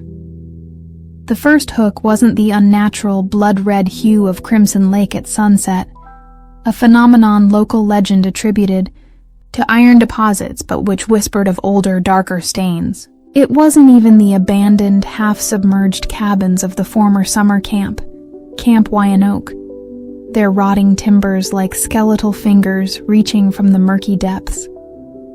It was the silence, an almost aggressive silence that pressed in on Dr. Jennifer Allen, a limnologist here to study the lake's peculiar ecosystem. A silence broken only by the mournful cry of a distant loon and the almost inaudible, high-pitched whine that seemed to emanate from the very air around the lake, a sound just on the edge of human hearing. Crimson Lake was remote, nestled deep within a vast, state-owned wilderness area. Access was difficult. The nearest town, Oakhaven, a good 2-hour drive over poorly maintained logging roads. Jennifer had secured a research grant to investigate the unique extremophile algae responsible for the lake's color, and, more perplexingly, the complete absence of any other significant aquatic life. No fish, no amphibians, not even the usual swarms of insects one would expect. The lake was beautiful, in a stark, unsettling way, but it felt sterile, dead. Her base was a small, sturdy research cabin set back from the shore, one of the few structures still maintained by the Parks Department. Her team was minimal. Mark Coleman, a boisterous, overly confident graduate student whose enthusiasm often outstripped his caution, and Sarah Bell, a quiet, observant field technician with a knack for spotting the subtle anomalies that others missed. Creepy, right? Mark had said on their first evening, watching the lake turn its signature blood red as the sun dipped below the jagged tree line. They say this place is cursed. Camp Wyandotte shut down back in the 70s after a bunch of kids just vanished. No trace. Jennifer, a scientist to her core, had initially dismissed such tales. Tragic, yes, but likely a case of poor supervision, maybe a boating accident. Lakes can be treacherous. But the silence, the high-pitched whine, and the unsettling emptiness of the lake began to erode her skepticism. The local liaison from the Parks Department, a taciturn man named James Jim Peterson, had been unsettlingly vague when she'd pressed him for details about the Camp Wyandotte incident. "Best to let sleepin' dogs lie, Dr. Allen," he'd said, his eyes avoiding hers. "This lake, it keeps its secrets." The research began with routine water sampling, sediment core collection, and drone surveys. The algae they discovered was indeed unique, its cellular structure unlike anything previously documented. But it was Sarah Bell who made the first, truly disturbing discovery. While analyzing sonar scans of the lake bed, she found anomalous readings in the deepest section of the lake, directly in front of the submerged ruins of Camp Wyandotte. "Dr. Allen, look at this," she'd called, her voice tight. "These aren't rock formations. They're regular, almost geometric. And there are voids, like tunnels or chambers beneath them." Intrigued, and against Jim Peterson's subtly implied warnings, Jennifer authorized a dive with a remotely operated vehicle, ROV. Mark, thrilled at the prospect of uncovering something sensational, eagerly volunteered to pilot it. The ROV, equipped with powerful lights and a high-definition camera, descended into the murky, red-tinged depths. The images it sent back were, initially, of a barren, silt-covered lakebed. But as it approached the area of the anomalous sonar readings, the terrain changed. Strange, pillar-like rock formations, encrusted with the crimson algae, rose from the silt. They were too regular, too symmetrically placed to be entirely natural. And then, the ROV's lights illuminated the entrance to a dark opening, a perfectly circular tunnel leading down into the lakebed, its edges looking almost carved. "What in the world?" Jennifer breathed, leaning closer to the monitor. "That's no natural sinkhole." "Going in, Dr. Allen," Mark announced, his voice crackling with excitement over the comms. The ROV entered the tunnel. For a few moments, the only images were of the tunnel walls, slick with algae. Then, the tunnel opened into a vast, subterranean cavern. The water here was surprisingly clear, the red algae less prevalent. And in the center of the cavern, illuminated by the ROV's lights, was something impossible. A structure. It was built of a dark, non-reflective stone, unlike any geology native to the region. It was a complex of interconnected domes and arches, its architecture alien, unsettling.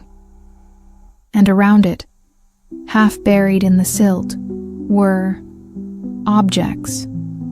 Small, vaguely humanoid figures, made of the same dark stone, arranged in attitudes of what looked like supplication, or perhaps frozen terror. "This is incredible," Mark whispered, his earlier bravado replaced by a stunned awe. "It's like an underwater city, but who could have built it?" As the ROV moved closer to the central structure, its sensors began to register strange energy fluctuations. The high-pitched whine Jennifer had noticed on the surface was much stronger here, almost painful through the ROV's audio feed. Suddenly, the ROV's camera tilted wildly. The lights flickered. The audio feed filled with static, and through it, a new sound. A faint, melodic piping, like a flute, but with an eerie, discordant quality. "Mark, what's happening?" Jennifer demanded. I don't know." Mark's voice was panicked. "I'm losing control. Something's interfering with the systems." The camera feed spun, showing a dizzying glimpse of the dark stone structure, then a flash of something large and shadowy, moving in the periphery, too fast to identify. Then, the feed went dead. All telemetry from the ROV ceased. Mark, respond," Jennifer yelled into the comm. Silence. They tried for hours to re-establish contact with the ROV, to get any kind of signal. Nothing. It was gone. And with it, potentially, Mark Coleman. A frantic call to Jim Peterson brought him to the research cabin, his weathered face grim. When Jennifer explained what they had seen, what had happened, his usual reticence cracked. "You fools," he hissed, his voice shaking with a mixture of anger and fear. "I warned you. You don't go stirring things up in the deep channel. That's where he lives." "He?" Jennifer pressed. "Who is he?" Jim Peterson looked out at the blood-red lake, his eyes filled with a terror that seemed generations old. "The Piper. That's what the old stories call him. The one who plays the tune. The one who calls the children. He lives down there, in the sunken city.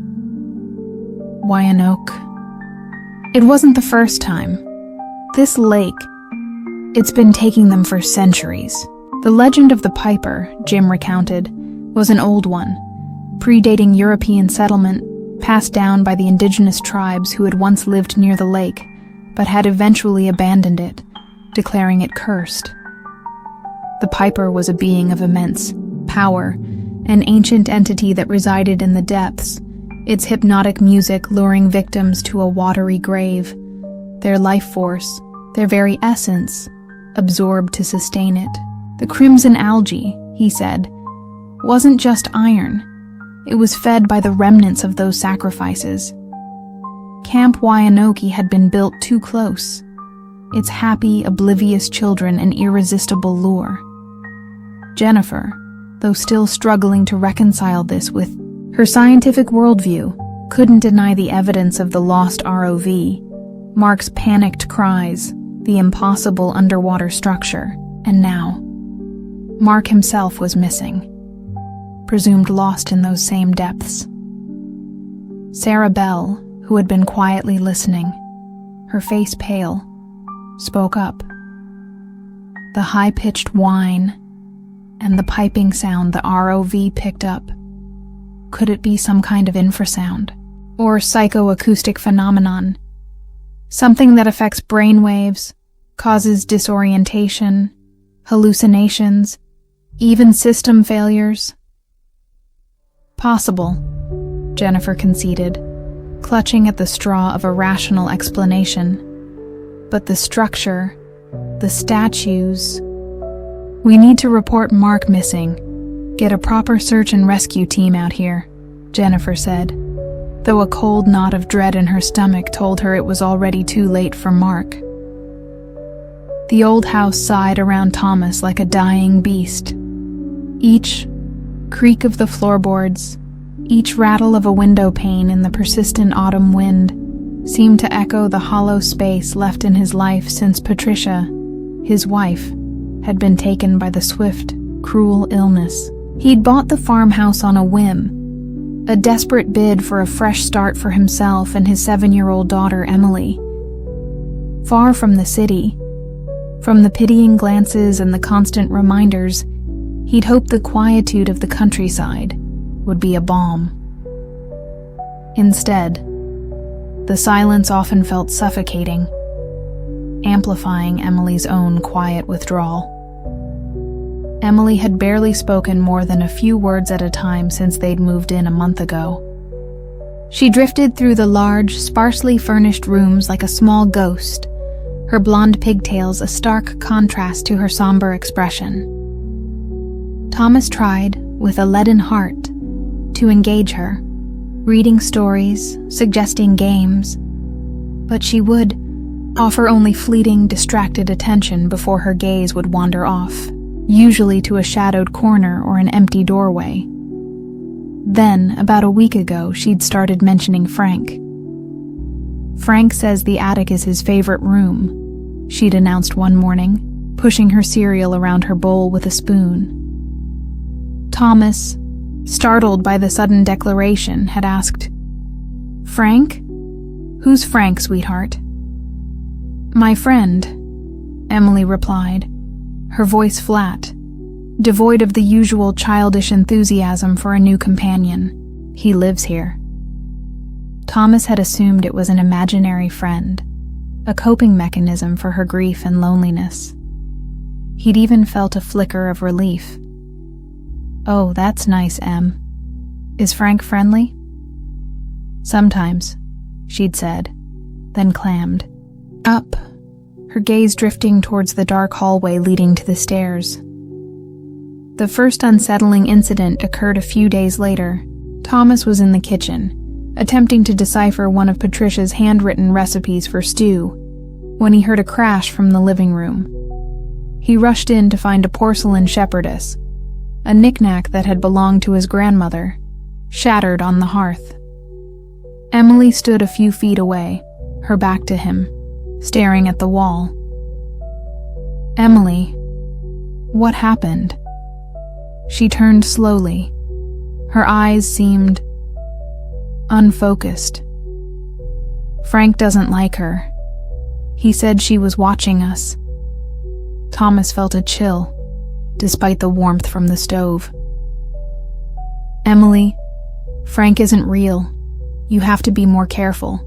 "He is real," she insisted, a strange new firmness in her voice. And he's strong. He'd cleaned up the mess, a knot of unease tightening in his chest. It wasn't like Emily to be destructive. The occurrences grew more frequent and more peculiar. Toys Thomas was certain he'd put away would reappear in odd places. Doors he'd closed would be found ajar. One evening, he heard Emily giggling in her room, a sound he hadn't heard in months. He'd peeked in, his heart lifting, only to find her sitting on the floor, facing the darkest corner of the room, having an animated, one-sided conversation. "No, Frank, that's silly," she'd laughed. Then her face fell. "Okay, if you say so." She'd then looked directly at the door where Thomas stood, her eyes suddenly cold. "Daddy, Frank says you shouldn't spy." Thomas had retreated, the hairs on his arm standing on end. He tried talking to Dr. Martin, their old family physician, over the phone. Dr. Martin, a kind, elderly man, suggested it was a common response to trauma and displacement, advising patients, and perhaps a child psychologist if things didn't improve. Thomas felt a fresh wave of guilt. Had he made a mistake, bringing her here to this isolated place? One afternoon, Emily's part-time tutor, Ms. Susan, a gentle woman from the nearby village, arrived looking visibly flustered. "Mr. Thomas?" Susan began, her voice trembling slightly. I need to talk to you about Emily." They sat at the scarred kitchen table. "She was drawing today," Susan continued, pulling a piece of paper from her bag. "I asked her to draw her family." She slid the paper across the table. Thomas picked it up. It was a child's typical drawing, stick figures. There was a large one, labeled Daddy, a smaller one, Emily, and next to Emily, almost as tall as the Daddy figure, was a third shape, scribbled in heavy, angry black crayon.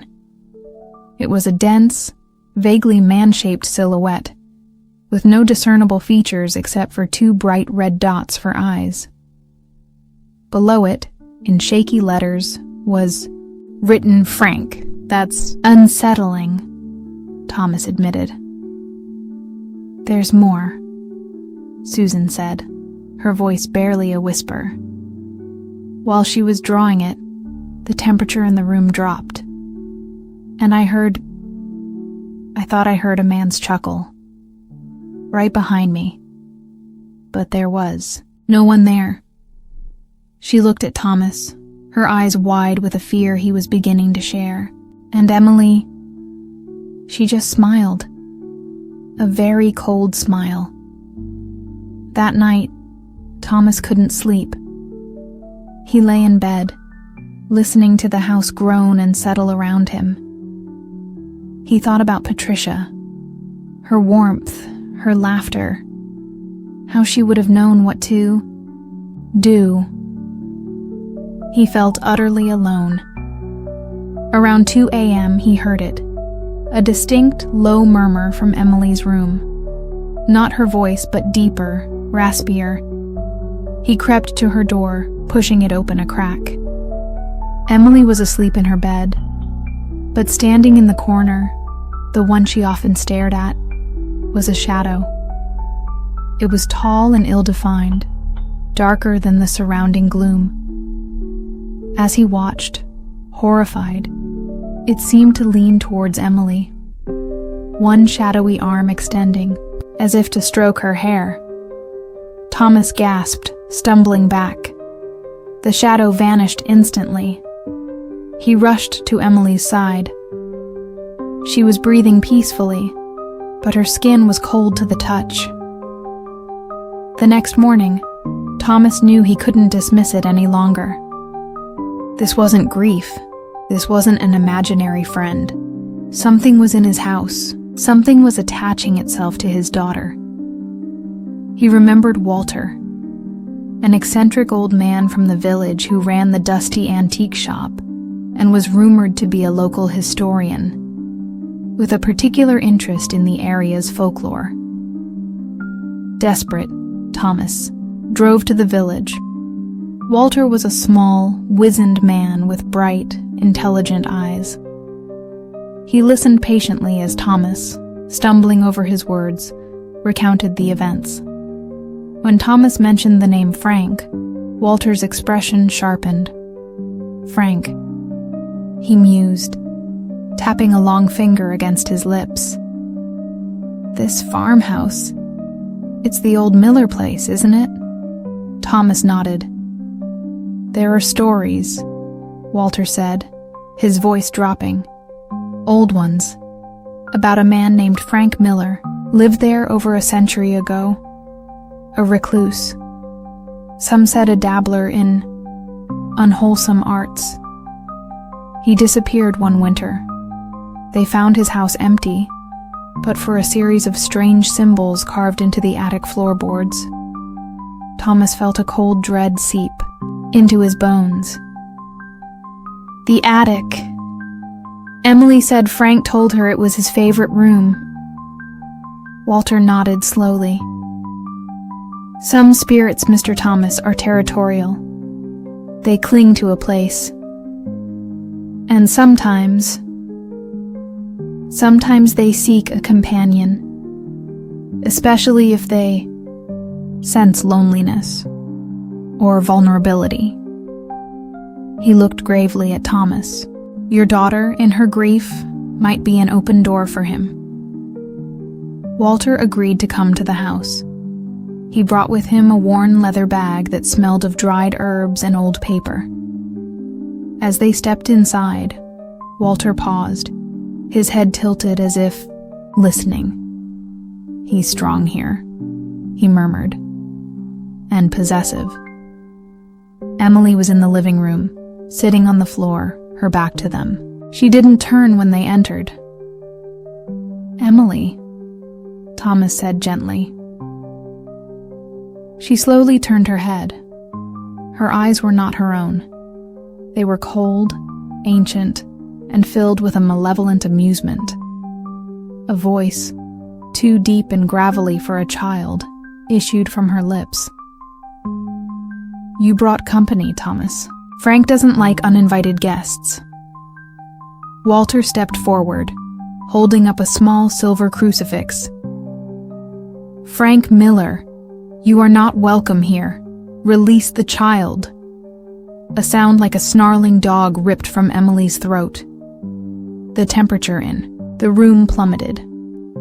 A bookshelf against the far wall shuddered violently, books tumbling to the floor. She is mine, the voice roared through Emily.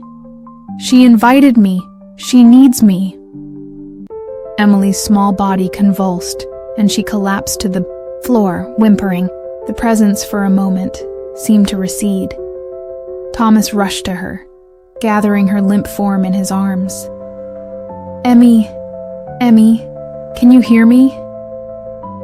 Her eyes fluttered open, her own confused, frightened gaze returning.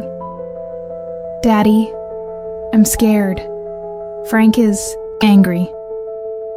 He's rooted himself deep in her psyche, Walter said grimly.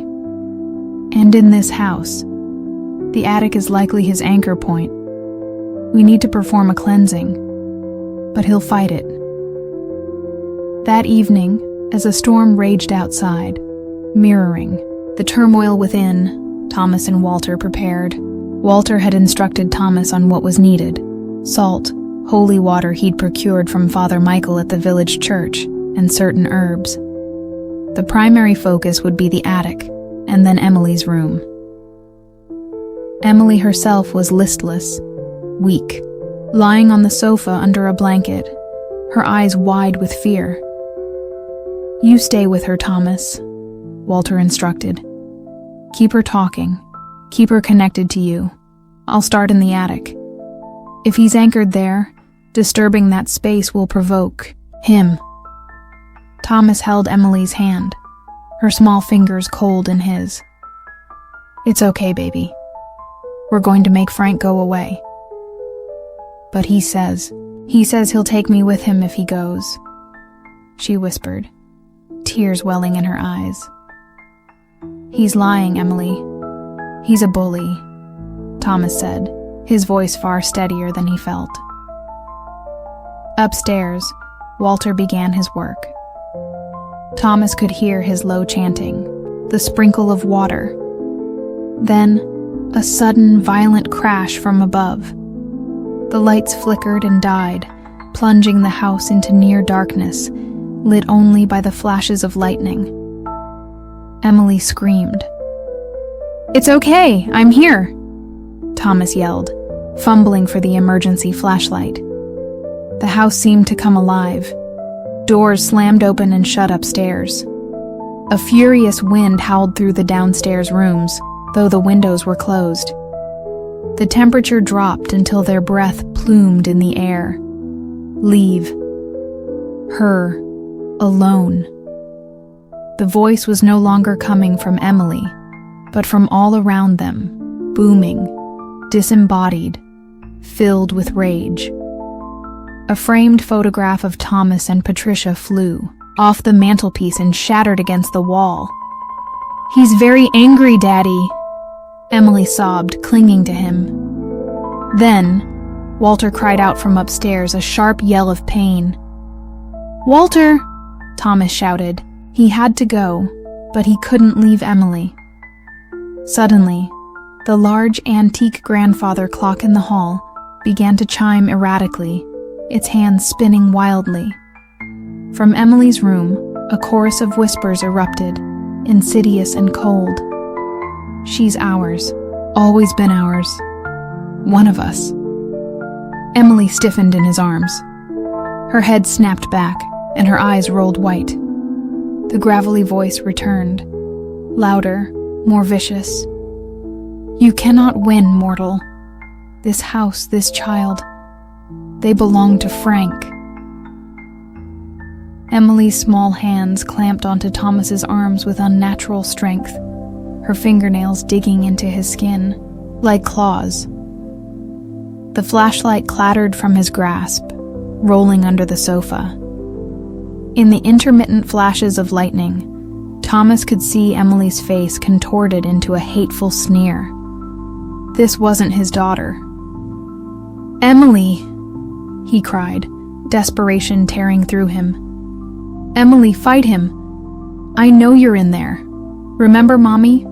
Remember our picnics by the lake? Remember how much we love you?" He poured every ounce of love, every cherished memory, into his words, trying to reach the scared little girl trapped inside. For a moment, the grip on his arms loosened. A flicker of confusion, of Emily's true self, crossed the possessed features. "Daddy?" Silence. The entity roared through her, and her body arched, a guttural scream tearing from her throat. Just then, Walter stumbled down the stairs, his face pale, a dark bruise blooming on his temple, but his eyes burned with determination. He was clutching a small blackened wooden box. "The attic," he gasped, "his phylactery, his heart. I found it hidden beneath a loose floorboard, carved with his name." He thrust the box at Thomas. "We have to destroy it.